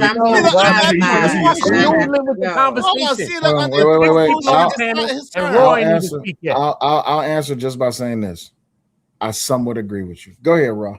Yeah, it's Raw saying, and then Wall Street Willie, you got after it, Raw. So this is the thing, like motions of limine they're not against the rules, they're not against the law, they're very much constitutional. The fact remains is that Carmelo Anthony's parents made a poor choice in defense counsel. Now, is the motion of limine and what everybody's finding out was excluded, is that going to be enough to get Carmelo Anthony an appeal? Most likely not. It's a very low chance that that will be enough for an appellate judge to overturn a conviction and grant him a new trial, right? Because they came to the table, they had a meeting of the minds. What we're doing right now is, what is it called? Monday morning quarterbacking, armchair quarterbacking. That's what's happening right now. Now, even to try to use the lawyers' poor decisions as ineffective counsel won't work, because he'll just argue that it was case strategy. So either way, they packaged Carmelo up in a nice tasty box. Like what my issue is this, and then I really have to go. My issue is this. Your mic. It's a little bit of feedback, baby. Just letting you know. Oh, thank you, babe. Let me turn down my gains. Is that better? Yeah, go ahead. Yes. So when we're talking about what an appeal is, Dawn, right? What an appeal is. Babe, are my drawers clean? Go ahead. I muted him. Go ahead, bro. He was having backdoor conversation. Go ahead, baby. Anyway, what an appeal is when appellate attorney drafts something based off of the court documents to say, hey, this is a constitutional violation. Motion of limine is not a constitutional violation. Nothing that actually happened in the trial was a constitutional violation. So in order to actually hold on, because even if you guys feel that what they agreed upon to suppress in the motion of limine was inconstitutional, just going by what I heard, I'm at work. I know some people sit here and they listen to every bits and piece. I'm gonna have to go back, look at the brief or whatever. But off of the point of motion of limine, everything that we've seen has not been constitutional violations. So first of all, your case has to be engaging enough for the appellate court to want to see it. There's a very small amount of cases that actually get approved for appeals. Then there has to be an actual violation. And what I was saying to you, Let me ask you a quick question real quick, because let me ask you a quick question. So this is the thing. I think Uda is going the same place I'm going to go. I'm going to let him go after me, right? And then Wall Street. Yo, what about the fact that when the prosecution decided to break the agreement, and all the defense asked was for more time to be able to give an adequate defense to their client, they were denied. They were denied the time to be able to give the adequate defense based on the new information that was given. What about that? What about the fact that they were rushed to make a decision? They were only given 10 minutes to make a decision, whereas that got sprung on them at the last minute. And as soon as it got sprung on them, to Mike Howard's credit, he did say, hey, wait a minute, this is not cool. This is not okay. Like, I already said this, I already said that. I put this in this brief, I put that in this brief. What about that? Well, here's the thing. The fact that he is discussing, chamber conversations with the new counsel, that's a violation. That's enough to get him penalties in the bar. Absolutely. Those are sequestered private conversations for a reason. That might be a Brady violation. He should be very careful if, in fact, what is in that document is his sworn, attested to testimony, because they could just be putting 20 on 10. You can file a motion on a ham sandwich, and then everybody has to be deposed. Yep. But look now. In other words, if me, hold on a second. People, right, Sal? This is what I'm saying, right? Mm-hmm. Listen, so it's not just those factors. There's just other factors that's coming in. But from the very beginning of this document, they go into the first factors, right? Which are the change of the no vent, no overflow rooms, the different things that they did with that. Based on the factors that each side got 15 seats for each of their guests and people that's coming with them. Carmelo's Anthony side only got 8 seats. Even his own grandfather and his own aunt was not able to make it in the trial as well. In the cases that they cite in, which is Stricker and Lilly and other cases that they're citing, right? Besides the 4 Waller factors being broken, that's a whole nother thing, right? Then we got the just. Wait, what are the 4 Waller? I'll bring it up to you right now. The 4 Waller factors right now. Look, what are the 4 Waller factors? If you pull up don't the mind. 4 Waller, let me just ask ChatGPT. What are the 4? Give me the 4 Waller factors real quick so I can make my argument. Right. So cool. Let's go into the 4 Waller factors too as well, real quick. Right. Thank you, man. So because people don't know, because I don't know. All right, cool. 1, an overriding interest is likely to be prejudiced if the courtroom remains open. They didn't prescribe that for real. Now, 2nd, the closure must be no broader than necessary to protect that interest. 3, the trial court must consider reasonable alternatives to closing the courtroom. How they locked it off, made no overflow rooms, no audio, no live streams, no video feeds, all of these different things that they did. And 4, the court must make adequate findings on the record to support that closure. Judge Roach never said a reason, but after the trial was over, he went thanking the judges for, being patient with him, because he just pulled the overflow rooms randomly, right? And never gave a reason. Nobody ever got a reason, but you have to put these things on the record. So things in that fact was broken as well, as far as overflow rooms. If Izzy, the screen share is real quick. So we read a couple of these, this one thing that's in the document, early in the document. The screen share is real quick. So I got you. Talking about this right here? Yeah, this right here now. So boom, right? So now this is some of the things that they're talking about. In other cases, what happened? So Waller v. Georgia, that's the case that they signed. Waller, the Waller factors, right? They said overflow room or live remote feed available. In the Waller v. Georgia, they said no. The entire suppression hearing was closed with no alternative offered. The outcome, the closure was unjustified and a new suppression hearing was ordered. In the Stedman versus the state, as far as the overflow room or live remote feed available, they said no. The family was barred from voir dire, which is the beginning of the jury selection, for lack of room, and alternatives was not considered. So they didn't give nobody alternative in this case. So look what happened. The outcome: structural error, the conviction reversed, and a new trial was ordered. Now in Lilly versus the state, no, there was no overflow, no live feed. The trial conducted in a restricted access setting. What was happening? The outcome: structural error, new trial. In Presley versus Georgia, no overflow room, no live feed, no audio access. They reserved rows and overflow was not considered. Reversed the trial and the court must consider reasonable alternatives. Now, in this case, now see what happened here. In William versus the state, they did have a live feed that was to a neighboring courtroom. It was a trivial closure, but it was no violation because they did have the live feed, even though it was some complications of how they did it. In Zorns versus Bolin, yes, they did it, but they had it from a remote viewing from an observation room. What was the outcome of this? A trivial closure and no violation. In this case, they provided the jury in voir dire. They provided an overflow room during the jury selection. Okay, so if it was never none, then you could have said it was never none. But they provided it from the beginning, then withdrawn it for the testimony with no feed thereafter and never came up with no alternatives. So the outcome should be it falls on the Waller and the Stedman and the Lilly side of that line, which is this case, and this case, which in all of those cases where these things happen, it was a structural error in a new trial. It was a structural error in a new trial, and the closure was unjustified, and the new suppression hearing was filed. So based on some of those factors and other factors that we could go through, that's compiling and compounding factors is a lot of reasons of why a new trial would be just. No doubt. Uda, let me go ahead, this Raw. because I Yeah, gotta go ahead, Raw. Yeah, go ahead. So here's the thing. I hear what you're saying, and those are awesome cases to affirm suppression as an issue. However, the court can apply the press enterprise test, where closure is allowed if there's an overriding interest likely to be prejudiced by openness, meaning stepping on the defendant's fair trial rights, witness safety, or privacy, which there is, because this is a case involving minor children.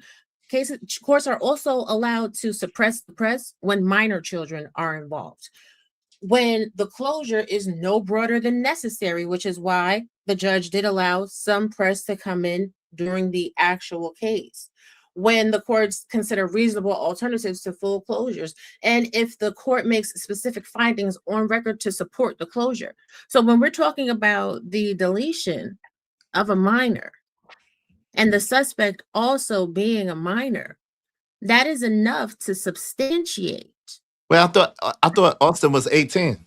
No, he was not. No, he was 17 at the time. But is it 17? Is it 17 considered an adult in Texas? No, it's not. But the witnesses, some of the witnesses may have been minors. You see what I'm saying? So you got to sometimes protect the witnesses, but they could understand. Right. So they're even challenging that, Raw, to say, you know, if it was like an actual thing, exploitation or something like that, they could understand that. Because even in a juvenile trial, even in a trial, right, where there's minors, all of these things are still happening. They still have the overflow room. They still have the lot fees. They still have all of these things going in minor cases. So even minor witnesses is still not of a justification enough to pull these things from the trial and from the people as well. You see what I'm saying? No, because that's they argue that in the document too. Right, that's the wrong application of the law. The reality is that is enough, and that is the only exclusions, which means when press is excluded, there is case law to justify that. And what we're talking about when we talk about appellate court judges is the judges are going to have to overrule Judge Roach's decision. And the appellate judges usually do not overrule a judge's call. They may not agree with it. They may have made a different call, but they don't very often overrule the calls that he made. Just like people keep talking about Batson v. Kentucky, which I don't think they really understand the case origin in and of itself. The point of the Batson v. Kentucky is to ensure that jurors are not being excluded based on race. Judge Roach also made the prosecutor qualify why he was excluding those jurors, and he gave them good enough reason. He showed cause. That's why it proceeded through. And I get that everybody wants this young man to have a different trial, and I do have to put this on the record. He could get a new trial, and when he gets a new trial, he could also get 99 years. This is an eventuality. This is not people like celebrating that. This is the reality of the situation. Right, but this. Hold on. Hey, can I ask her a question before she leaves? No. I want to ask her a long question before she leaves. Hold on, real quick. Wall Street Willie, are you there, bro? Oh, she gotta go. She had to go. Willie, are you there? All right, but give me 1 quick second. Give me 1 quick second. Let me just say this. Let me read this. Almanaz said, y'all, if y'all want your comments highlighted in red, Beyond Me, welcome y'all into the show because there's a lot of people. We got a lot of people up here with strong opinions and good information. Make sure y'all do so through the super chat or through the Cash App. I'm gonna try to get to y'all real fast just to say what's up. But everybody, I love y'all. But I'm not gonna read your comments unless they're in the super chat or the Cash App, unless you're first coming in. Almanaz78 said, so what happens if he gets a new trial and he is found guilty again? As long as it's a fair trial, I'm good with it. That's me personally. I think, Udom, what about you? Yeah, just let him get a fair trial. Whatever happens, happens. The outcome is gonna be the outcome. You know what I mean? Yeah. It is Yeah. what it is, bro. It is what it is. As long as it's a fair trial, I'm good with it. What's up, my man? KP for Case 5 said he's cooked, but he was cooked from the jump. Yeah, it seemed that way. Alpha Omega said there's lots of other ways to get him out early. Okay, I Not don't legally. know. I don't know about that. Easy one. Hold on real quick, Willie, because when I was called you wasn't even saying that. Easy one, what's up, Easy? What's going on, man? A Big Kahuna one, what's up, man? Says, sorry, John. They will bring you up your past. Yes, they will. They absolutely will. Money Bando in the building. What's up, Money Bando? All feelings aside, Carmelo gonna get a new trial. I hope he does. And I'm not tied to an outcome as long as it's a fair trial. As long as he gets a fair shake and he's able to present his case, that's all I care about. Shout out to Empress Carmen. Good to see my sis, Empress Carmen, in the building. Go ahead, real quick, Uda. Share the screen, real quick. Share the screen, because you know I'm dealing with facts and paperwork, bro. I'm not just talking out my head like John Go over here. You next, though, John Go. Just chill, right? Well, Right? Wall Street Willie is next, and then John Go. Oh, Rob, if he comes through, they 15. said the rationale fails on its own terms in any event. The Supreme Court has squarely held, even in a compelling interest in protecting minor victims of sexual offenses, a more sensitive concern than the mere presence of minor witnesses, does not justify a rule of mandatory closure. Protection of a minor must instead rest on a case-by-case determination supported by particularized findings that the exclusion is necessary as to a specific witness. Now, a generalized concern for minor witnesses could therefore support at most a narrow measure addressed to particular testimony, but not a fixed seating cap. The elimination of an overflow room and the denial of any live stream across the entire trial. Texas laws confirm the point that even in juvenile proceedings in which a child stands accused and faces adjudication of delinquent conduct, the court shall open hearing to the public unless the court, for good cause shown, determines that the public should be excluded. But there was no big beef that happened outside the courts. It was There wasn't no fights or nothing that's real serious that happened outside the court, though. Hold on, wait, Uda, wait. Let me jump in for just a second. I appreciate good behavior. I appreciate everything you just read, and it all holds up until there was a TikTok stream and an Instagram live stream where a young woman was reading the names of minors and threatening them because they did not stand for Carmelo. And I played that live stream and I played that clip from TikTok where they were naming the kids by race, by age, by name, by identity. They was identifying them and they said, y'all go hunt them down because this is what we got to go do for Carmelo. So you tell me, Uda. During the trial? Oh, no, during? I just want to know during. Yes. Guys, say your thing. So you let me know. If the judge says, I want to protect these minors at all costs, and you have people outside of the courtroom threatening these minors just because they don't agree with Carmelo, is that not reason to protect their identity? Okay, let me answer you. I would say yes. You have to protect. Then what are we raising? Look. Wait, hold on. Let him finish for you. I said I agree with you that you have to protect minors and children and stuff like that. I agree with that fact. But listen, what I'm saying though. The point is this: only from jury selection did he have an overflow room right before the trial started. So that happened after this. There was no overflow. There was no feed by the time that thing happened that you're talking about. From the jury selection was the only thing, which was a couple of days, if not a day or two, right? After that, they pulled the live feed. They pulled all of the other. They had all of the restrictions. So all of the restrictions came right before the testimony phase, right before the opening statement phase, and right before all of those things. So he did this actually prematurely, and not when that thing happened, is what I'm telling you. Right, but here's the problem: the woman on TikTok specifically, and the woman from Instagram. Yeah. Guess who was in the room during jury selection? Who's that? The same women that went live and said, I'm gonna tell y'all their name and I'm gonna tell y'all what they look like, and we're gonna dox them, and we're gonna find out where their parents at, and we're gonna go and harass them. We're gonna go, we need to get back at them for not standing with Carmelo. These is the same people. And I don't want to mention their name because I don't, want to put people's names out there on AZ's live. Thank you. This is what happened. And you know what the problem was? This was 2 days after the witness testimony started. Yeah, I played the clip, Reese Cup, even though you get on my nerves. But yes, I played the clip where the young woman was going by name. This person is this age. They look like this. I need y'all to go look them up. This person is this age. This is their name. I need y'all to go look them up. Hey, it was another girl on an Instagram live stream, not just reading off their names, but she went and doxed them and pulled up where their parents worked at. This is how crazy this is. Yeah, give me 1 second. That's crazy. Shout out to Freedom. Freedom said, "Hey, 2 separate cases, not similar at all." Palomino Ricky Z, what's up, Palomino Ricky Z? Palomino Ricky Z said Carmelo would have red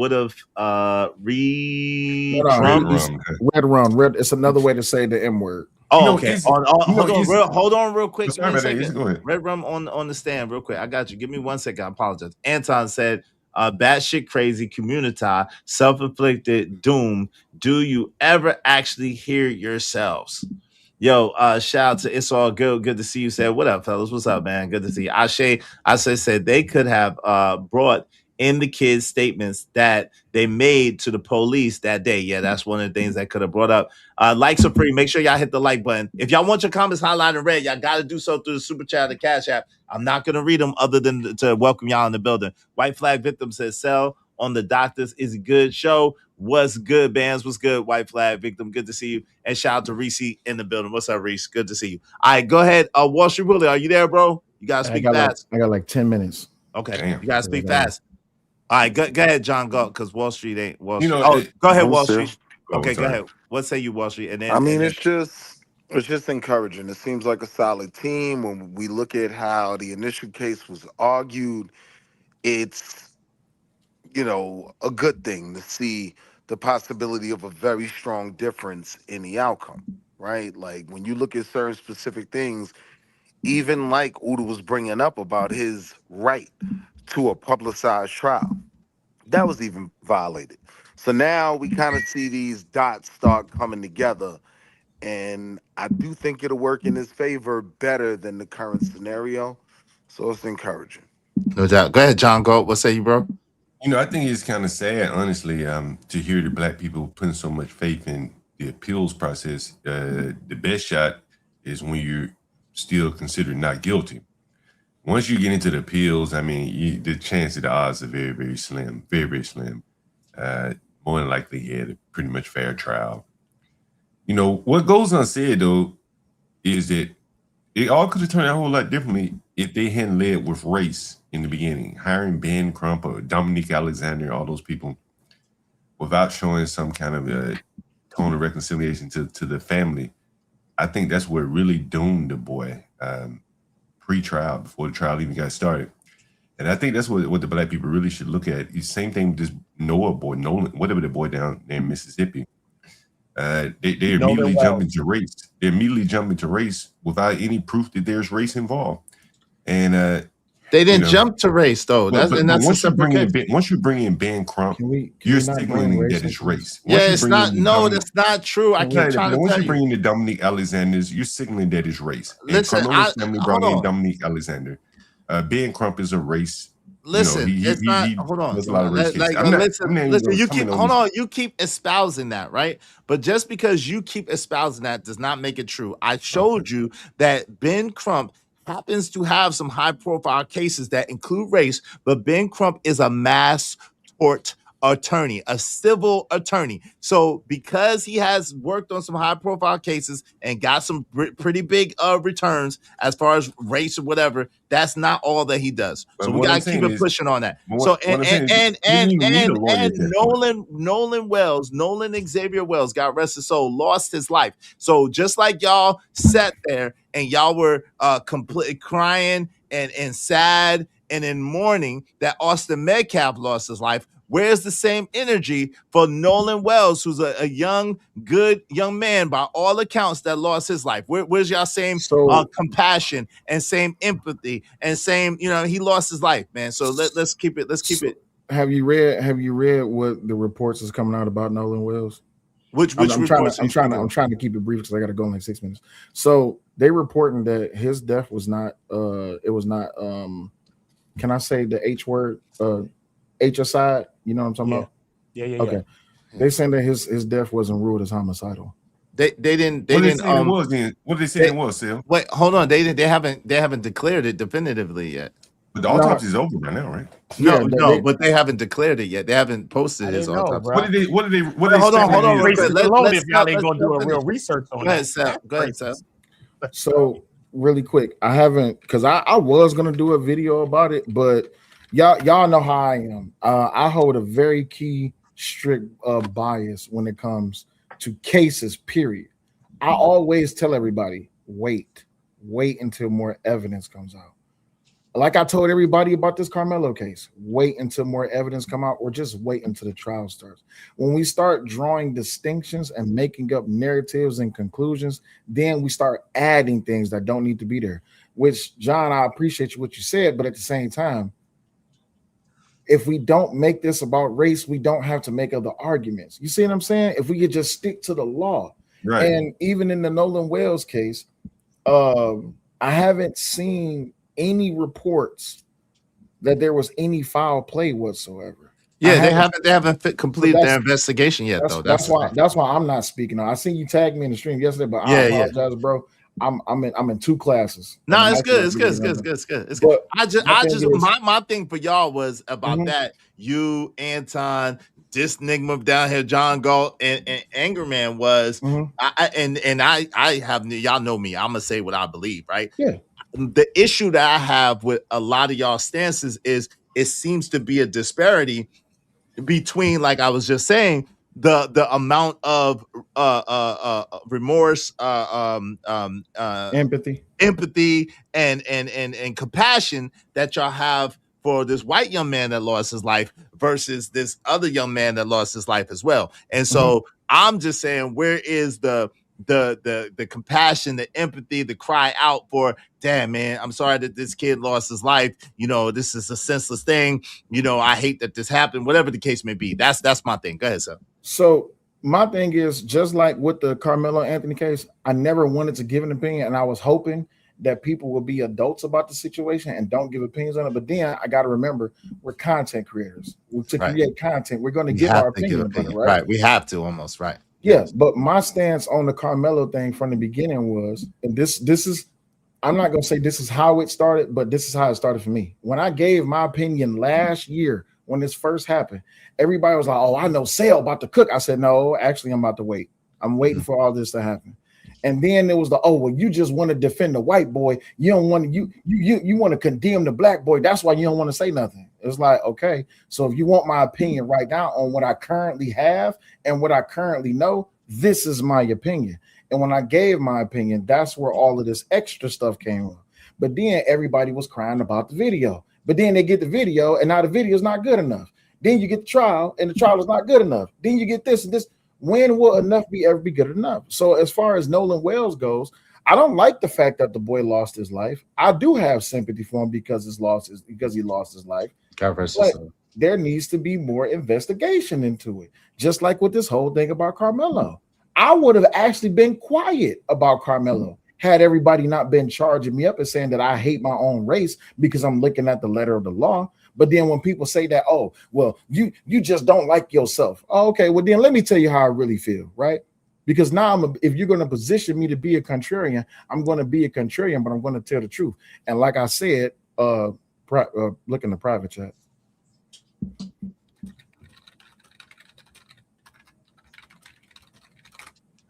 I've been new. I was just waiting because I'm not trying to draw a narrative. You see what I'm saying? That's why I didn't want to say nothing. That's why when everybody was coming to me, I was like, Yeah, you mind if I ask you a question, bro? as long as it's not about what I just put in the back chat. Oh, I didn't even see what you put in the back chat. You know, we kind of on the same wavelength on a lot of these cases, and it must pain you to see your brothers and sisters looking at these cases totally wrong. It must hurt. It has to. You want to see your brothers on the right side of these things. We're not on the wrong side of it. Well, hold on, wait. Let me answer because I gotta go. Right. Why you always gotta hold on, wait. Let me answer. I gotta go. Everything is a tug of war with you. It's not that it pains me to see people not understand the law, because I can guarantee you this. I'm gonna say this and I gotta go. Most people who practice law don't understand the law, and that's just the honest to God truth. Because the law is to be interpreted and applied to how it is based upon how it is that you perceive it. But when it comes down to the majority of common folk who don't practice law, we're all going to have our interpretations on what we think the law is. It's just that we hope that when both people walk out of that courtroom, and us as the public, we hope that there was some type of justice served. You're never going to be comfortable about what happened. But I appreciate y'all. I got to get to my other class, man. I'll holler at y'all. Sorry. Appreciate you coming through. Salute. Hey, listen, y'all. If y'all want your comments highlighted red, do so through the super chat, through the Cash App. I support the show. Yo, Willie, did you have something that you wanted to add, bro? Because I think you was trying to add, and I kind of let Cell rock. Did you want to add anything, Willie? No, I kind of went past what I wanted to respond to, but yeah, man, I just hear a bunch of stuff that's not valid. You get what I'm saying? Like, people definitely do have agendas, initiatives, and the things they say. And like, even when I'm looking at this case, I don't understand how you look at this case and clearly don't see that there was, just on the prosecutor's end, right? There were, what is it called? Their moral responsibility, ethics. Yeah. There were ethical issues on letting this whole trial play out under the assumption of this gentleman's agreement, and then flipping it at the end and saying, I'm gonna destroy this kid on the stand. It's literally so clear to me that I just kind of come to the conclusion I am in the Twilight Zone, feeling like I gotta prove that to someone. So it just kind of is what it is, and we'll see what'll happen. But it looks like a strong team from what they came with from the gate. At least they came through the door firing. So, I'm hopeful for the young man.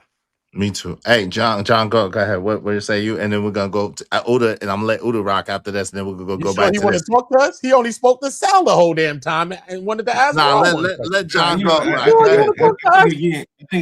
John rock. Again, it's wishful thinking. I went through the profile of those lawyers that are on his appeal team. I wouldn't choose him, honestly, not for a case of this gravity. I would want someone more aligned with criminal appeals type law. I've chosen a lawyer before, and I think it's very important the lawyer that you choose. And if you choose lawyers like that, and I'm not discrediting them in general, but this doesn't seem to be their like wheelhouse. They're not like the leaders in terms of cutting edge in this field.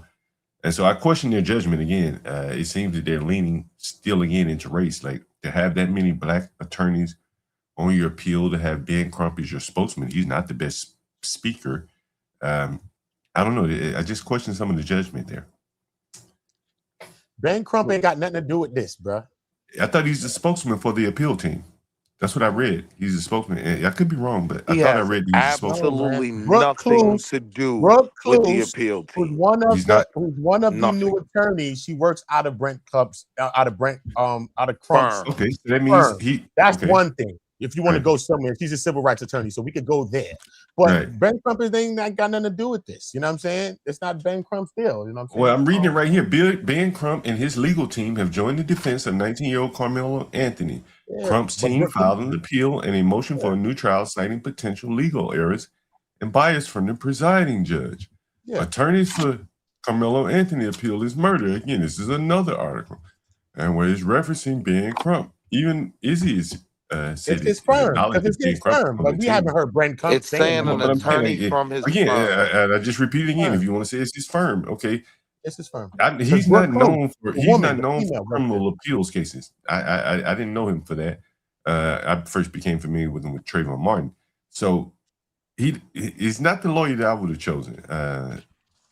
Yeah, that's just me. So I question their judgment. That's all. Oh, we know that. That's one of six. They got one of six attorneys. They got 6 new attorneys that's on this case. Okay? But many of them are black. Many of them are like civil rights type attorneys. There's nothing wrong with them being black. But if it's civil rights, if it's civil rights was violated, right? If his civil rights was violated, I don't think his appeal is. I don't think his appeal is going to hinge on civil rights. But his civil rights was violated. But that's what you think. But I think again, you're not an expert in the field. The civil rights violation part could have come in on the whole jury thing, but I think they've covered their bases with that. I don't think he needs a civil rights attorney. I think he needs someone steeped in the technical appeals process. That's what I would have done. Someone who had been battling it out in the appeals court for murder cases.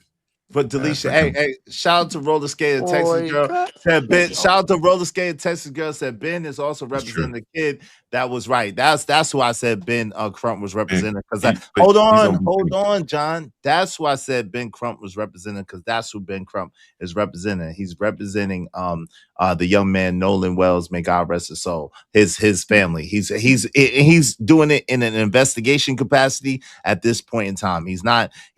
Hasn't presented any lawsuit that I know about or any kind of suit whatsoever. He's just there and making sure that the examination and the questioning or whatever is done properly. That's what I understand. Lemmy said is still on that Bullhouse smoothie. LOL, that shit smacking. Shout out to you. This is actually it's actually my IV flash, but I left it in the freezer too long. Hey, y'all support the show though, man. Everybody throw $5 at me. Support the show. Help us keep our show going. Ashe, what's up, Ashe 2X? Ashe said, you had said something earlier that I wanted to get to. Ashe, you had said something good earlier that I think I missed. What you say, Ashe? But anyway, shout out to you, Ashe. I apologize if I missed you. I wasn't trying to dish you. You had said something, and they made me lose my place where you was at. But Ashe, you had said something earlier. I can't remember, but it was pretty good. But hey, y'all make sure y'all supporting the show in the meantime, between time. Go ahead, Uda, and then I'm going to go to this one. Go ahead. This is what I'm trying to tell him as well. So it's not just black people. He got also white attorneys in the 6. He got 6 new attorneys. Okay, besides Gary Bledsoe, who was an NAACP president, besides Brooke Cluse, who is a civil rights attorney, besides the top attorney lawyer, who's Russell Wilson II, they even have this guy here. Let me show you him right now. To show you that. So they got a mixture of people, bro. So it's not just share that screen right there for me. This guy right here, he's on the team too. This guy right here, Sean Deradia, he's on the team too. So they got other people that's as well. This guy on the right-hand side, you know what I'm saying? He's a part of the case too, as well as another guy that's on the case too as well. So they done put together a different kind of team. So it's not just a black person or a black team. They got 3 or 4 black people, but they also have other lawyers that's representing them now as well. What role would Ben Crump's team play, in your opinion? It's not his team, it's his firm. It's Brooke with his firm. His firm team. I've been in contact with a couple of the lawyers. That's the new lawyers too as well. But Brooke Cluse, she works for his firm. She's a civil rights attorney. So what role would she play? She's a part of it. What role do you think she'll play? I don't know. We're waiting to figure out what she's going to play. What's her specialty? What's her specialty? We could go into what's her specialty. I'm asking you. Like that. Yeah, that's how I'm asking you. Do you know? I'll try to figure it out for you real quick. Hold on. Okay, so you don't know. You just he don't know real quick. So let's play this. I didn't know if he knew or not. Civil rights attorney, bro. Civil rights. Okay, gotcha. Okay, I didn't know if that was her specialty. I didn't know if that was her specialty. It is. I'm gonna see what her specialty is, but I know for a fact. You said civil rights. Civil rights. So that's her specialty. Yeah. All right. So let's get into this real quick. Let's get back. Shout out to Uda, did a fantastic job with this earlier. Let's get back to this. Likelihood of Mr. Anthony testifying. I told the judge that we would need to confer with Mr. Anthony about his Fifth Amendment decisions regarding testifying, but I was 99% sure that he would in fact testify. After the break, back in the court before the jury. Hold up. After the break, back in court before the jury to give blank, name start with an M. We can see it right here. This person's name start with an M. They ain't white it out enough. Thank you, Jesus. I wish I left 2 more letters. Let's see who this shook guy was. No scary ass. Anyway, more time to arrive at court. We then called the Frisco Police Department Detective Riley to testify. After Detective Riley finished testifying, I then decided not to call Scary Mary as a witness. And we broke for lunch early around 11:17 a.m. and the prosecution and the defense team stayed behind to talk to the judge outside the jury's presence. On the way back to the chambers, Mr. Worski mentioned to Mr. Shook that from his perspective, I had already opened the door to character, reputation, and extraneous evidence pertaining to Mr. Anthony by saying that Mr. Anthony was a member of the chess club. During my opening statement, I did not say anything about a chess club at any time during my opening, and I said that Mr. Anthony played chess during my background description of him and his hobbies. Mr. Worski also stated from his perspective that the agreement didn't cover a testifying defendant. He's a prosecutor. He knows that you're supposed to testify in your self-defense case. So why would he not intend for him or not expect for him to call his own witness? And they mentioned it in the judge's chambers. They've been talking about it for how many months now? So yeah, that's the slimy. So that's the slimy work, right? That's the slimy work right there. That's the slimy, sleazy, slimy work. Oh, well, I didn't know that you was planning on calling Carmelo up. That doesn't include that. Wait a minute. So I can't talk about nothing that Austin and Hunter did and how they moved. And then you telling me at the last minute? Yes, that's that slimy work. Go ahead. What do y'all have to say about that? Go ahead, John. Slimy. That's all I can say. I mean, ultimately, shit, it is what it is. He was convicted. I don't think he had a case either way it goes. I think, as I said, the prosecution were willing to just go with what happened up on that tent. They felt like they had enough right there. All the witnesses that on the prosecution side were right there up on that tent for the most part, the eyewitnesses. Carmelo had nothing. You got to come to grips with that. A new trial can only probably serve him worse because, again, what's going to be introduced new in the trial? Is he going to testify? And yeah. This is what I was going to say to you. Since you had Raw G up here, and that's a benefit. She seemed very knowledgeable of the law. You should have, say, Raw G and Uda play the role of prosecutor defendants, the prosecutor and defense attorney. Why you like cosplayers? Hold on. Let me finish. And just pick a random person. It could be you, for instance, Izzy. You play Carmelo, and let's see if you can stand up to the question of Raw G and as the prosecutor, and see what your audience would decide on your testimony. Because we all know the case well enough now to be able to answer a lot of the questions for Carmelo, because he didn't answer them himself. So we should role play it. And you would see, well, I'm telling you, you would see how terrible his case was if you'd role play it and you put him on the stand. That's not accurate, though. Okay. We'll prove it out. All you got to do is let Uda be the defense attorney. Make me the prosecutor. I ain't even a lawyer. But I know enough about law to know that there's some questions that boy, if he had been on the stand and had to answer those questions, he might have gotten 50 I'll volunteer. No, we're not doing that. Nah, we're not doing that. But Uda and I, we could do it. He'd be the defense attorney. He'd be my No, we're not doing that Uda, over I here. challenge you one day. Come on my panel and let's do it. Yeah, if y'all want to do that. If you want to do it one day, you be the defense attorney. You can be Mike Howard, or you can be Uda, and I'll be the prosecutor.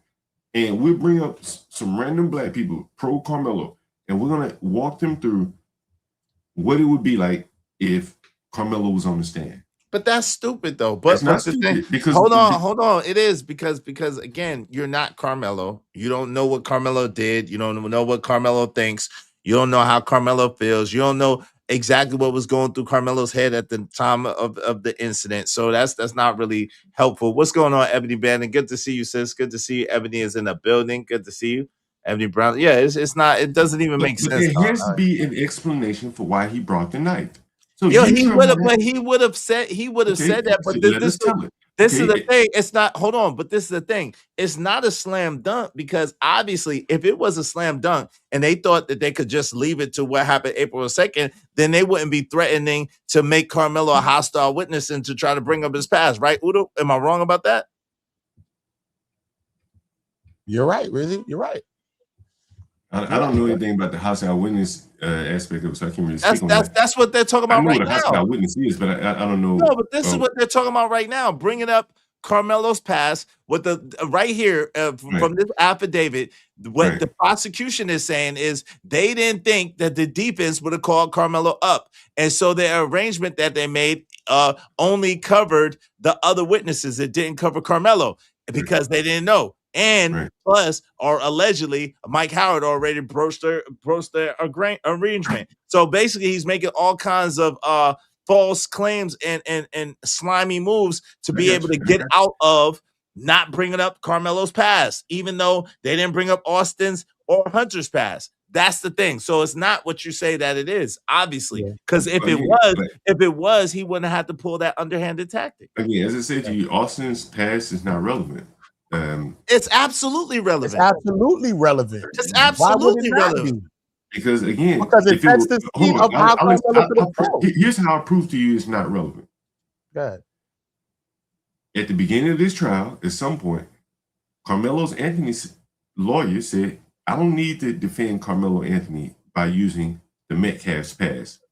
I don't need that. I'll make a gentlemanly agreement with the prosecutor and say, I'll leave the Metcalfs out of it. I can defend Carmelo. I can defend. So now maybe he was wrong, but at least you got that wrong. Hold on, you got that wrong. He not signing the gentleman's agreement. The prosecution came up with that whole concocted play, and they were the ones that presented that to the defense because they knew that hold on, time out. They knew that if they talked about Austin Metcalf's past and how Austin Metcalf really got down, they knew that Carmelo Anthony would get off and that he would be found not guilty of deletion. They knew that. That's why they did that. So why would his defense agree to the deal? Because he's in on the play, apparently, allegedly. Or you think this was all a play? Absolutely, without question. All right, all right. That's the point. Lawyer, they go to school for this thing. I can't just see he's just an imbecile. So you think they basically just sacrificed Carmelo? Shit. Of course, bro. Look what he also did. Look how the prosecution also played him. Look how the prosecution also played him, John. The prosecution, when he came back talking about, you gonna open the door, it led the defense to go over their whole trial strategy with the prosecutor of what they was going to talk to Carmelo about line by line while he's standing over his shoulder reading what you about to do. How do you give your person your defensive strategy? You don't do that in nothing. You don't even do that in lovemaking, bro. Come on, bro. So again, I'm asking you, and I think you're going to answer the same. Give me a Shadow wave in the back so I know it's you, bro. So you think this was basically some big play to ensnare Carmelo Anthony? Duh. What would be the reason? What's so special about Carmelo Anthony? What you mean? This is the highest profile. I don't know. I'm asking you. Okay, so what's so special about Carmelo Anthony? Bro. This is a high profile case. He deleted a white boy accidentally. He deleted a white boy high profile case, and you know what I'm saying? It is a warning. This is the way that you prevent this from happening again. You give them football numbers so that they think about deleting a white boy in the future. So by that logic, do you think Carmelo is innocent? I listen again. I told you I'm not innocent. Is real subjective. I don't think he's innocent. Would you have found him? If you were on the jury, would you have found him innocent? Innocent is not. That's not guilty. I'm sorry. Would you have found him not guilty? Yeah, I'd have found him not guilty of the M1 of the M1. Yeah, I'd have found him not guilty of the M1. But I probably would have, depending on the arguments, I might have been inclined to find him guilty of criminally negligent homicide, though. Maybe you would have. Yeah. How much time do you think he deserved for it? At the max. You would have found him not guilty, so that's no time. At the max 7 years. But I'd have been inclined to give him probation, being this is first offense. I would say 7 years probation, supervised probation, pay restitution, do some classes, some community service, all of that. You know what I'm saying? That's what I would have had him. And would you be okay with 7 years if the Metcalf boy was your son? And Carmelo got off with no time. May God forbid. But listen, again, hold on. May God forbid may that have no impact on my son's life. Let me say this: what I teach my son is keep your hands and your mouth. You're not answering the question. Hold on, I'm answering very directly. Let me answer it. I teach my son, keep your hands, keep your mouth, don't bully people, keep your shit to yourself. So if my son was over another kid with 3 other kids around them, and that kid were to, God forbid, delete my son, I would feel a way because that's my son and I love him, and you know, that's my kid. At the same time, I would have to look at the totality of the situation, and I would like to think that I would understand that it probably was an accident, and that kid probably felt threatened and probably was in fear for their life. Okay. You mind if I answer John real quick? Go ahead. What's going on? HC Bo One, what's good, man? So what's up, is? What's up, Shadow? Buddha, Willie, John. So answer. Do I believe he's innocent? Yes, of what he was convicted of. I do not believe he was guilty of the crime that he was convicted of based on the laws of Texas. Based on the laws of Texas, he should have been charged and convicted of negligent H. Criminal homicide, yeah. Homicide. Because he had a viable defense for self-defense had that defense been raised. That's my specific answer. And if it was my child wouldn't be in that circumstance because I tell my child not to approach people, especially after they've threatened you with something that you do not know what the threat is. Both of my kids would leave. Facts. They would not be over somebody. What's a lie, mama? Welcome to the show, mama. What's a lie? What's a lie, mama? Good to see you. She said that's a lie. What's a lie? What's up, HC Bo One? What's going on? Hey, y'all, support the show, man. Come on, y'all. We've been on for 4 hours and 49 minutes. Everybody throw $5 at us real quick so we can keep our show going. Working hard for y'all, man. Support the show, support the stream. Now, man, this ain't easy, and this is definitely some dope content, man. Y'all support the show, okay? Let's get back to this. So check this out. This is the affidavit again from Michael Howard, from Mike Howard. Let's get to it. Do you see how now he's pulling the run from under Toby Shook and from under Mike Howard? They done got off their whole case clean. The prosecution got off their whole case every day clean. They wasn't pushing back on witnesses. Those statements the statements that they made from the beginning, things that they were back actually flipping in the court, changing testimony, all these things that's happening. No pushback. Thank you, Shadow. But now, when it's your time to go out, here goes your pushback, fool.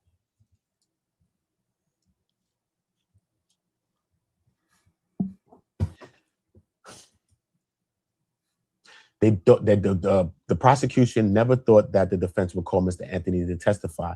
Back in the judge's chamber, Mr. Worski repeated his assertion that the agreement between the prosecution and the defense never contemplated a testifying defendant. He elaborated, stating that he had never thought that we were calling Mr. Anthony as a witness. What type of shit is that? He also repeated his claim that I had already violated the agreement during my opening statement by saying that Mr. Anthony was a member of the chess club. It is important to note that this was the first time that Mr. Worski mentioned that he believed that I violated the agreement days earlier by mentioning. So listen now, we already in the case. So I need y'all to understand this. Shout out to my man, Shadow Titan Was. If you got a membership from Shadow, make sure you thank him. Thank you so much, Shadow. I appreciate you. I appreciate you. I appreciate you. Y'all be like Shadow Titan Was and support the show, support the stream. If you got your membership, keep it, because membership has its privileges. If y'all want your comments highlighted in red, y'all got to do so through Super Chat or Cash App. A lot of people, a lot going on. I appreciate y'all. I'm not trying to dish y'all. It just is what it is. So now, listen, check this out. This is how diabolical this is. Y'all need to understand. The prosecution is claiming that the defense violated their agreement in the opening monologue, meaning the beginning of the case. They waited until they said that they were going to, only because they was pressed for time, because the judge was forcing them to close out on Saturday. Remember that?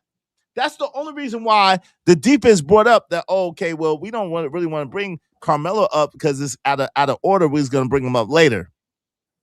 The prosecution is claiming that they didn't know that they was going to bring up Carmelo, and Carmelo is not a part of that. That's how dirty, low down, and diabolical they're being right now. You don't understand what I'm about to say. First and foremost, what do you even mean they violated an agreement? we're in trial against each other. What agreement do we even have right now? Exactly. That was We the don't crazy. have a. Is there a plea agreement that was set? No, they had Listen. hold on. Hey, Shadow, they had a these nigmas, the dumbass defense attorney let the daggone prosecution trick them out of the case.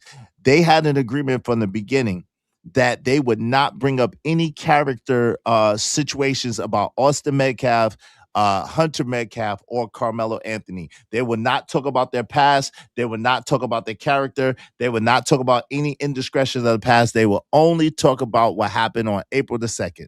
This is what the defense agreed to with the prosecution. But Izzy, I mean, you know, man, I'm gonna get out of here shortly because I don't think I'm making much headway. But you gotta understand, you have to be able to think like asymmetrically and ask yourself, why would Carmelo Anthony's attorneys be okay with this? They were okay with it. Like they will, and as a defendant, and I've been on trial, I would be okay with that. I would totally be okay with it.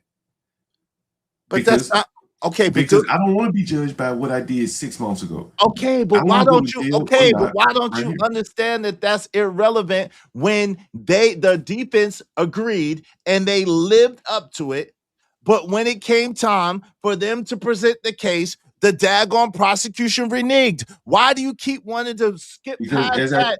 Hold on. Let me ask the question because I want you to identify this question.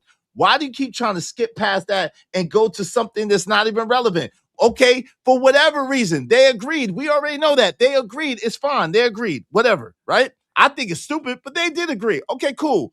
But when it came time, they kept their part in the agreement. When it came time for the prosecution to keep theirs, they reneged and they played them. Why don't you understand this? Go ahead. Because I think, as I said earlier, and Sale agreed, when the prosecution presented their case, they did not call any witnesses that would have testified that Carmelo liked to fight in school. I got a clip, it's in your back chat, of a young girl who went to school with Carmelo. She said, all I ever known him for was fighting. So the prosecution didn't put that case on. The prosecution limited itself. That tells you how strong they felt their case was, that they were willing to limit their own case to only what happened up under the tent. Like, most times they want to bring in as much dirt on you as possible. Who's to even say that would be permissible? Hold on, but what I'm white saying broad is just saying he fights. Hold on, but let's don't get off come on, let's don't get off on the tangent, Wall Street Willie. The thing is this, so what? The point is when it came time for when it came time for the defense to present their case, because what you're failing to realize is the defense also didn't bring up nothing about Austin Metcalf or Hunter Metcalf. The fact that they have bullied these cheerleaders, the fact that their own teammates were scared of them, the fact that that they had been doing this for time and time again, the fact that they had got suspended for shit like this, the fact that daggone Austin had almost got kicked off the football team for fighting with people. All of this thing, the defense never brought up. The defense didn't even fight back about the inconsistencies and the testimony of the witnesses. So that's even. So let's make that a wash. That's even. Okay, so now everything's even. He's convicted. So no, that's not a wash. wash. Hold on real quick, Shadow. I got you. That part is even, right? And Shadow says non-wash. I'm gonna let him tell me in a minute. That part is even. But when the defense went to present their case, that's when the prosecution reneged and turned their back on the agreement. So what you're saying is null and void. It's a moot point, John. And the racist graffiti that they was throwing up could have been a lot of the reason why they was even pushing Carmelo in the first place, bruh. What kind of racist graffiti was y'all throwing out there, bruh? Damn, the brothers, they had a background with some racist graffiti. They got caught spray painting racist graffiti as well. So it's many things. So look, screenshare this real quick. Screenshare it real quick, Izzy. Real quick. You know, I'm with the documentations. I ain't with just the fluffing. I got you. Let me read this real quick. I'm gonna pull it up. Give you real quick. Let me just celebrate Chicago Real. Thank you, Chicago Real, for the $5. Said John more than likely believes Amber Geiger was innocent and celebrates this that his milk of magnesia is home. Damn, she's already home. What's up, Ebony Brandon? Appreciate you, Ebony. Appreciate it. Yeah, That's she was. home? I think Wow. she's innocent. Yeah, she's already home. I Damn, think that's she fast. did like 2.5. That's quick. Damn, that's 3. fast. Hey, Ebony, thank you, Ebony. Ebony said, supporting the show. Thank you for the membership, Shadow. Thank you so much, Ebony. Appreciate you. What's up? What's up, Black Beauty? Black Beauty said, hello, Izzy and panel. Mods in chat. Shout out to Ebony Brandon and to Black Beauty Gaming. Good to see both of my sisters in the building. Much love to y'all. Thank y'all so much. My man Cole said, exactly. I thought that up earlier in the show. Ain't no agreements between the sides like that in court. No, that's a fact. And shout out again to the double up to Chicago. Real appreciate 3.7 GPA, but all he does is fight. Get the F out of this mother F. Shout out to my man Chicago Rilla. Go ahead. Let me pull this up and then Shadow, you got it after this. Can I get real quick, John? Real quick, John. Look, Austin's a really big guy, and he's kind of like the aggressive guy on the team. Austin got the same way he got during that altercation is the same way he got with some of us and the Mellow Kid or something or whatever. And then he just, Austin's kind of like he got triggered. Austin and Hunter, they're not going to let you disrespect them. And Austin, he's like a big guy, so nobody really wants to fight him. And Austin's really a passionate guy. And Jose told the police about Austin's history of fighting and almost getting kicked off the football team. And I've known Austin for a while. And if Austin's about to get into a fight, you can tell, okay? And Austin can be a bit aggressive sometimes, and he has a bolder mouth sometimes. So they got some of the same type, you know what I mean? They got that energy, bro. That's what I'm gonna read. That's it. Is that testimony from the trial? John, hold on. Can I stop you real quick? What? No, that's something that's factually wrong. Hold on real quick, Shadow. Give me a second. That's not testimony for the trial, but that is quotes from statements that they made earlier with the police. Go ahead, so Shadow. That's not testimony from the trial. So No, that's statements. The jury never heard that. Right, that's the point. That's the point. That's the point. They never got a chance to hear it, John. That's the point. Hold on, real quick. That's the point, John. The defense had that in the clip, but they never presented it because of the agreement. That's the whole point. He's showing, listen, it's not like we didn't have a preponderance of evidence. It's not like we didn't have anything to present. We did. But because we had the agreement with the prosecution and we agreed not to do this, this is why we didn't present this. But we had it right here. Go ahead, Shadow. Can you play that little white girl saying that Carmelo? Go ahead, Shadow. Go ahead, Shadow. Hold on. Go ahead, Shadow. Pay me to play it. Pay me to play it. Go ahead, Shadow. I almost said it. Pay me to play it. Go ahead, Shadow. Since we want to talk about things people play it for your audience. Let the truth out about that black degenerate. Wait, since we said it, we want to talk the black about degenerate, man. No, Why are you holding back? Hold on. I gotta mute you, John. Come on. Be respectful. Since we want to talk about things that people said, since you want to bring up the little white girl who said what she said, let me bring something else up. Because keep in mind, I live in the city. There's a boxing coach in the city who tried to teach Carmelo how to box. Do you not remember what that boxing coach said about Carmelo? No, I'll remind you real quick. Carmelo couldn't throw a punch to save his life. So just in case, you're saying that he fights all the time, but the man who was trying to teach him how to fight said that the man couldn't throw a punch to save his life. Maybe that's why he picked up a knife. He realized he couldn't fight, so he picked up a knife. Wait a minute. So is he always fighting, or is he always picking up a knife? Maybe he may be fighting and losing, so he said, hell with this, I'll give me a knife. Huh.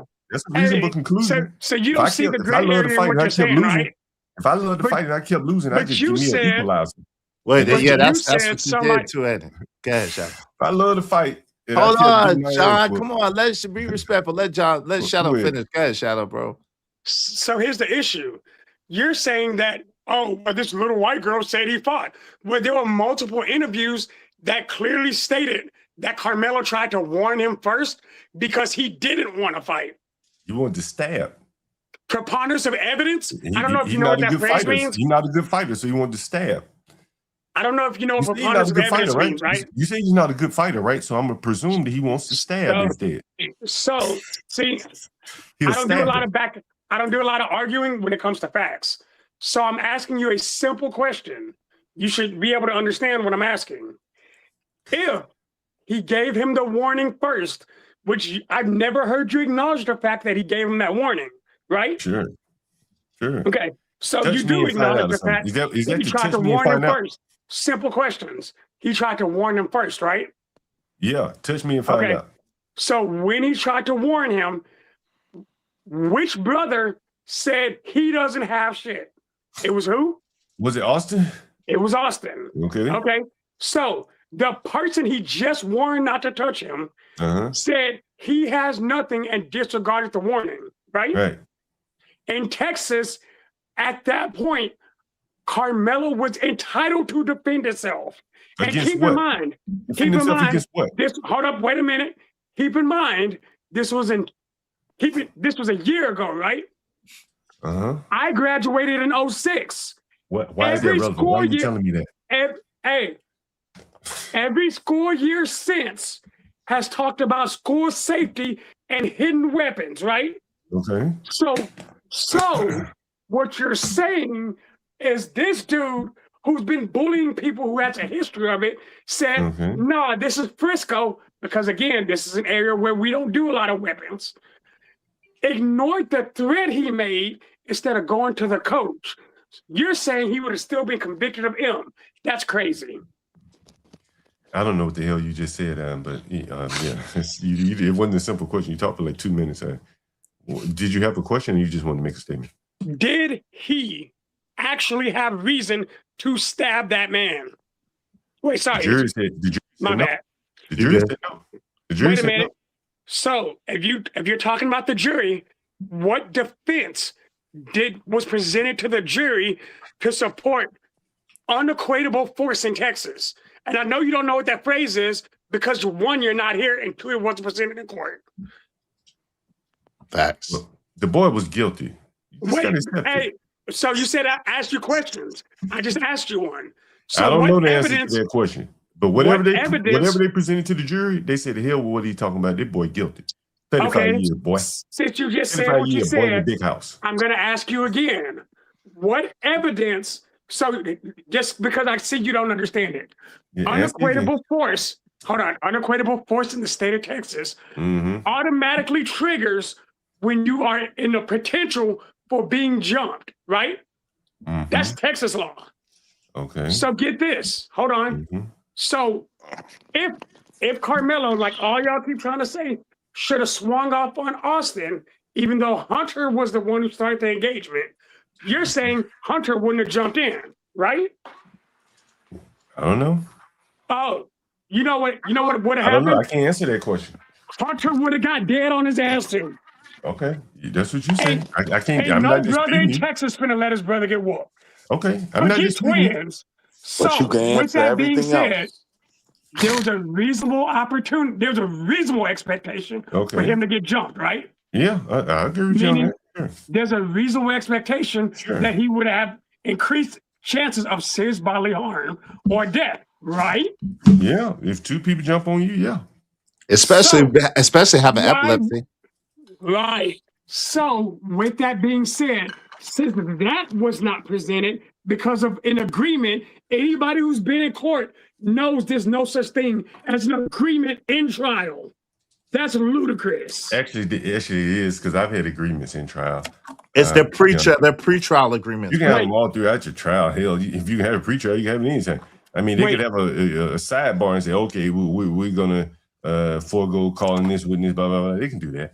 But the bigger point is, man, you John, know, have and you ever again, thought it's the probably best never thing going to get you through to could you guys do for the because, black you know, community is what's interesting is that, like, there's so many black, people that do these things like Carmelo.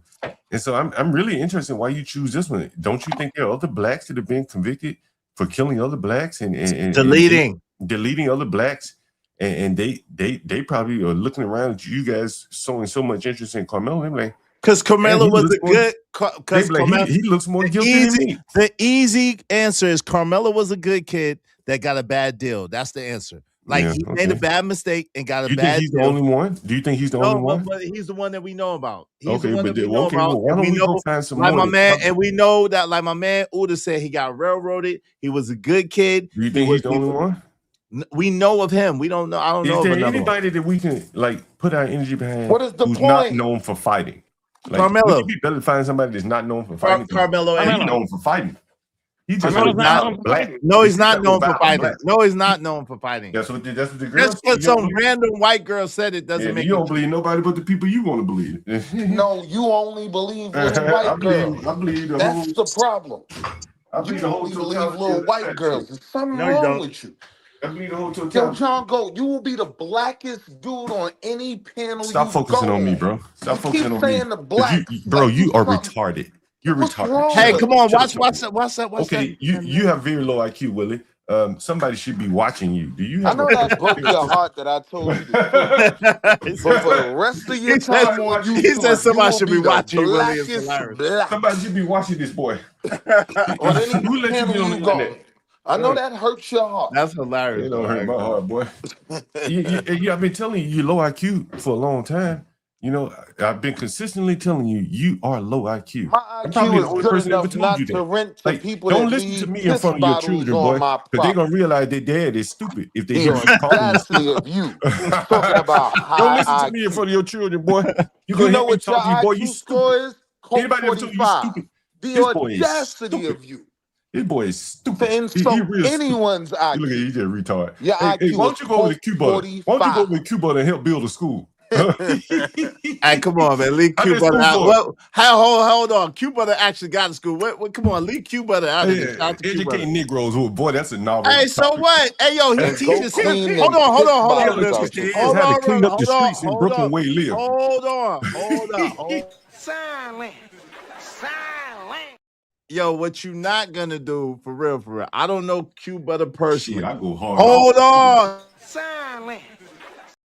What you not gonna do is disrespect a brother that's actually putting in the work. You talk about STEM all the time, and Q Butter teaches STEM in his school. You talk about engineering all the time, and Q Butter teaches engineering in school. So the disrespect is intolerable. It's unpardonable. Even with regardless of what you feel about Q Butter is actually doing the work. So leave Q Butter out of it. He's not even on this panel. I talk about cleaning up piss all the time. Blacks need to focus more on cleaning up Leave piss. King Randall out of this too, brother. What are you talking about?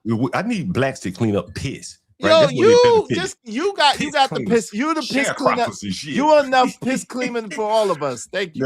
Blacks need You are to the be PP man. and You are the PP cotton man. and shit like that. Because like who's gonna ride on a plane flown by some dumbass low IQ rap listening to black? He had rap in his headphone flying across the country. Nobody want to fly on a plane like that. Nobody want to listen to you ghetto ass gangsters. Quick question. Spin that. What the hell you blacks are doing? What are you doing, spamming ass blacks?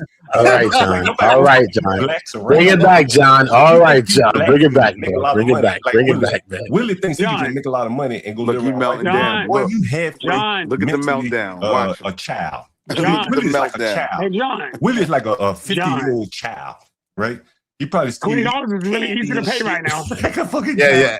Hey, hey, send me my $5 for the F-bomb, John. Yeah, you did. You did. Yes, you Take your did. time. You just cursed, John. As I told you, take your time. I said Willie probably. You said F it. You got John. You said an F, John. Send the F-bomb fee. You said F it. Make Come some on, money. John. It's $5. Thank you. $5. How much to call Willie retarded? No, come on, no, come on, retarded? stop saying no amount of money for that. Come on, bro, that's against violence. That's against the violation, bro. What? It ought to be a violation to have him up here. That's against YouTube rules, bro. You can pay to kick him off, and you can pay to kick him off. Look at him panicking. Have like disabled children and shit up here. This should be against We feel the same way about you, PP man. We feel the same way about you, PP. What y'all be talking Hey, about? leave Q Butter out of send me my $5. Man, leave Q Butter out of this, bro. Q Butter ain't here. Leave Q Butter out of this. Willie here. Willie's a Q Butter representative. No, you talk about Willie's Willie. Willie's a Q Butter representative. Take a break, John. Take a break and send me my $5. Take a break. Take a break. Take a 15-minute break. Shout out to my man, Shadow the Tightwads. He said $20 for John. He doing too much. Thank you. Hey, this is for John. This is John. Thank you, Big Bad Kahuna, for paying for his F-bomb fee. John, you need to pay me the F-bomb fee. Thank you very much, Big Bad Kahuna. Thank you very much to my man Chicago Rilla. I appreciate the breakdown of the twos, and thank you also to Big Bad Kahuna. Let me read these real quick. Chicago Rilla said, "What was Austin's GPA?" Hey, we don't know. It wasn't no 3.7. We do know that. Who's that Nigma on that nag? This is sad. Someone got a background noise. I don't know who it is. $2 say, give me one of them bears, like I said, boy. Shout out to Big Bad Cooler. Thank you for the fun. John is crazy, but he paid for the thing. And thank you, shout out to Titan Wash. Y'all be like them and support the show, support the stream. Now, me. Y'all got the floor. What say y'all? Is that a picture, Uda? Or is that you? Yeah. That's a picture. Yo, That's a picture, bro. If you don't get that scary picture all up, I'm gonna make it super simple because John just likes talking. One of the things about effective assistance of counsel is your defense actually has to make an adequate defense, right? Mm-hmm.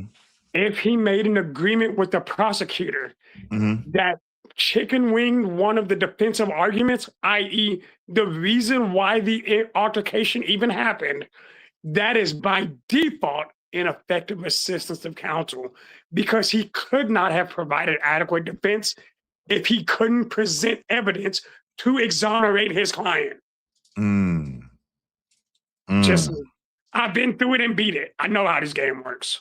That's a fact. So that was with that, like, circumvent. How does that work as far as the appeal process? Does that circumvent the appeal process, or how does that work? Is that why they're calling for the recusal of the judge in that particular case because he was trying to rush them to trial or whatever, rush them to ill?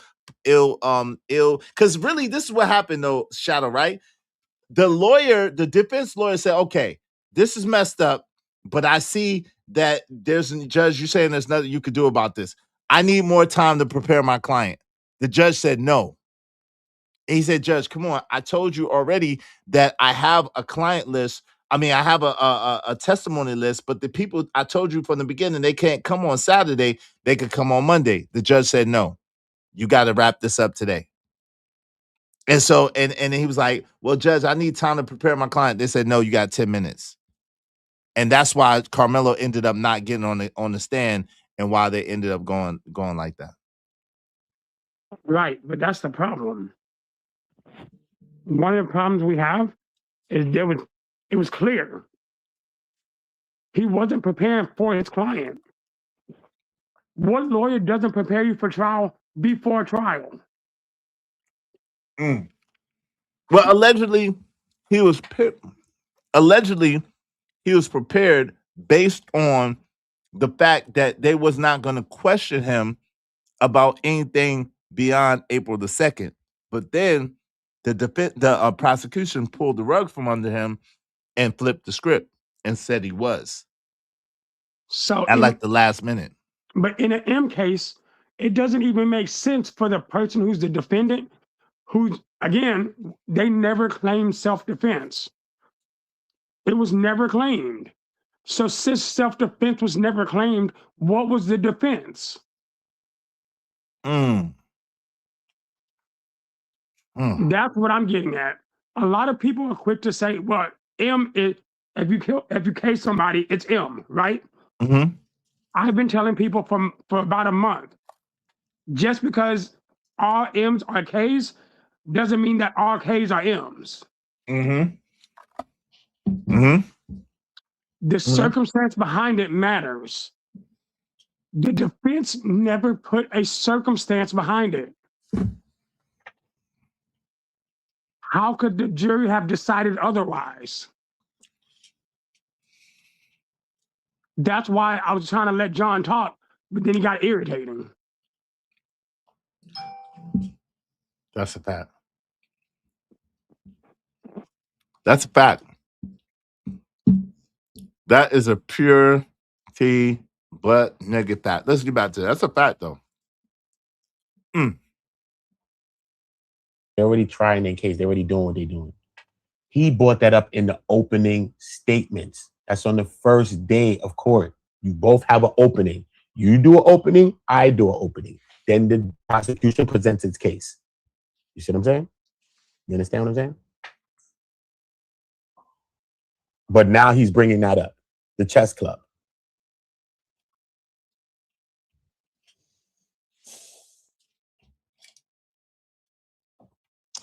All right. Although the prosecution and the defense teams had conferred many times throughout the prosecution's case in chief about various issues, and this was the first time that Mr. Worski brought up this assertion. Now, Judge Roach told both the prosecution and the defense teams that my mentioning chess during the opening statement definitely did not open the door to character, reputation, and extraneous evidence applicable to Mr. Anthony. See, he was lying. He was lying. The parties argued about whether the judge covered his own ass. That's what happened there. The parties argued about whether the agreement between the parties covered Mr. Anthony testifying. The prosecution repeated their position that it did not, and that if we call Mr. Anthony to testify, character, reputation, and extraneous evidence pertaining to Mr. Anthony were in play. Furthermore, Mr. Worski stated that at that time that the prosecution had already rested already. Character, reputation, and extraneous evidence pertaining to Austin and Hunter Metcalf was not relevant.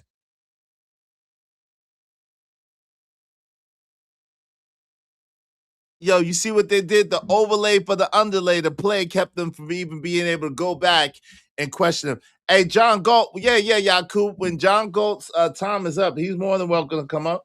Or if he pays the 20, he's more than welcome to come up. Or someone pays for him, he's more than welcome to come up if he wants to. It's a free country. I don't mind John talking his crazy shit. Someone got to pay $20 or more to let him back up, or when his time is up. Yeah. There was a double up, though. I think Jade Lewis put 20 on him, too. Shout out to Jade. Jade put 20 on him, too. So he got 30 minutes. All right. So, but if y'all wanted to come back, I think it's 15 minutes is up. So if y'all want to come back, it's just $20 to bring them back. Okay. Shout out to Jade and shout out to Shadow. Yo, Willie, y'all want to say anything on that, Willie or Shadow or Uda? Y'all want to say anything on that one? I just want you to listen to how they described it, right? So what we're hearing is during the course of this case, they crippled the defense by saying, if you get on the stand, we can bring up your character information because that's viable. Mm-hmm. But you still can't bring up their character information. Mm-hmm. At what point could this have been a fair trial? At no point. There was no point with this that could have been fair, bro. At no point, Shadow. Not 1 point. That was just it was like my man Uda said, that was just purely on the side of the daggone prosecution. It was no benefit I'm for speaking strictly from a defensive method now. Right. It was no defensive. Yeah, it wasn't fair. It wasn't fair, especially when they switched it up. It definitely, the fix was in. Once they switched it up, it was just crazy. But it was just a damn stupid thing to get into from the beginning, I think. You know? What y'all think? Willie, y'all there? Uda, y'all there? You know my take on it, bro. I just think that it was foolish, bro, to enter into it. It seemed like Mike Howard or Toby Shook, they was, I guess, scared of something that's in Carmelo's past, possibly. But at the end of the day, I still think you got to swing for the fence because regardless of what they thought was in Carmelo's past, it didn't trump what was in the Twins' past. So regardless if we're going to play that game, then let's Tuca play that game. Let's play the game. You know what I'm saying? Because still in all, even if he carried a knife a day or he had a fight in school, whatever the case, when we're talking about the situation that happened on this day at hand, because they both have a speckled past, if you're going to go into that, then if that's the case. But when you go into that, I think that all of the things that they would have proved about the Twins being aggressive, being racist, the racist graffiti, all of these different types of things, and other people's testimonies against the boys, teammates saying, look, man, the same way he got with Carmelo is how he got with us. You know what I'm saying? So you could see the mindset of maybe how Carmelo felt, because it's really about the day at hand. Maybe some of the background things you could say, maybe a person had a habit, a way of being some way. But when you go into the day at hand, other people also felt the same way about those boys. And it goes to speak to his self-defense claims. You know what I'm saying? And then when he gets to speaking for himself now, he'd have been able to speak for himself, and he'd be able to answer all the questions in the jury's minds, in our minds, and even in the Metcalf's minds. Why did you do it? Why did you feel this? Did you feel that? The fight or flight mode. They'd have been able to bring up neuropsychologists. They'd have been able to bring up forensic psychologists to speak about his epilepsy, speak about the 17-year-old's mind at the time, speak about all of these things that he could have said that he felt scared. He couldn't even express remorse for what he felt. And regardless of the fact, I just think that if he was able to speak for himself, even if it didn't go right or wrong, I don't think he'd have got 35. He could have probably got 10, 15, 20. I don't know.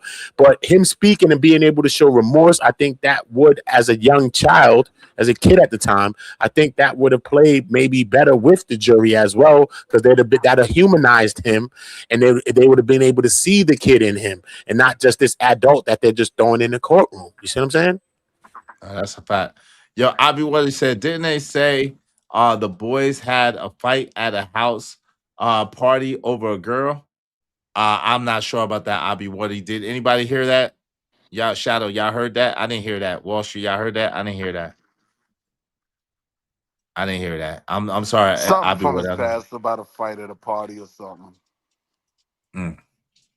Yo, my man Emperor Crow said, money on the floor. Let's put the money on the floor. Y'all support the show, support the stream. Now, man, we coming up on 6 hours. Come on, y'all. Help us reach our goal. Help us reach our goal today. Let's get it. When Mr. Shook and I mentioned the ambiguous aggressor rule from Torres, Mr. Worski argued that Torres did not apply because it was not ambiguous who the first aggressor was, that the first aggressor was clearly Austin Metcalf. And at this point, the discussion developed into a shouting match. Let me read that line again for you, okay? When Mr. Shook and I mentioned the ambiguous aggressor rule, which I told you what it is, okay?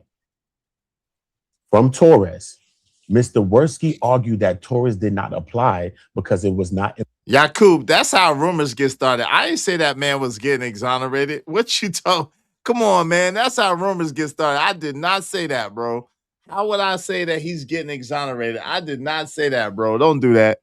I did not say that that Carmelo Anthony is getting exonerated. I didn't say that. I said that he's gonna get a new trial. I do believe he's gonna get a new trial. I do believe he's gonna get a new trial. And as long as the trial is fair, whatever the outcome is, I'm good with it. All right. Whatever the outcome is if he gets a new trial, as long as the trial is fair and he gets his due process and he gets a fair and balanced trial, whatever the outcome is, I'm good with it. I didn't say he was gonna get exonerated. You must have put some words in my mouth or caught something different than what I was saying. That's not what I said. That's how rumors get started. Don't be starting no rumors. Let's go. Ambiguous who the first aggressor was, that the first aggressor was clearly Austin Metcalf. At this point, the discussion devolved into a shouting match. The impact on the state's case. After the breakdown of the agreement, the defense and the prosecution teams agreed to take 10 minutes to cool off before attempting to renegotiate parameters for how the agreement could extend to Mr. Anthony's testimony. Should the defense now choose to call him, after the 10-minute cooling off period, Mr. Worski and I met in open court outside the presence of the jury and without the public in the room to discuss the possible parameters for the agreement covering Mr. Anthony's testimony. Given Mr. Worski's expansive view. Shout out to 2 cents. What's up, 2 cents? Said first 48 charges are often dropped or reduced. Shout out to you. That's hilarious.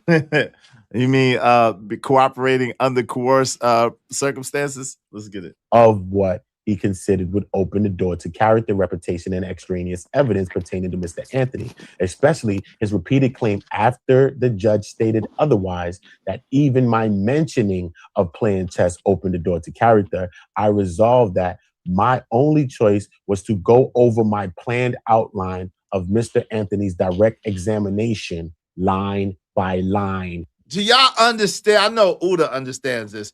Do y'all understand what that means?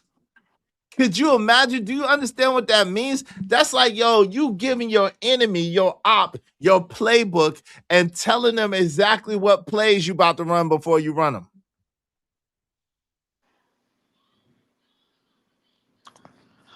Yeah.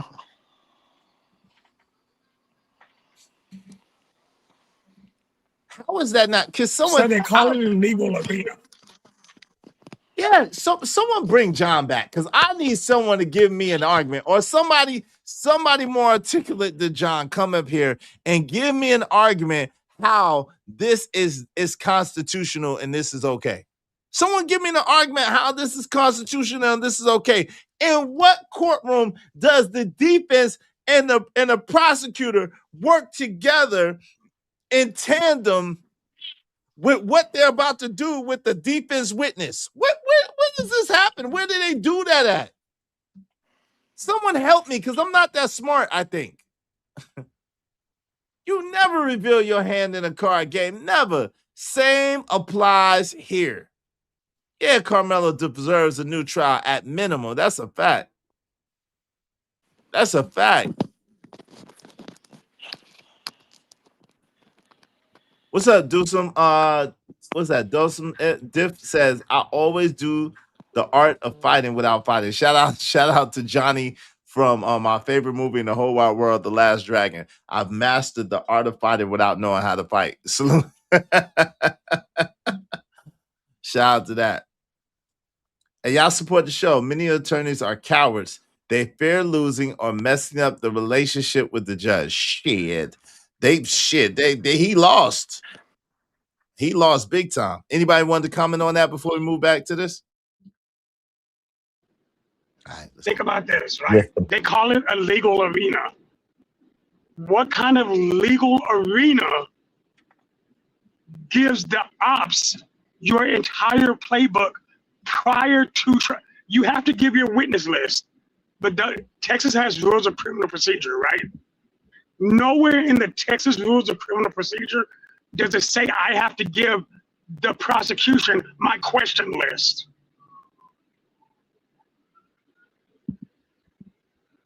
I'm just saying. That's crazy.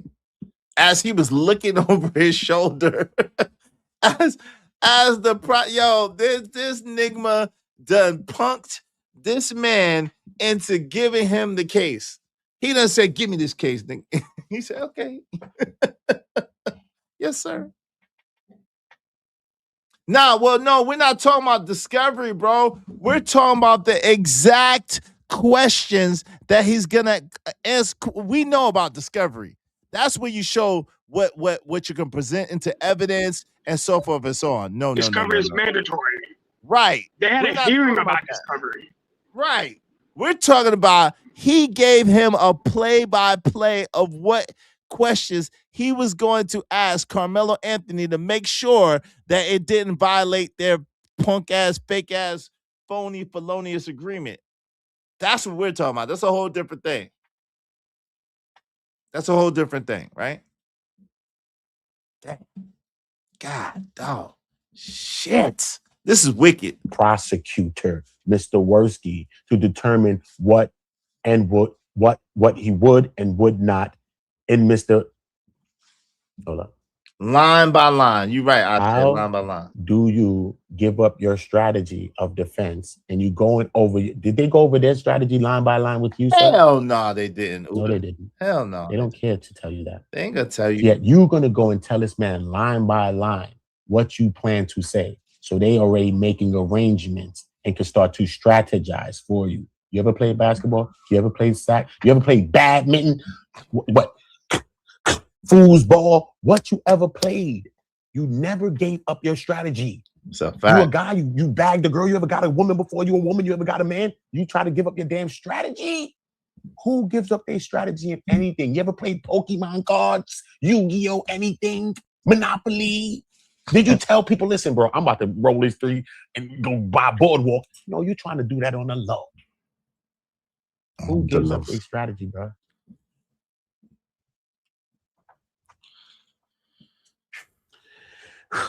This deep, man. I resolved that my only choice was to go over my planned outline of Mr. Anthony's direct examination line.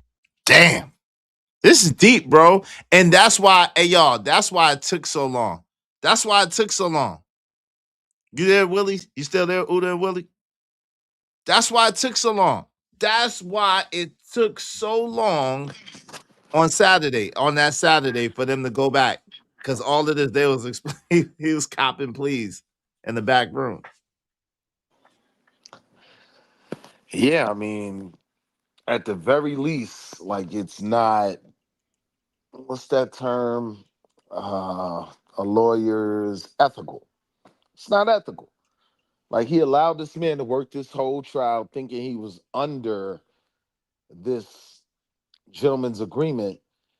And then he brings up something from the start of the trial that even the judge said, well, honestly, he didn't even break it, but I can't even enforce it. Like, it's crazy how this kid got put through the ringer. And, you know, with everything I've seen since they found this new team, there's no reason why, at minimum, he doesn't get a retrial. Now, how that goes, we'll see, but at minimum, a retrial is in order. Yeah, I just hope there's a way to circumvent, because what everybody keeps saying about the appeals process is very difficult. I just hope that these violations are big enough that it could kind of circumvent that normal process. I don't know how that works. If it could circumvent that normal appeals process, and then they could just get a new trial, like a fair new trial, right? Recuse that judge, give them a balanced and fair judge, and then you know, let's get a diverse daggone jury, you know? And then hopefully Nigmas don't be sitting there talking about, oh well, yeah, I let them free regardless. I let them free regardless. They gonna blame you, Izzy.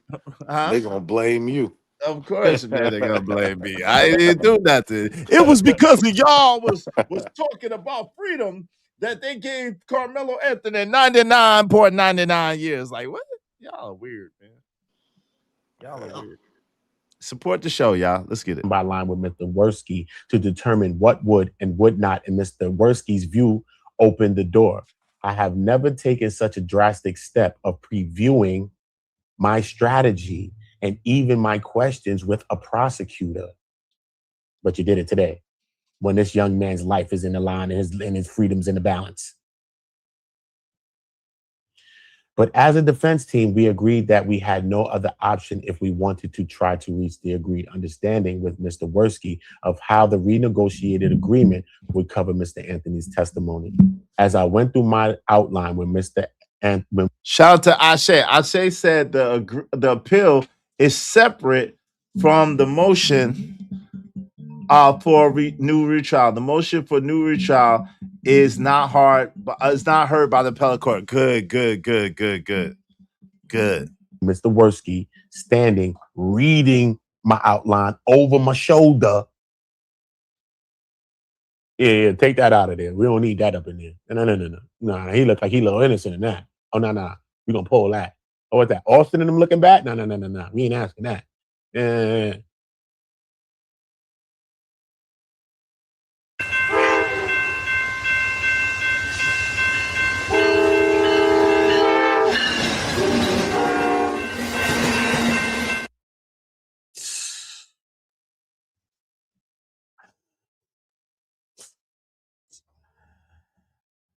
Oh boy, where he at, bro? Where I'm at, bro?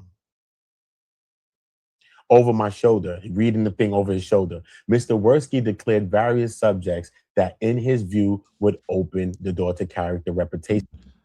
Yo, 2 cents, wave in the back so I know it's you, bro. All right, wave. Let me see you, bro. Let me see your head. All right. You can calm down. I see what you're doing. What's up, 2 cents? What's going on, bro? Long time no see. How you doing, fam? Hey, what's good, bro? Hey, hey, look, man. This case, we knew what it was. It's great content. Everybody got their opinion, and nobody's lawyers. But you don't need to be a lawyer to know the law, and that's what we're doing. We just kind of conversating about the whole situation. Man, y'all had some great talking points. I added it to my little list when I talk about Carmelo at this point. Yeah, he has grounds for that appeal, like you guys were saying. But at the end of the day, man, we know the justice has not been equal or fair to us. That's what the bottom line is. And I ain't fighting to see the man suffer. And at the end of the day, they a part of the appeal was that they did something about they didn't give him enough time to let their client say if he was going to testify or not. So that little part right there within the law can get you grounds for an appeal type of deal. Because man, we really wanted to see this innocent young boy get on the stand, hear how he talk, see his mannerisms, see if he cried and everything. Because man, this dude he ain't no thug. He won't out doing this. He got priors. He beating people up. That makes a difference in, they call it mitigating circumstances. I'm like, man, 35 years. Oh my God. Yeah. Oh my God. Go ahead, bro. No, yeah, I agree with you 1,000%, man. But how does that work legally, though? Are you familiar with that process? I'm not as well versed in that process as far as the fact that they did, but logically, it makes sense that if the lawyer is saying, "Hey, look, these are new circumstances that's presented," right? This district attorney done duped me. He done lied. He's switching up. So he's saying in a polite way, but he's saying, "Look, he switched up the agreement." So now I need more time to prepare my client to be able to give him an adequate defense in light of this, because this totally throws off my whole program. I was going to have more witnesses. I told you I needed Monday, not Saturday. So I mean, legally, does anybody know how that works? Like in the legal proceeding, like how they look at that as far as the law is concerned? So there's three circumstances. Mhm. Number one would be prosecutorial misconduct. That's considered a Fifth Amendment violation because the prosecutor cannot do things that would inhibit somebody's constitutional right to a fair trial. Did that happen? Breaking an agreement, yes. Well, Okay. according to what y'all are showing, an agreement was made and broken. Right? Yes. Mhm. That could be considered prosecutorial misconduct, though the bar of that is fairly high. Mhm. Because one, they're going to have to show, number one, if there was in fact an intentional misconduct. Then two, if there was, did it affect the trial's outcome? In this case, we would say yes to both, right? Right. Number two would be judicial misconduct, which is almost never granted because judges have wide discretion. Mhm. One of the issues here, though, is there are motions in this case that should have been like a motion for a recess because, hey, something has happened, new circumstances have arrived. He could have asked for a temporary recess because he was not ready. But he did. They said that he did though, Shadow, and the judge denied him and only gave him 10 minutes. That's alleged, but that's what he was saying basically in essence. But there was no motion for a speedy trial present either. So here's how they consider judges' decisions. Number one, had the judge ruled the other direction, could it have changed the outcome of the trial? Yes. In this case, that's subjective. Right. Isn't it always subjective though, for real? Not necessarily. Some things are grounded in facts. Like the prosecutorial misconduct, we can show that this was a thing. Mhm. The judge, because the judge has broad discretion, doesn't fall under the same circumstance. So the judge simply has to say, I felt like it would have been prejudicial to the government, which is fair. Hey, the defense wanted a last second continuance, and now all of a sudden, he's trying to be prejudicial towards the government after the government has rested its case. You see how a fair judge could juggle that sentence pretty well? Because how can you prove otherwise? Yeah. And then even if you could prove otherwise, could you then prove that it specifically is the reason why the defense failed? Well, I think the whole thing about making them wrap up on Saturday, that what was that all about? Why would he force the defense when the defense is clearly telling him, "Hey judge, I have more witnesses, but they couldn't come on Saturday." Why wouldn't he at least grant them to Monday? And then I can see that if you granted them to Monday and then they didn't come, then it's like, okay, well, you got to wrap this up. But this was speedy. No, that was man. like the first day. That was like the first day of the. Remember, Saturday was the first day that the defense got to present their case. Right. But so here's the issue that we have, and it's an issue I actually see. Okay. Whenever the judge was forcing decisions, even with jury deliberations, he wanted the case done by Saturday. The judge does not have the authority to do that because it can impede on a defendant's criminal rights. And that's the thing a lot of people forget. You actually have a criminal's bill of rights in the judicial process. The fact that he forced the jury to hurry up and come back with a verdict is insanity because the jury was also the one to set the sentence. Right. There was no real deliberation. There was no real defense. But a lot of this was because of what the judge did. Right. But that's still not considered misconduct if there's nothing on the record to support that they actually made the claims in writing. Because remember, we made the point that the defense attorney never made objections during the trial. Right. Right. But we're finding out now because of this alleged gentleman's agreement that he had with the prosecution. That's why he didn't. Because it would have violated that agreement. So what kind of fair agreement allows you to forego objections in a trial? Because when you go on appeal, the objections are the thing preserved for the Court of Appeals. If you do not object to something, it is by definition forfeited. Why would any competent defense counsel do that? Man, bro, I have no clue. Go ahead, family. Hey, check this out, bro. We can all agree this was very quirky for a high profile case, which it was by definition. When the last time you seen a court case, you seen the jury go back and deliberate, and then once they come back and deliberate, you get the sentence.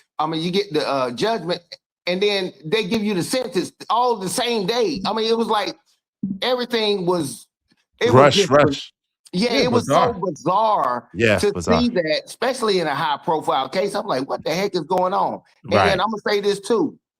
It's a lot of people to be like, okay, you're not a lawyer, or if you married, you can't talk about marriages or whatever. I say, first of all, if you don't understand AI, I got an assistant. I got a personal assistant. Hey, I became smart overnight, and I got a great translator, $400 translators. So you speak 5 languages. I speak 40.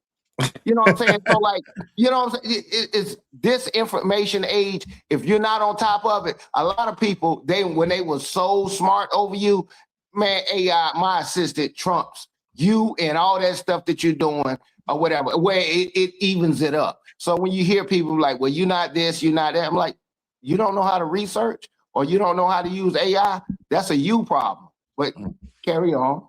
No doubt. Hey, Jay said, me too. Shout out to Jay. Yeah, go ahead. One more thing. So anybody who's ever been sentenced to a crime understands that in order for you to catch a sentence, especially whether you're a career offender, an armed career criminal, or a standard offender, you literally have to go through pre-sentencing factors because they use that to determine what your sentencing range should be. Right. State or federal.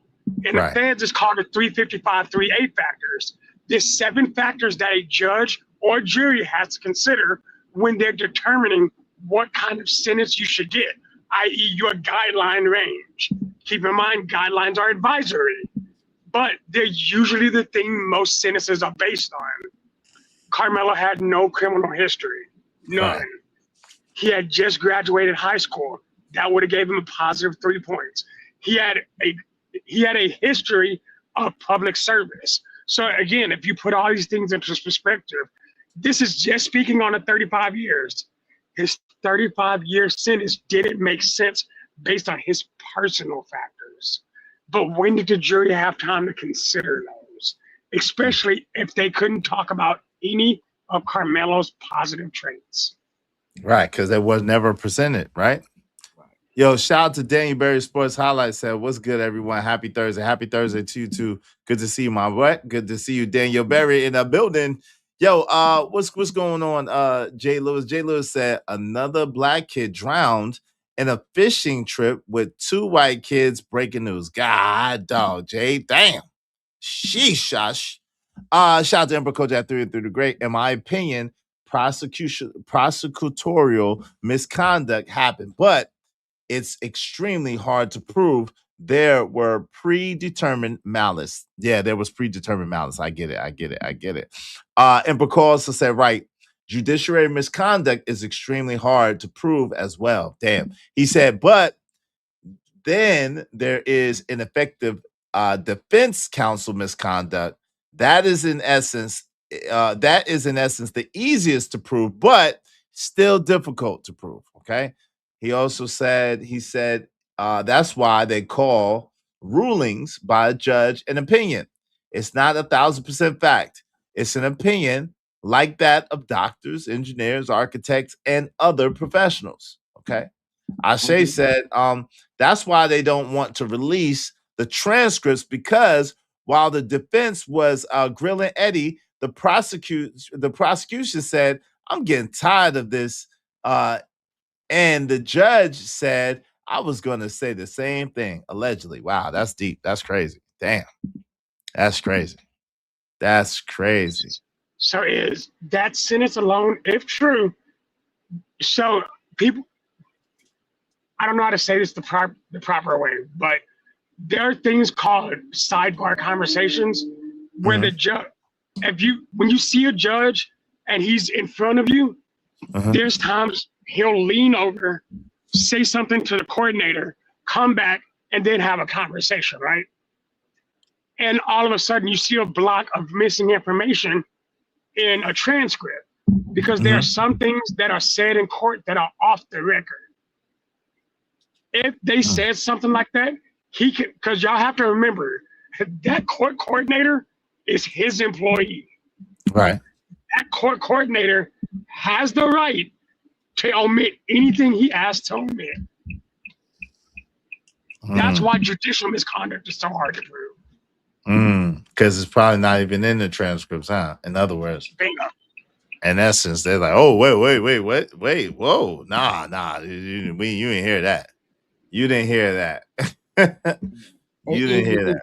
If you got the right counsel, I was just looking at something crazy the other day. I'm like, yeah, I was thinking about, I'm like, that dude, what's his name? Murdoch? Yeah, Murdoch, not Murdoch. Don't confuse him with it. Down in South Carolina.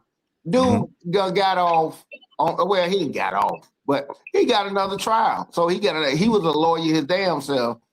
And look at him. You know what I'm saying? You just have to know how to play this game that they play. No, not everybody know how to do that. If you get the right team, they can get you off because they understand the loopholes and stuff like that. And it is what it is. Sometimes people can afford it. Sometimes people can't. It is what it is. That's our society. That's how it goes. That's actual factual. Let's go. Better get your money up. Evidence pertaining to Mr. Anthony. During this discussion, Mr. Worski repeated his claim that my earlier mention of chess opened the door. Why would you be repeating it when the judge told you, Mr. Worski, with your grimy ass, that wasn't opening the door? But yet you still here badgering.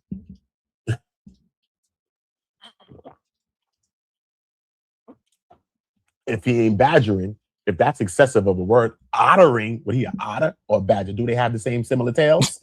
Good. We're ottering him, if not badgering him. So Bridget M said the jury decides how long they deliberate. Okay.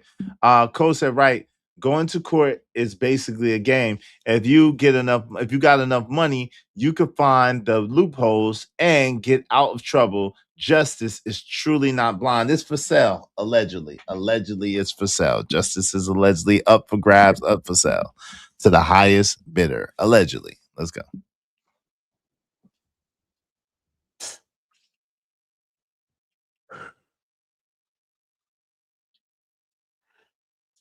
Mr. Worski repeated his claim that my earlier mention of the chest opened the door. While I disagreed with all of Mr. Worski's assertions of the subjects that would open the door, I agreed to cut them from my questioning in hopes of salvaging the agreement to keep Mr. Anthony's extraneous offenses out if he testified. At the end of this discussion, with the understanding that Mr. Worski would extend me leeway to lead Mr. Anthony more than normal through certain aspects of the testimony in an abundance of caution to avoid opening the door. Mr. Worski and I informed the Judge Roach that we had come to an agreement as to how the renegotiated agreements would cover Mr. Anthony's testimony. We then summarized the process that we had just gone through and our renegotiated agreement on the record.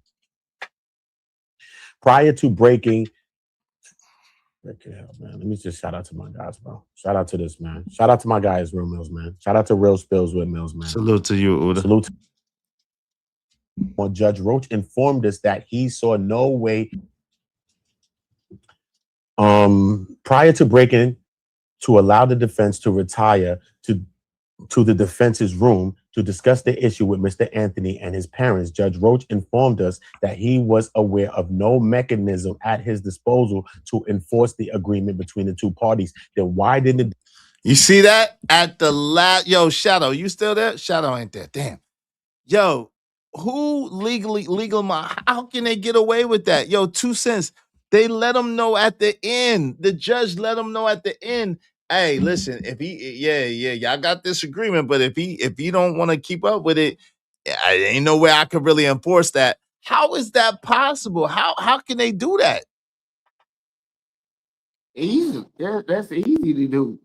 Yeah, it's their it's their home field, so you can do what you want to do on your home court type of deal. So yeah, you're gonna get a lot of bad calls when you're on the away team. That's exactly what happens a lot of times. In a perfect world, man, I think the little dude should have got punished to a certain level, but it's so egregious. In a perfect world, we don't live in one. He did a mistake. He didn't mean to do that. We know that, and everybody knows. And he still got hammered for it. See now, but it was scary to me. It creates case law. See, that's well, not necessarily though, because if that creates case law, then the case in Allison case should have created case law, and this should have been criminally negligent homicide from the door, right? So it's not necessarily that a case of this magnitude will automatically create case law. I looked that up with the AI that you was talking about, and that's how I found out. That's not necessarily so. Yeah, look, case law is admissible, but it's still you're judging. I can decide to say I'm gonna do this.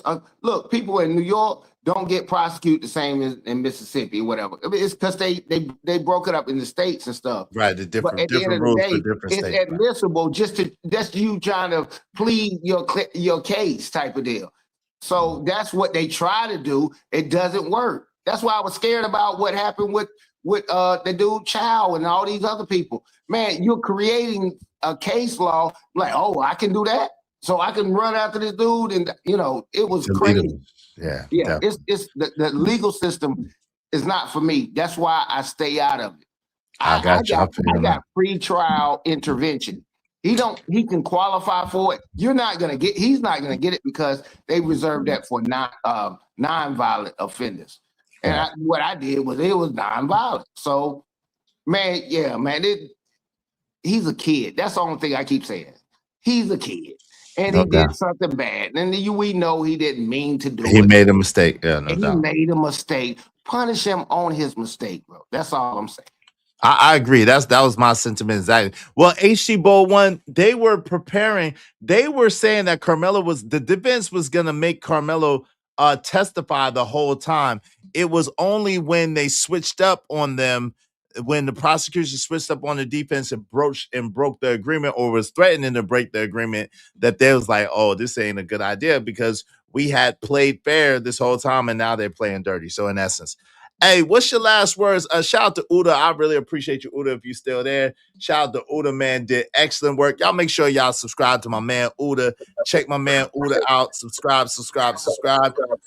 Yo, 2 cents. What's your last words? And I'm pass it to you, Uda, and then we're gonna be out. What's your last words? 2 cents. My last words is this. Uda on the go, man. I'm about to. Hey, we need to change your name to Uda with the receipts, man. That's one thing I love about him, dude. You know, everybody can have their opinion. Dude, actually come to with the receipts. I watch his channel a lot.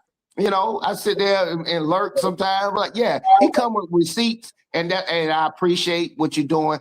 And Izzy, I appreciate what you be doing like that, man. It was a great show to listen to get through it while I'm watching this World Cup. But yeah, I appreciate y'all. Hey, thank you, 2 cents. You know you're always welcome. Be easy, bro. And shout out to Uda, man. Really, definitely, I do appreciate you and your content that you do, brother.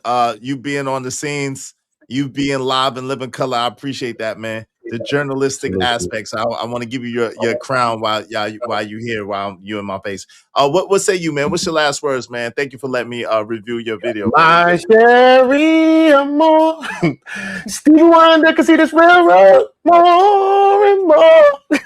That's what my words is, bro. We've been working on the road in McKinney, Texas. It was a railroad out there, man. Straight up, man. Point blank, period. Regardless of whose side of the fence that you're on in this case. For me, I try to be unbiased when I'm covering cases, when I'm covering trials, when I'm covering situations. You know what I mean? Even though we're going to have some kind of bias sometimes within anything in life sometimes, you know? But I just like to get to the facts, man. And at the end of the day, regardless if you on the other side, you want Carmelo to have 98 years, whatever the case, you do got to see that based on Mike Howard's affidavit, there was a lot of shady business that's going on. And the prosecution, I'll give it to them, man. They did a right play for their own case.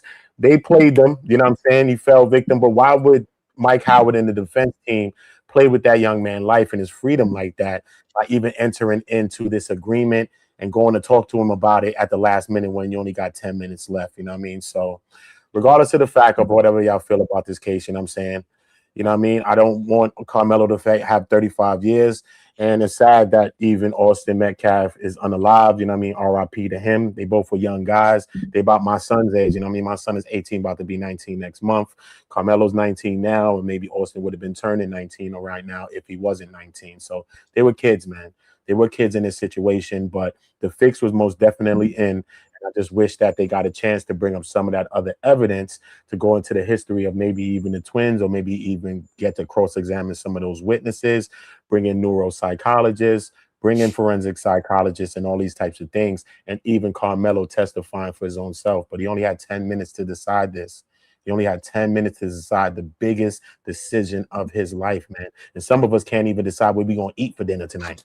Right now, and you had all day to think about it, bro. Facts. You had a whole 10 minutes only, bro. No more allotted time for him to make the biggest decision of his life. So regardless of the fact, shout out to Izzy Bands, man, for being a real one, man. It was a dope stream. Shout out to everybody in the chats, whether you from hey or nay or whatever side y'all on this. Let us all just try to just be respectful, because at the end of the day, we weren't the ones that was trying this case, being a plum fool. And we ain't family members to either side of these people. So we don't got to be tearing each other at the shreds just to make a point here. You know what I'm saying? Let's just get to the facts. And then we're going to get through some more of this documentation, because it's affidavits, it's recusals, all types of things. But we're going to be waiting for these transcripts so that we could get our final closure, because we weren't in the court. So when we get those transcripts, that'll strengthen everybody's argument, whether you're on the left or the right side. Everybody's arguments will be strengthened or they will be changed. So salute to all of y'all. Nothing but love. Salute to Izzy Bands, man. Salute to you, man. Appreciate you, Uda. Salute. Hey, Ashe said the judge said Carmelo can't testify without breaking the agreement. God, dog. I don't know about that one. I didn't hear that exactly, but shout out to you, Ashe. Thank you very much to Jay Lewis, who sponsored this show. I really appreciate you, Jay. Thank you so much. Shout out to my man Chicago Rilla. Appreciate you, bro. Shout out to my man Shadow the Titan Watts. I appreciate Big Bad Kahuna. I appreciate you. Chicago Rilla. Appreciate you. Ebony, I appreciate you, Ebony Brandon. Yo, let me see. And Living Humbly, I appreciate you, family. Yo, Deacon Dave, I appreciate you, bro. Jay Jermaine, I appreciate you, my brother. My guy JD 1975, appreciate you, brother. Bridget M, I appreciate you, sister. Ogun, appreciate you, brother. Truckiel, I appreciate you, brother. And Teller Bell, I appreciate you, brother. I hope that y'all enjoyed the show. I hope that we brought you some information, whether you agree with our take on it or not. I hope, you know, we had a nice diverse cast up here today with Raw G and Cellulite and John Galt and Wall Street Willie and Uda, of course, and my man Shadow Titan was my man 2 Cents. Yo, I appreciate everybody that came up here, and I appreciate each and every one of y'all for tapping in with us, for showing love, and for being here. Thank y'all so much. God willing, we'll give y'all even better show tomorrow. Make sure y'all tap in, same time, same place. Y'all know what it is. Peace and love. We out of here. We out of here, man. We out of here. And we out.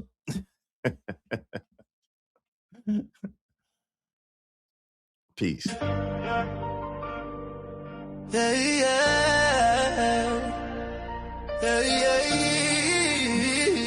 yeah. They say I have no talent, but they stay watching, counting every move. Yeah, they be clocking, speculating, while I'm stacking my dough.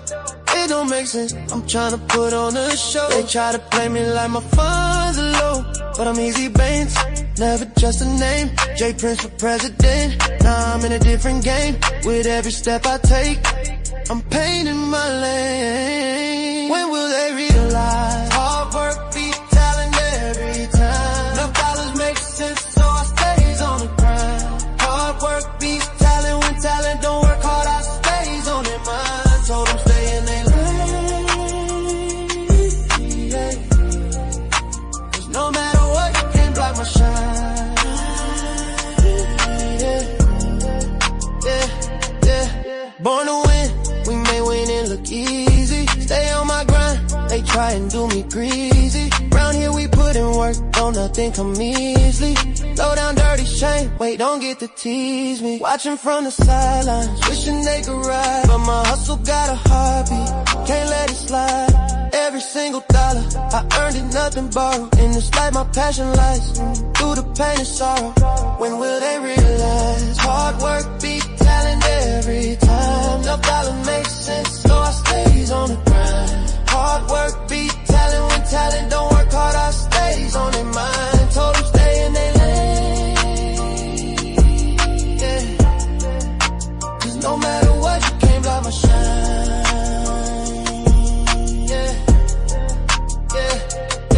They sit and speculate, try to throw some shade, but I'm more like a king, this hustle's well displayed. With every setback, my fire grows deep. Watch how I play, I'm relentless, not weak. Got this ambition in my heart, can't do my life. It's a grind day and night, till my future feel right. I'm building my empire, brick by brick.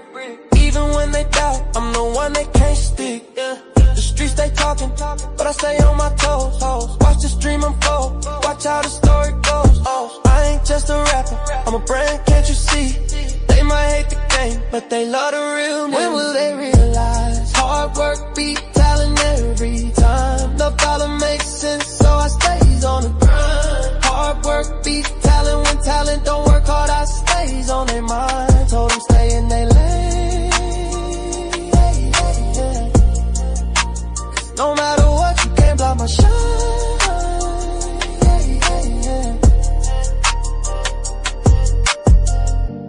Hard work beat talent. Hard work beat